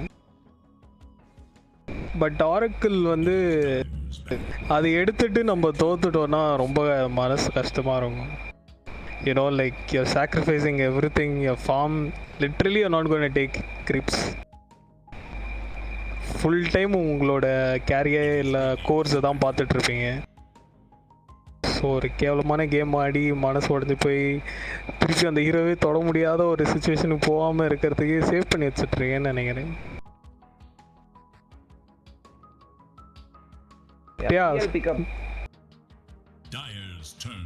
into a Sven. என்ன நினைக்கிறீங்க? What are your thoughts on this? I think it's more of 50-50 matchup.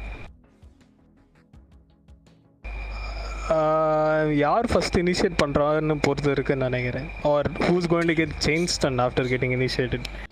இப்போ ஸ்வென் மிட் கேமில் 20 மினிட்ஸில் ஒரு 2-3 ஐட்டம் வச்சு பிஎல் மேலே குதிச்சானா ஒரு ஸ்டன்னில் இல் probably bring him down to quarter HP. அதுக்கப்புறம் ஒரு ஃபாலோ அப் ஸ்டன் இல்லைனா சைலன்ஸ் இருந்ததுன்னா you can get the PL down. The PL manages to escape. Also have the Oracle to factor in. You have the RP. Exactly. It's that easy. So if he manages to survive that stun, அப்படியே ஒரு false promise போட்டு fail பண்ணிடலாம். 5 But seconds. they still Necro is okay. Necro has been banned out. What offlane pick do you think is going to come out here from? And From whom? Of course, they need a mid. This From is probably going Sekus. to go mid, right? I'm assuming. Yeah, mostly அது கனெக்கியோட hero தான் mid. Because they're thinking it's going to be Magnus mid.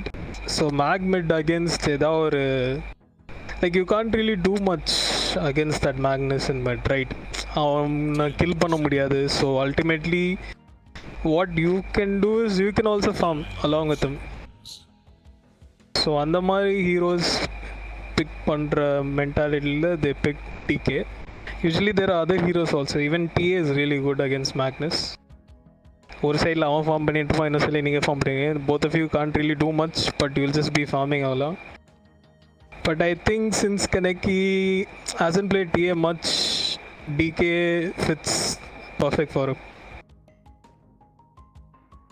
Offers some push as well. கண்டிப்பா. Randoms ideally என்ன sort of a pick would you like to go for here? Maybe OD for randoms might be an option. Does well against all of these heroes here. True. Maybe they might switch up the Magnus pick. அவங்க mostly அது offline கூட வந்துச்சு இன்னொரு mid big பண்ணலாம். Yeah, they did that in the third game. The offlane Magnus did play offlane in the third game. So they still have that option. Right. I think OD looks really, really juicy for randoms. But at the same time, it'll be a little greedy in the தோணுது. Like you already have a Phantom Lancer in your team. On top of that, or Magnus who also will be either taking the lane farm or the creep farm. What do you think about this? Zeus looks really good here. Triento scout பண்ண நல்லா இருக்கும். And his third spell is also really good against all those strength heroes out there. And doesn't really care about Winter much because அவனோட positioning will always be in the backlines. But I'm not sure if Archmage, that is Random's mid player, plays a lot of Zeus. He prefers heroes which can initiate and do a lot of, impact in the fights. You can set the tempo pretty much. Night Stalker. So that is a mid Magnus then. Yeah, and the Shanti Night Stalker. Shanti is really good at that hero. Nalla impact. And at the same time, I'm thinking he mainly focuses the backlines. போன game வந்து அந்த வென்ட்ரை பிடிக்கிறதுக்கு R catch பண்ணுறதுக்கு யாருமே இல்லை. So this game they brought in a Night Stalker to do that work, fill in that job, I guess. Yeah, again, Winter Wyvern looks like a really nice pickup for Kimochi now. Does well against the PL, does well against Magnus. Night Stalker's positioning, this Wyvern's positioning is going to be super important again. The thing is, even if Night Stalker flies to the back line, I'm not sure if he can kill that Winter Wyvern. ஒரு 2-3 most of the damage coming out of Night Stalker is going to be physical as well, right? Choose your hero. And அவருக்கு backup கொடுக்குற மாதிரி கூட heroes maybe PL will join, but again it will be easier. Interesting. They pick up a co-op and Kaneki is on the co-op. So that's a mid co-op and an offlane DK. So switching things up a little bit. Well.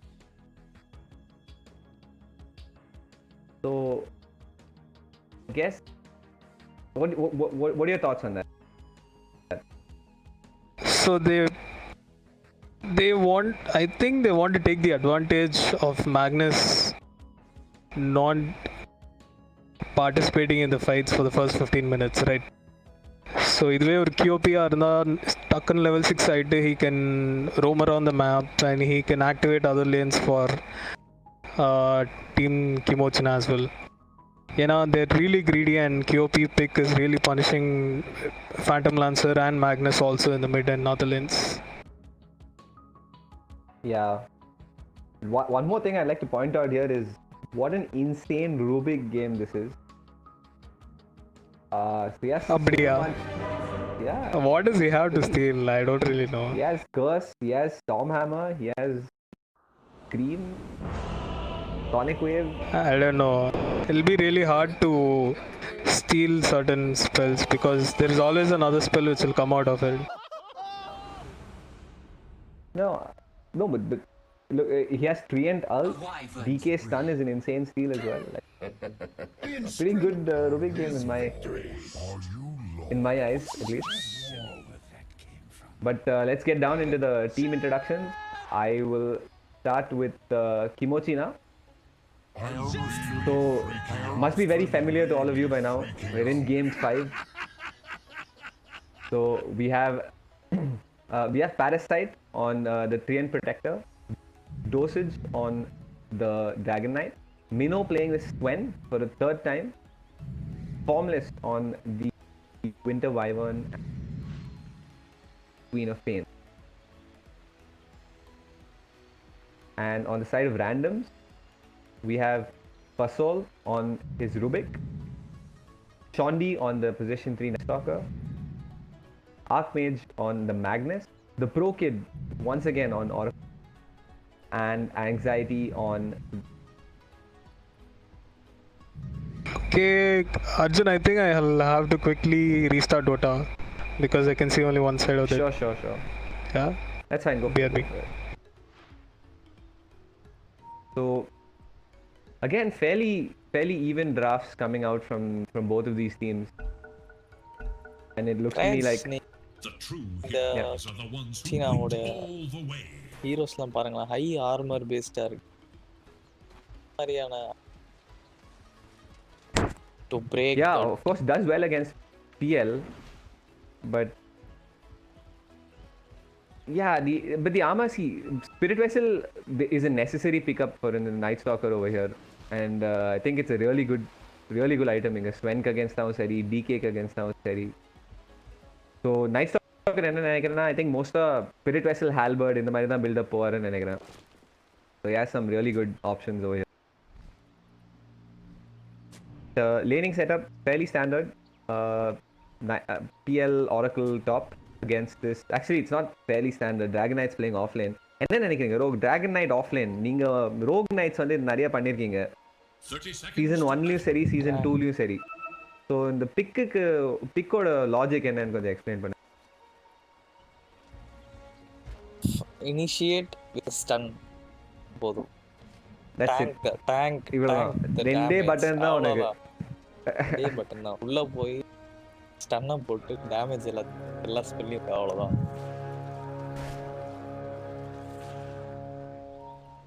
Yeah, and right off the bat, it looks like they have more answers for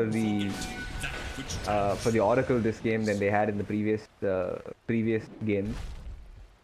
So of course DK blink dagger பண்ணுவாரு. Pop has an inbuilt blink.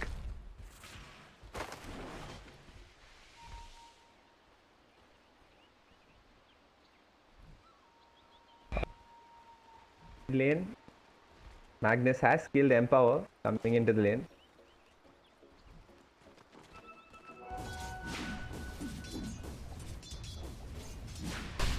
What scenes, Arjun? Scenes are that one bounty rune has still not been picked up. அது அப்படியே விட்டுட்டாங்க, தேவையே இல்லை அப்படின்ட்டு. Maybe Quap might pick up a bottle and try to get that later on. Oh, QOP Dire Bounty வந்து Radiant Hero வந்து எடுப்பான். I apologize for my mistake. Magnus might pick it up later on.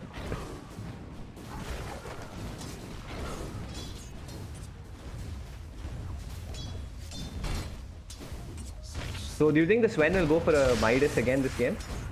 Or இன்னும் கொஞ்சம் வேற ஏதாவது ஒரு faster tempo item choose பண்ணுவாருன்னு நினைக்கிறீங்க? I think it's going to be mid game based build தான் Sven கிட்ட இருந்து. So he'll definitely go for a Midas. Faster tempo மினோ அண்டனா அவ்வளோ சரித்திரமே இல்லை. And he needs to keep up in farm with this empowered TL and empowered Magnus. Top lane, all play out on this TL is falling a little low. Doppelganger skill pannala. Anxiety. You must be a little careful. Meanwhile, hits being traded between the Rubik and Winter Wyverninga. Trying to get through some of that region. The cheeky pull also coming out from the Rubik. You know, there's no other hero, or maybe int hero, which have the same stats as a Rubik. Top level, 3 GG. Top. Yeah, first blood. Or also magic nuke coming out from this Oracle. So, are you talking about stat gain of Rubik? Like general starting stats itself. 20s பார்த்தீங்கன்னா strength அஜி int எல்லாமே 20 plus. No other hero has that. No other interesting fact. That's why it's really hard to trade against Rubik, and there are very less heroes which can trade. Yeah, and but you also have Fate Bolt that reduces your base damage. So that's also like a really important fact as to why he can trade so well. Mid lane, heal out on Magnus. This I did not expect. I'm pakkame camera thirupala because I didn't expect a kill over here, but slightly overstepped in the Magnus. He had a bottle coming out of the video. Magனால நிக்கிறது கொஞ்சம் கஷ்டம் தான்.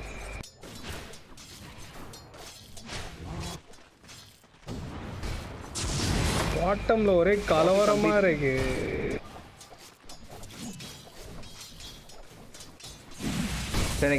எனக்கு ரொம்ப கண்ணு உறுத்திட்டே இருக்கு. ஒரு bounty ரூன் அப்படியே எடுக்காம வச்சிருக்காங்க. வேணா ஆல் சாட்ல டைப் பண்ணிடலாமா? ஓ Magnus is walking towards it. ஐயோ பாஸ் பண்ணிட்டேன். ஆல் சாட்ல டைப் பண்ணி இது வந்து கிவ் அவே क्वेश्चनா வச்சிருங்க. Who will be which team will be the one to take the bounty? Correct. ஐயோ எல்லாரும் answer will take the bounty. எடுப்பாங்க எடுக்க மாட்டாங்களா அதுவும் இருக்கு. எடுத்துருவாங்க, அது டெஃபினட்டா எடுத்துருவாங்க. ஓ ஃபர்ஸ்ட் ரூனே 5th மினிட்ல திருப்பி ஸ்பான் ஆகி ஒரு பவுண்டி ரூனே வேஸ்ட் ஆச்சுன்னா என்ன கிடைக்கும்? யா அதான் சொல்றேன்.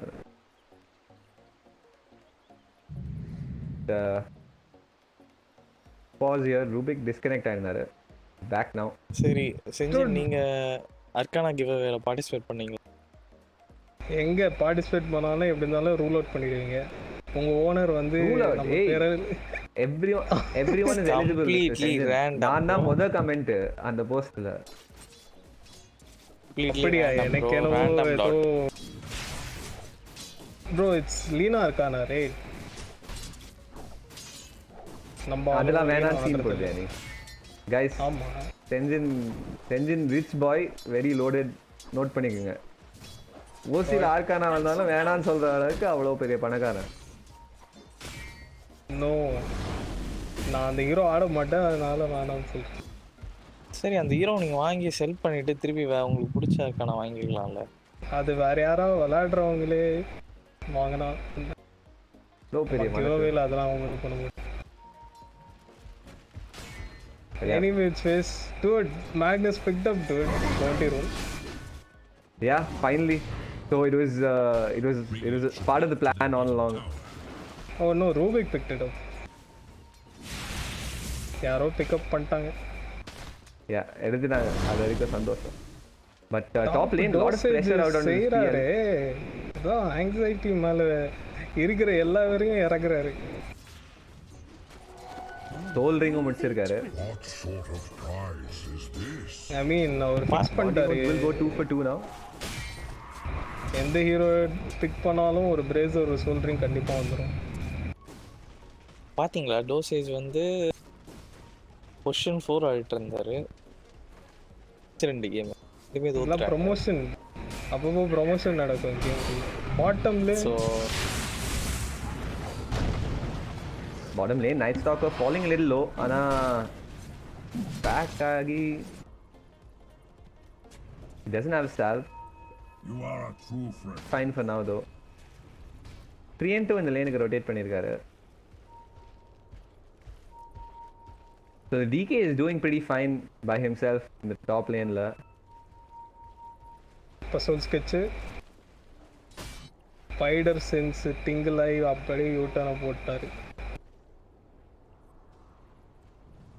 Yeah, and boot வச்சிருக்காரு. K-Dog with the place. Commanded.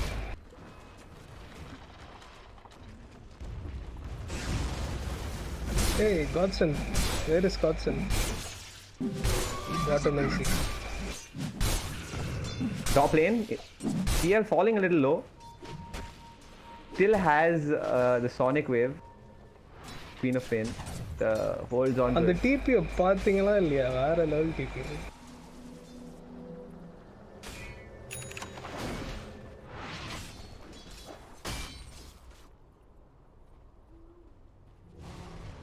Hello Paz, hello. Yeah. So என்ன நினைக்கிறீங்க like this PL versus Swen matchup? யார் like as we get into the mid game யார் ஃபேவர் ஆகும் இந்த? மோஸ்ட்லி ஸ்வென் அடிப்பாருன்னு தோணுது. பிஎல் அடிக்கவும் சான்ஸ் இருக்கு. Basically உங்களுக்கு தெரியாதுன்னு சொல்றீங்க. அதை எப்படி என்ன வாயால சொல்றது? பட் அங்க பில்ட் பாத்தீங்களா இல்லையா நம்ம நைட் ஸ்டாக்கர் கிட்ட இருந்து ரைட் பேண்ட் வந்திருக்கு. What to you think about all this? Yeah, I've actually seen a lot of people preferring wraith bands in the patch over bracers. Especially since I think the magic resistance தூக்கிட்டாங்க நினைக்கிறேன் from bracers. Since then I've been seeing a lot of but why raid band? A lot of raid bands being picked up that attack speed buff. Okay. Attack speed ன்றீங்களா? Attack speed. Yeah. Oh, top 5 attack speed மட்டும் இல்ல சூப்பரான ஒரு ஜூப் பண்ணி PL ஓடுறாரு. DP out ஆயிடு வரா screen கமானா இல்ல just DP out. Nice DP.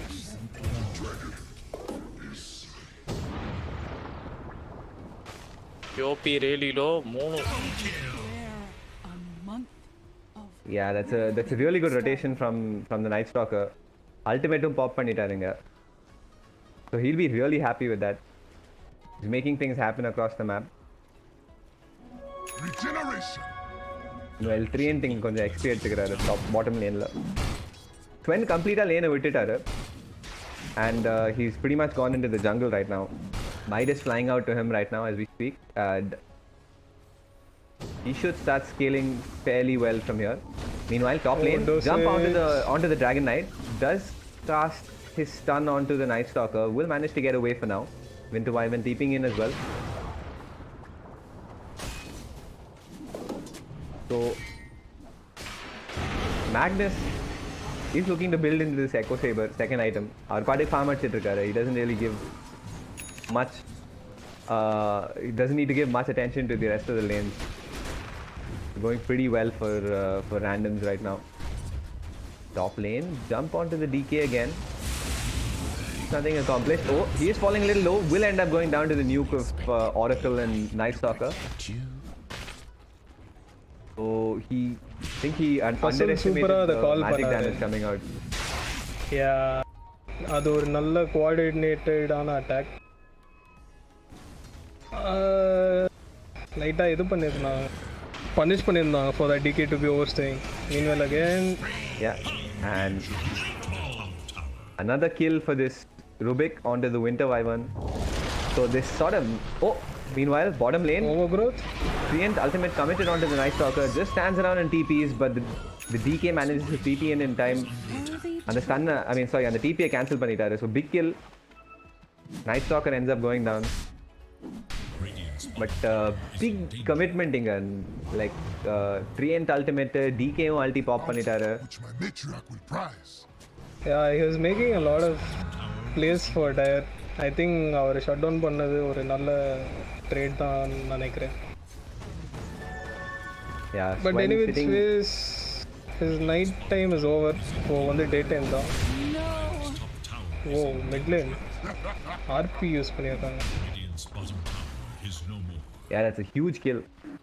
So the DD, he's made something work Dire's with this DD. fortified. Queen of Pain falling, sliding down the network that's so. So little bit of a worry. Falling a little low, should be fine. Yours out. Radiant's bottom tower is in danger. Dire's top tower is under attack. Radiant's bottom tower is under attack. Treant inga மாட்டுவாரா? மாட்டிட்டாருன்னு நினைக்கிறேன். Lift out on the Treant. Quap rotate பண்ணிருக்காரு. ஆனா there's still no sonic wave for 40 seconds. Stalker ulti committed, chasing after this Treant. Treant doesn't have ult for another 6 seconds here. Rubik falling low on the back line, should end up going down to the Queen of Pain. Does end up falling. That should be another disengage from the side of Random. Looking around here. Looking to take down this Treant. Treant does have ultimate. Winter's Curse out on the Night Stalker. Defensive one. Save the Treant. Immediate Treant ult, but will end up paying for it with his life. Stalker, do they have enough damage? He is creeping out in front of them. They have nothing to cancel it. No Dragon Tail for another 4 seconds. சூப்பரான falls promise Oracle கிட்ட இருந்து. And at the same time நல்ல TP also calculating all the spells that being used and also the damage ஓரளவுக்கு. While all this was happening, PL or comfortable farm பண்ணிட்டு இருக்காரு on the other side of the map. Mino tried to contest his farm, but அவ்வளோ worth இல்லைன்னு தான் நினைக்கிறேன் அவரோட ஃபார்மை contest. He'll do much better if he just farms on his own. Yeah, that's true. Oh, Diffusal almost completed. Magus 100 gold வந்துரும் நம்ம PL க்கு. Mid lane, play onto the Sven. They have RP here, but they choose not to use it. First was on cooldown. I think they could have gone for that kill on the Sven, but decided to play it a little bit. I think ஒரு சின்ன misplay அது. Probably I thought Rubik would live first. Radiant's middle tower is under attack. Maybe அவர் வந்து What made you Fade Bolt Max, I mean lift level 1 ஆல range கம்மின்றதுக்காக பண்ணல.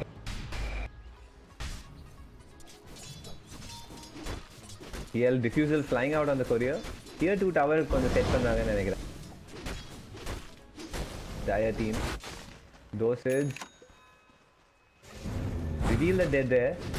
TP coming out from the Treant. அவர் தலை உள்ள score பண்ணிட்டாரு. Dire's middle tower is under false promise இல்ல. Magnus in a little bit of a difficult spot here. He doesn't. So he has 3 seconds. He had the illusion rune. Commits the RP onto the DK. But DK க்கு கொஞ்சம் கூட வலிக்கல அங்க. They will end up turning this fight around. Will clean up, take out the support. Creating some space for this team. ரெண்டு heroes பறக்குறாங்க அவரை.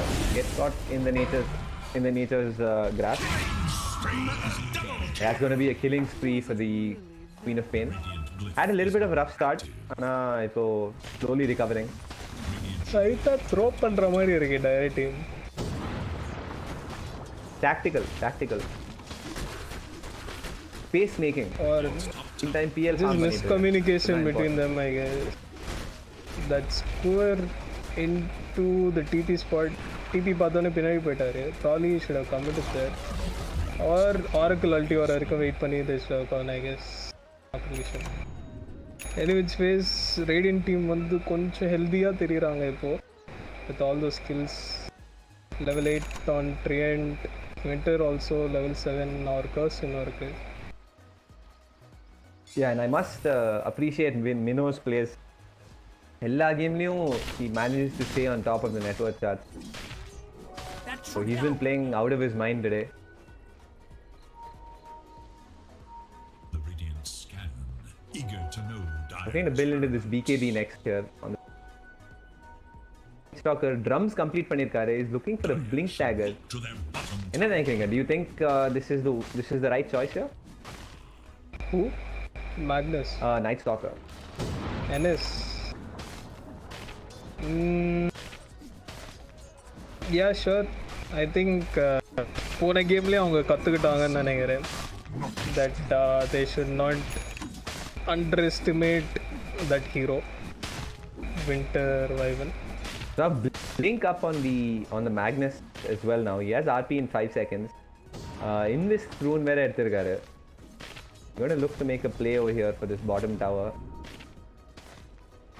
நல்ல Magnus period அடையாளம் வந்து சொல்லிட்டு 15 minutes, 16 minutes, threads, Echo Saber blink. Off the drum is making a play. RP onto the one. Meteor Hammer not just off the mark. Winter Skirts onto the back lines on this Night Stalker. Does end up saving the Magnus, however. Magnus is false promise and will end up keeping back to base. So slight misplay from the Winter Wyvern. Did end up saving the Magnus there. Little difficult to execute that perfectly.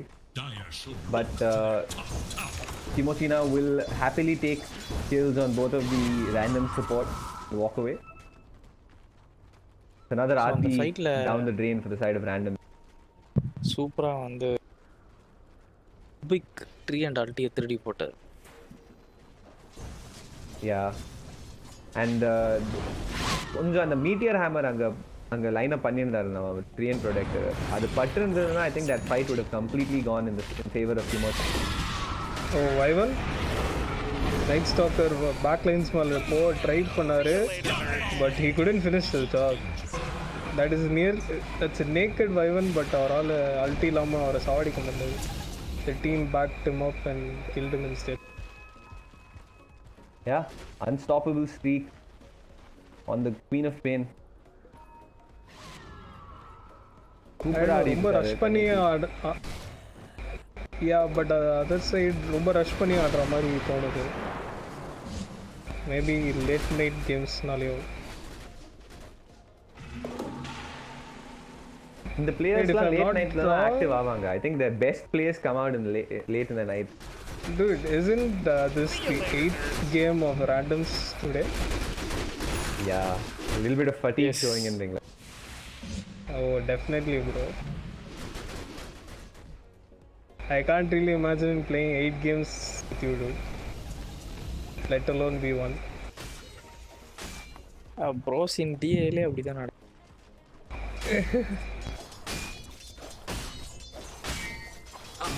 But அதுக்கு வந்து அவங்க full ப்ரிப்பரேஷனோட போவாங்க.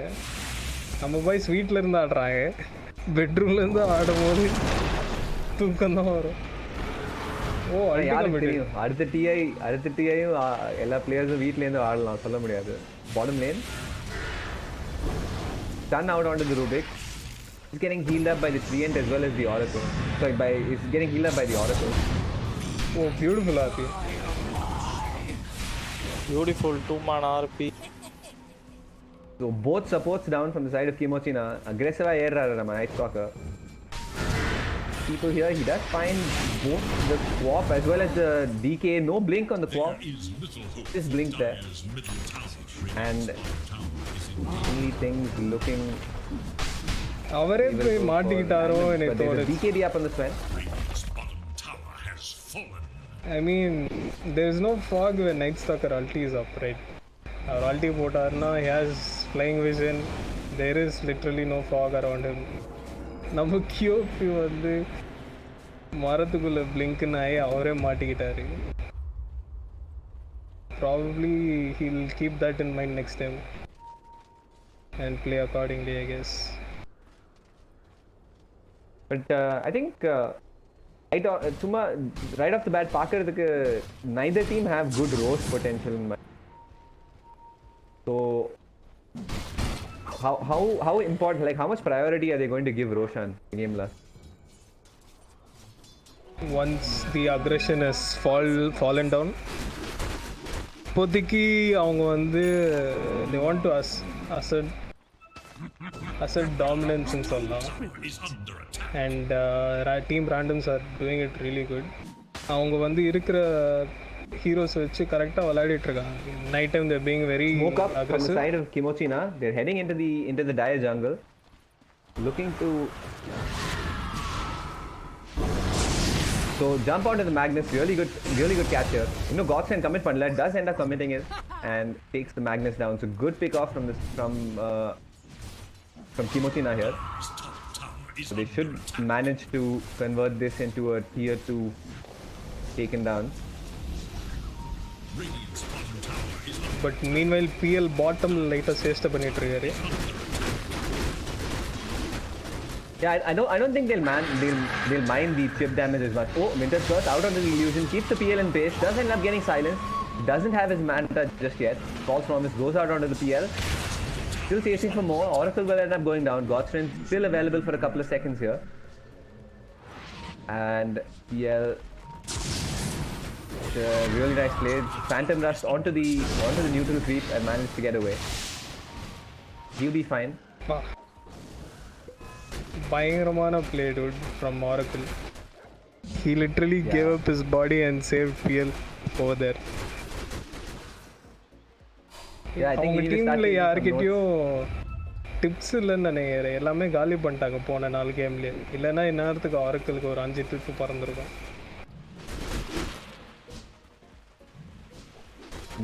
But yeah, it's hard to catch that PL as of now. Manta இருக்கு அவர்கிட்ட. So he's just going to basically dispel anything apart from stun. And DK from the side of randoms. Magnus three of them are smoked up here. They have RP. They're looking to make something happen. PL is sieging this tier 2 tower. And the rest of his team is standing out behind him. Smoke expire here. Radiant structures are fortified. No God Strength available. No, God Strength is available in fact with his fresh 10-second BKB. Few more creeps, he's going to hit level 18. Level 3 God Strength வரும். அப்புறம் ஒரு smoke அப் போடுவாங்கன்னு நினைக்கிறேன். Dire's bottom tower is under attack. Invisibility. I think this is the time the PL. Arjun, like Radiant team smoke போட்டு if they pick off someone they might go Roche next. Yeah, I think that's the plan. They might run into the PL, get stunned up here. He does have Manta in 2 seconds. Same stun. Will he end up going down? Oh, that's my doppelganger out, but gets caught right after. That was a beautiful play. Really nice pick off onto the PL over here. So really displays the power of this Sven. I think this ward wasn't straight into the road that they go. Yeah. இப்போ Magnus big of பண்ணப்போ அந்த டைம்லேயே அங்கே டிவார்ட் check பண்ணியிருக்கணும்னு நினைக்கிறேன். The same ward held them to get the PL again this time. Anyways, சொன்ன மாதிரி Roshan move போயிட்டாங்க. Yeah, really free Roche for this Sven. You can start applying some serious pressure onto these objectives in Millender. I'm just looking at the changelog on God Strength, dude. போன patchல it was merely 25 seconds uptime. But now it's 40 seconds. Yeah, massive. It's a massive buff to this hero. So they could actually make that, so many along plays with the Midas buff. Yeah. I'm actually quite surprised that people don't choose to go for drums as much on strength. I'll assume it is. Oh, meanwhile, DK, the play being made out onto him. So tanky. Really tanky, but will end up going down eventually. Not tanky enough. POP or Pop gets caught out as well. Pop for BKB. Oh my god, the Winter's Curse saves the Oracle. But they will end up cleaning him up anyway. Rubik has curse.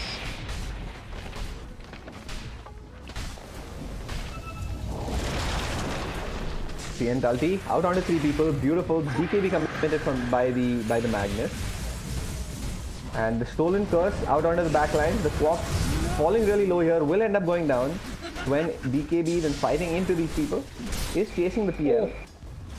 But I don't know why. It's 4v1 and Team Random still choose to back off here, giving that respect to the Sven. Sustains. Go breathing.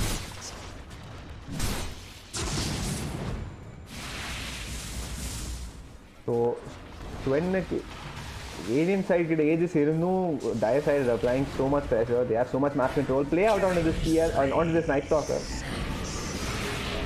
and ends up going down.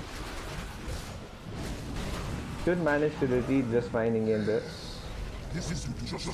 Definite on the respect he's dishing out so much damage. The constant level 3 activate panta PL Poncho items he's not really that tanky. He has only 2k HP. Do you think Skadi is the right call here? Skadi venunna nanegren. I mean, it gives you all around stats, and at the same time our life steal kami pannum. But does he have any life steal? Sven does not have any life steal. Lads irukka team la. I mean, just general regen is something it's good against, and it gives you good stats. But I would have personally preferred maybe the Heart or a Satanic here for the PL before the Skadi. It's good against other heroes also. DK against the nalla irukum. Winter and the slow also helps in kiting, I guess.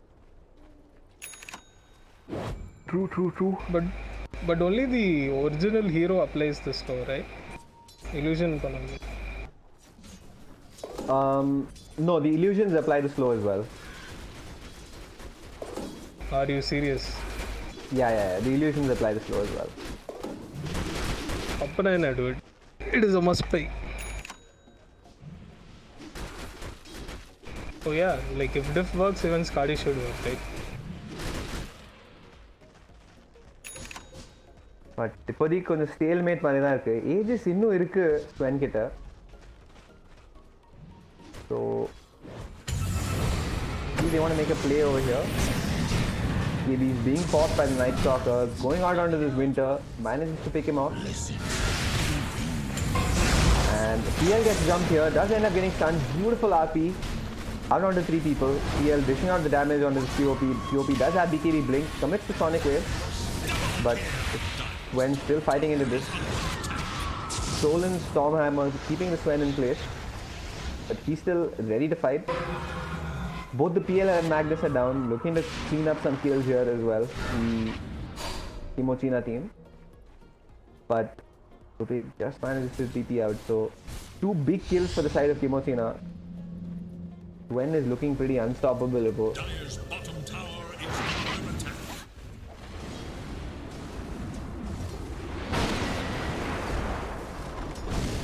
Interesting that I don't see any halberds yet on the side of randoms. If the Night Stalker on a few panirkara, I'd have assumed that it would have been like a first or second item for the Night Stalker this game. An item? Halberd.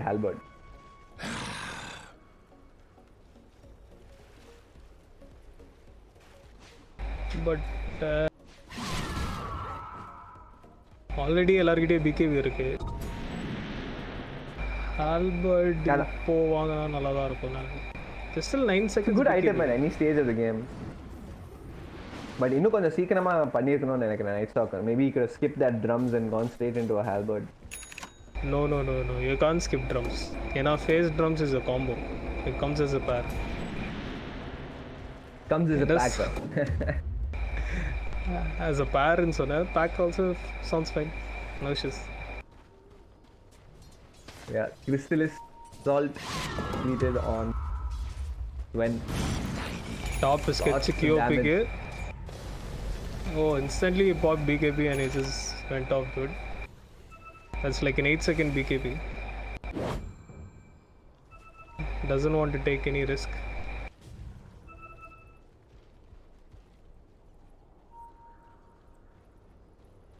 Meanwhile, in this radiant triangle in the Dire's middle tower. Para doing para things.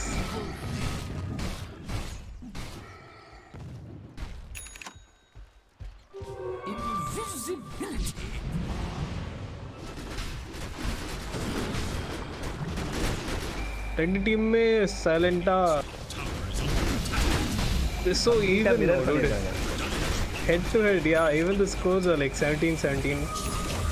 They've reached the pinnacle. Meanwhile, bottom lane, play out on his Rubik will end up falling. He does have buyback if he wants to defend this tower, but I don't think he will commit it just yet. Shandy ultium pottaru. He's hunting for this Wyvern, I guess. He has his blink also. He sees the Wyvern. Blink பண்ணுவாரா பண்ணிட்டாரு. Nice, uses silence and dust also. Pre-dust போட்டுருக்காரு அந்த glimmerல இருந்து escape ஆகாம பார்த்துக்கிட்டு. Other side, Magnus வந்து DK பிடிச்சிட்டாரு. Instead of BK போட்டு ஓடுறாரு, but the physical damage is right. Yeah, and on a spot. cheeky tip coming out as well. BKB TP அடிக்கிறாங்க. They had RP also there.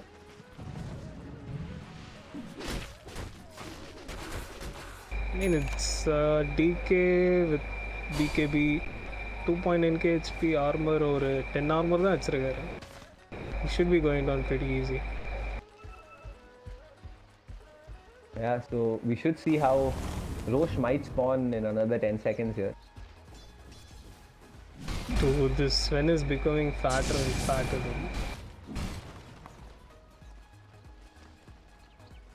Oh, that's a pretty Almost late Roshan here. 2 minutes ஆகும் ரோஷ்க்கு. அதுக்கும் கொஞ்சம் stalemate தான் பார்க்க போறோம் நினைக்கிறேன். Magnus in this top lane, proper spidey senses single ஆக ஆரம்பிச்சிருக்கு. Good blink out from him. Chasing. Oh, the ward reveal பண்ணிட்டாரு. Oh, I don't think that ward reveal ஆனாலும் பரவாயில்லை, எனக்கு அந்த blink வேணும்னு blink எடுத்துட்டாரு. Yeah, and there's still 3 minutes left on that ward, so I'm not sure if that's really worth it. Who knows, they might make a play from that also. Deward பண்ற டைம்ல they will go and smoke, I guess. அதுக்கு தான் ping பண்றாருன்னு நினைக்கிறேன். Yeah, they smoke, but they want to connect to PL. Yeah, there's a double damage on this Night Stalker as well. Oh, Kimochi now smoke பண்ணிருக்காங்க. Oh, they run into the DK. Instant blink out. Beautiful BKB on the Night Stalker, turns around looking for the back line, but they managed to dodge him very effectively. It's really interesting how this Night Stalker is playing here. அவ்வளவுதான். He goes straight for the Winter Wyvern every single fight. Did he pop by the swap away? Nice dodge of the Stormhammer from PL with Doppelganger. So respecting that Winter Wyvern buyback, I think. Pathinganga, Night Stalker, he has his targets, his sights set on nothing. He's just beelining straight for the Winter Wyvern in every fight. He's like, Podum. He's like the Terminator, dude. He's on a mission. Yeah, and seems to be working out pretty well for him. Scan பண்ணிட்டு இருக்காரு map full-ஆ. Yeah. இது வந்து கியோபியா, no need. இது வந்து ட்ரியன்டா, no need. Wyvern lock target. I mean, I've been there, I guess. We used to scrim against 4-man smoke from the side of randoms. They're still looking to make something happen. RP no available. Stolen blink on the Rubik. Blinks in. Will an RP be used here? No. But instant BKB pop by the Queen of Pain, trying to get away. Choosing not to commit too much over here. In the meantime, Roshan is up. His keys. The end of the team. Night Stalker கிட்ட ஜெம்மும் இருக்கு. It's very crucial time to have a gem in hand. அந்த complete ஏரியாவே இப்போ அவங்க கண்ட்ரோல்ல இருந்து போயிடுச்சு. Yeah, I think it's just like for this Winter Wyvern Glimmer. I think Night Stalker வந்து next level planல தான் இருக்காரு. Dust கிஸ்லாம் தூக்கிட்டு இருக்க முடியாது. விண்டருக்கு ஜெம்பே தான் ஸ்ட்ரைட்டா அப்படின்ட்டு. ஓ, இந்த ட்ரெயின்ட்ட ஹண்ட் பண்ணாங்க, பட் Parasite வந்து பயங்கரமா அதை ரீட் பண்ணிட்டு he just blinked on to the other side and walked and TP'd out. Yeah, Trient has a gem as well now. I think for this sort of Silver Edge initiation of the Magnus. Top அந்த ward இன்னும் டிவோட் பண்ணல. What is this, guys? I expected more of you. The bounty which my 3D ward. Ping வேற பண்ணீங்க நீங்களே.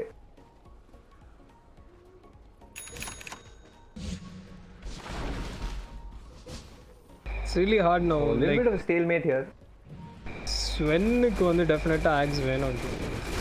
That initiation that he gets along with that item is really, really important.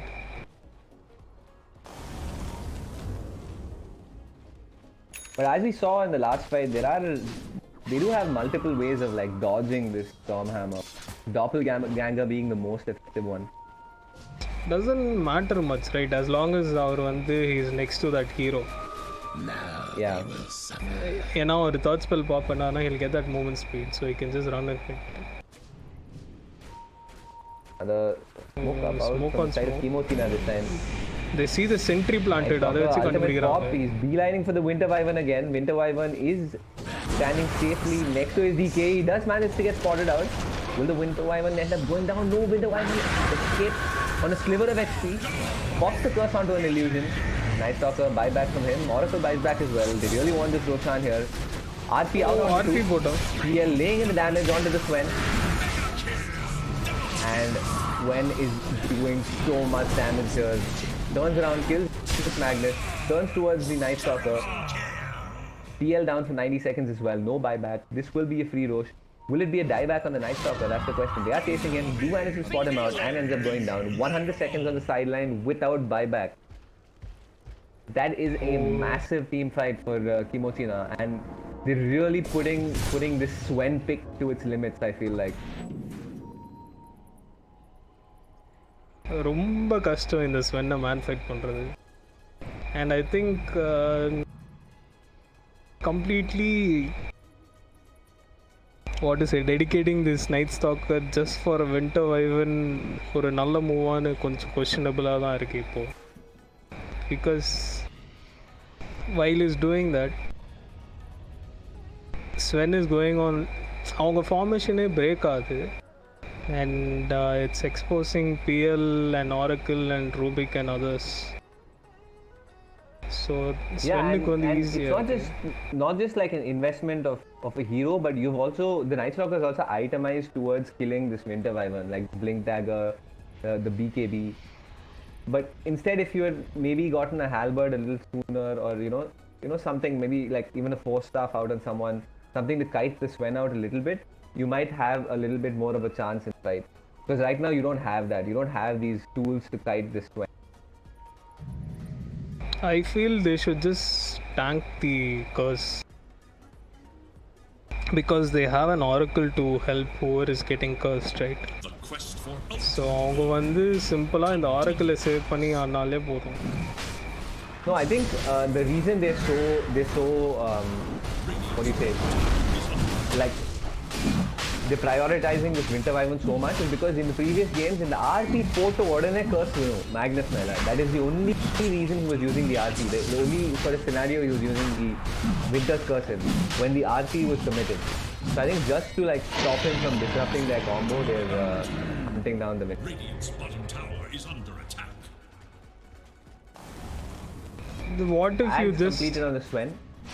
அப்போ உங்கள் Dire டீம்லேருந்து you just let PL or Night Stalker to jump on DK or Sven or someone, let Magnus stay behind and wait till Winter uses his curse. No, that's the thing though. Like, so we saw it in the previous game, I think in game 3, where there was a fight. It was like a 4v4 fight. I think randoms had a faceless void, and Winter Wyvern is just sitting in the trees waiting for the void to chrono. Void was waiting around waiting for the Wyvern to show himself, and in the end it was a 4v4 fight that went the way of Kimochi now, because there was a core absent from the fight that was waiting for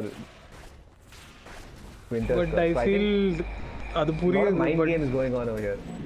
For a game it is completely dependent on that chrono, right? In the Vati, there is a PL who just needs to, like, stay alive in the fight and do some kiting and stuff. கொஞ்சம் யோசிச்சு I guess if they just send out delusions and try to bait skills. I think this game is all about baiting the skills of each other's teams. So Dragon Form pop here by Dosage. They're laying some damage onto this final tier 2 tower. Middle tower is no more. To push up high ground now. Rubik ends up stealing Dragon Form.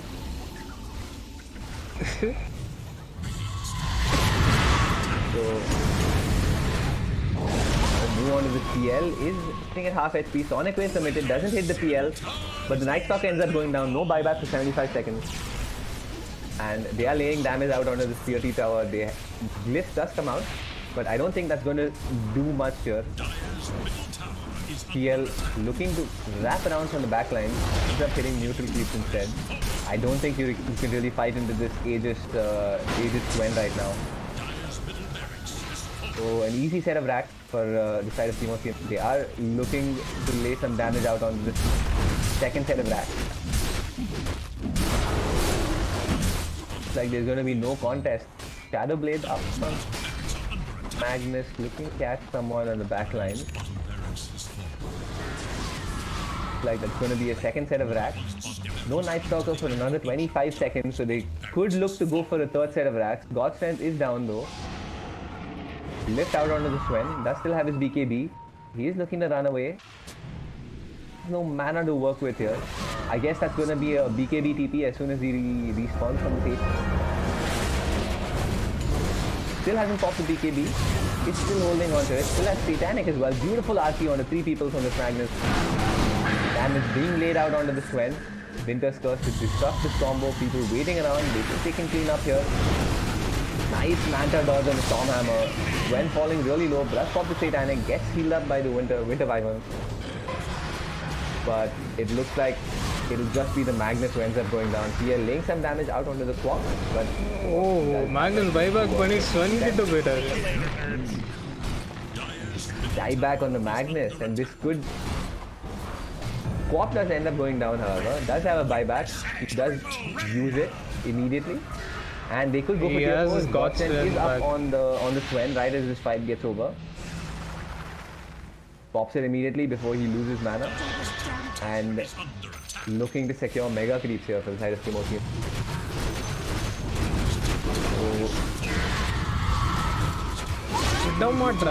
Really bad. No buybacks on both the Night Stalker as well as the Magnus. PL goes down to the PL but ends up buying back. PL looking to lay in as much damage as possible, but I don't think he can fight right now. 1v5 ends up going down as well. Does have buyback, and things looking really good for Kimochi now. Coming back from a 2-game deficit, and it looks like the champions for TNDL Season 2 are going to be Kimochi now with a superb upper bracket run and an amazing comeback in the finals, going 2 games down and coming back to win the series 3-2. So incredible performance by both these teams here, and we had a really exciting finish. And thank you to all of you viewers. We've had an exciting and a really amazing time casting and organizing this tournament for all of you. So thank you for all of you for staying tuned to this. Tenjin, any last words? Yeah. Nandri. That's a really nice last word. Very nice. இப்போ போதுன்னு தெரியல. Full tournament செம ஃபன்னா, செம coordination. நிறைய give away, எல்லாருமே வின்னராக இருந்தோம். நிறைய கிவ் அவே வேறு இருந்துச்சு. So I'm gonna miss TNDL. Yeah, so stay tuned for updates on Season 3. கண்டிப்பாக Season 3 திருப்பி வர போகிறோம். So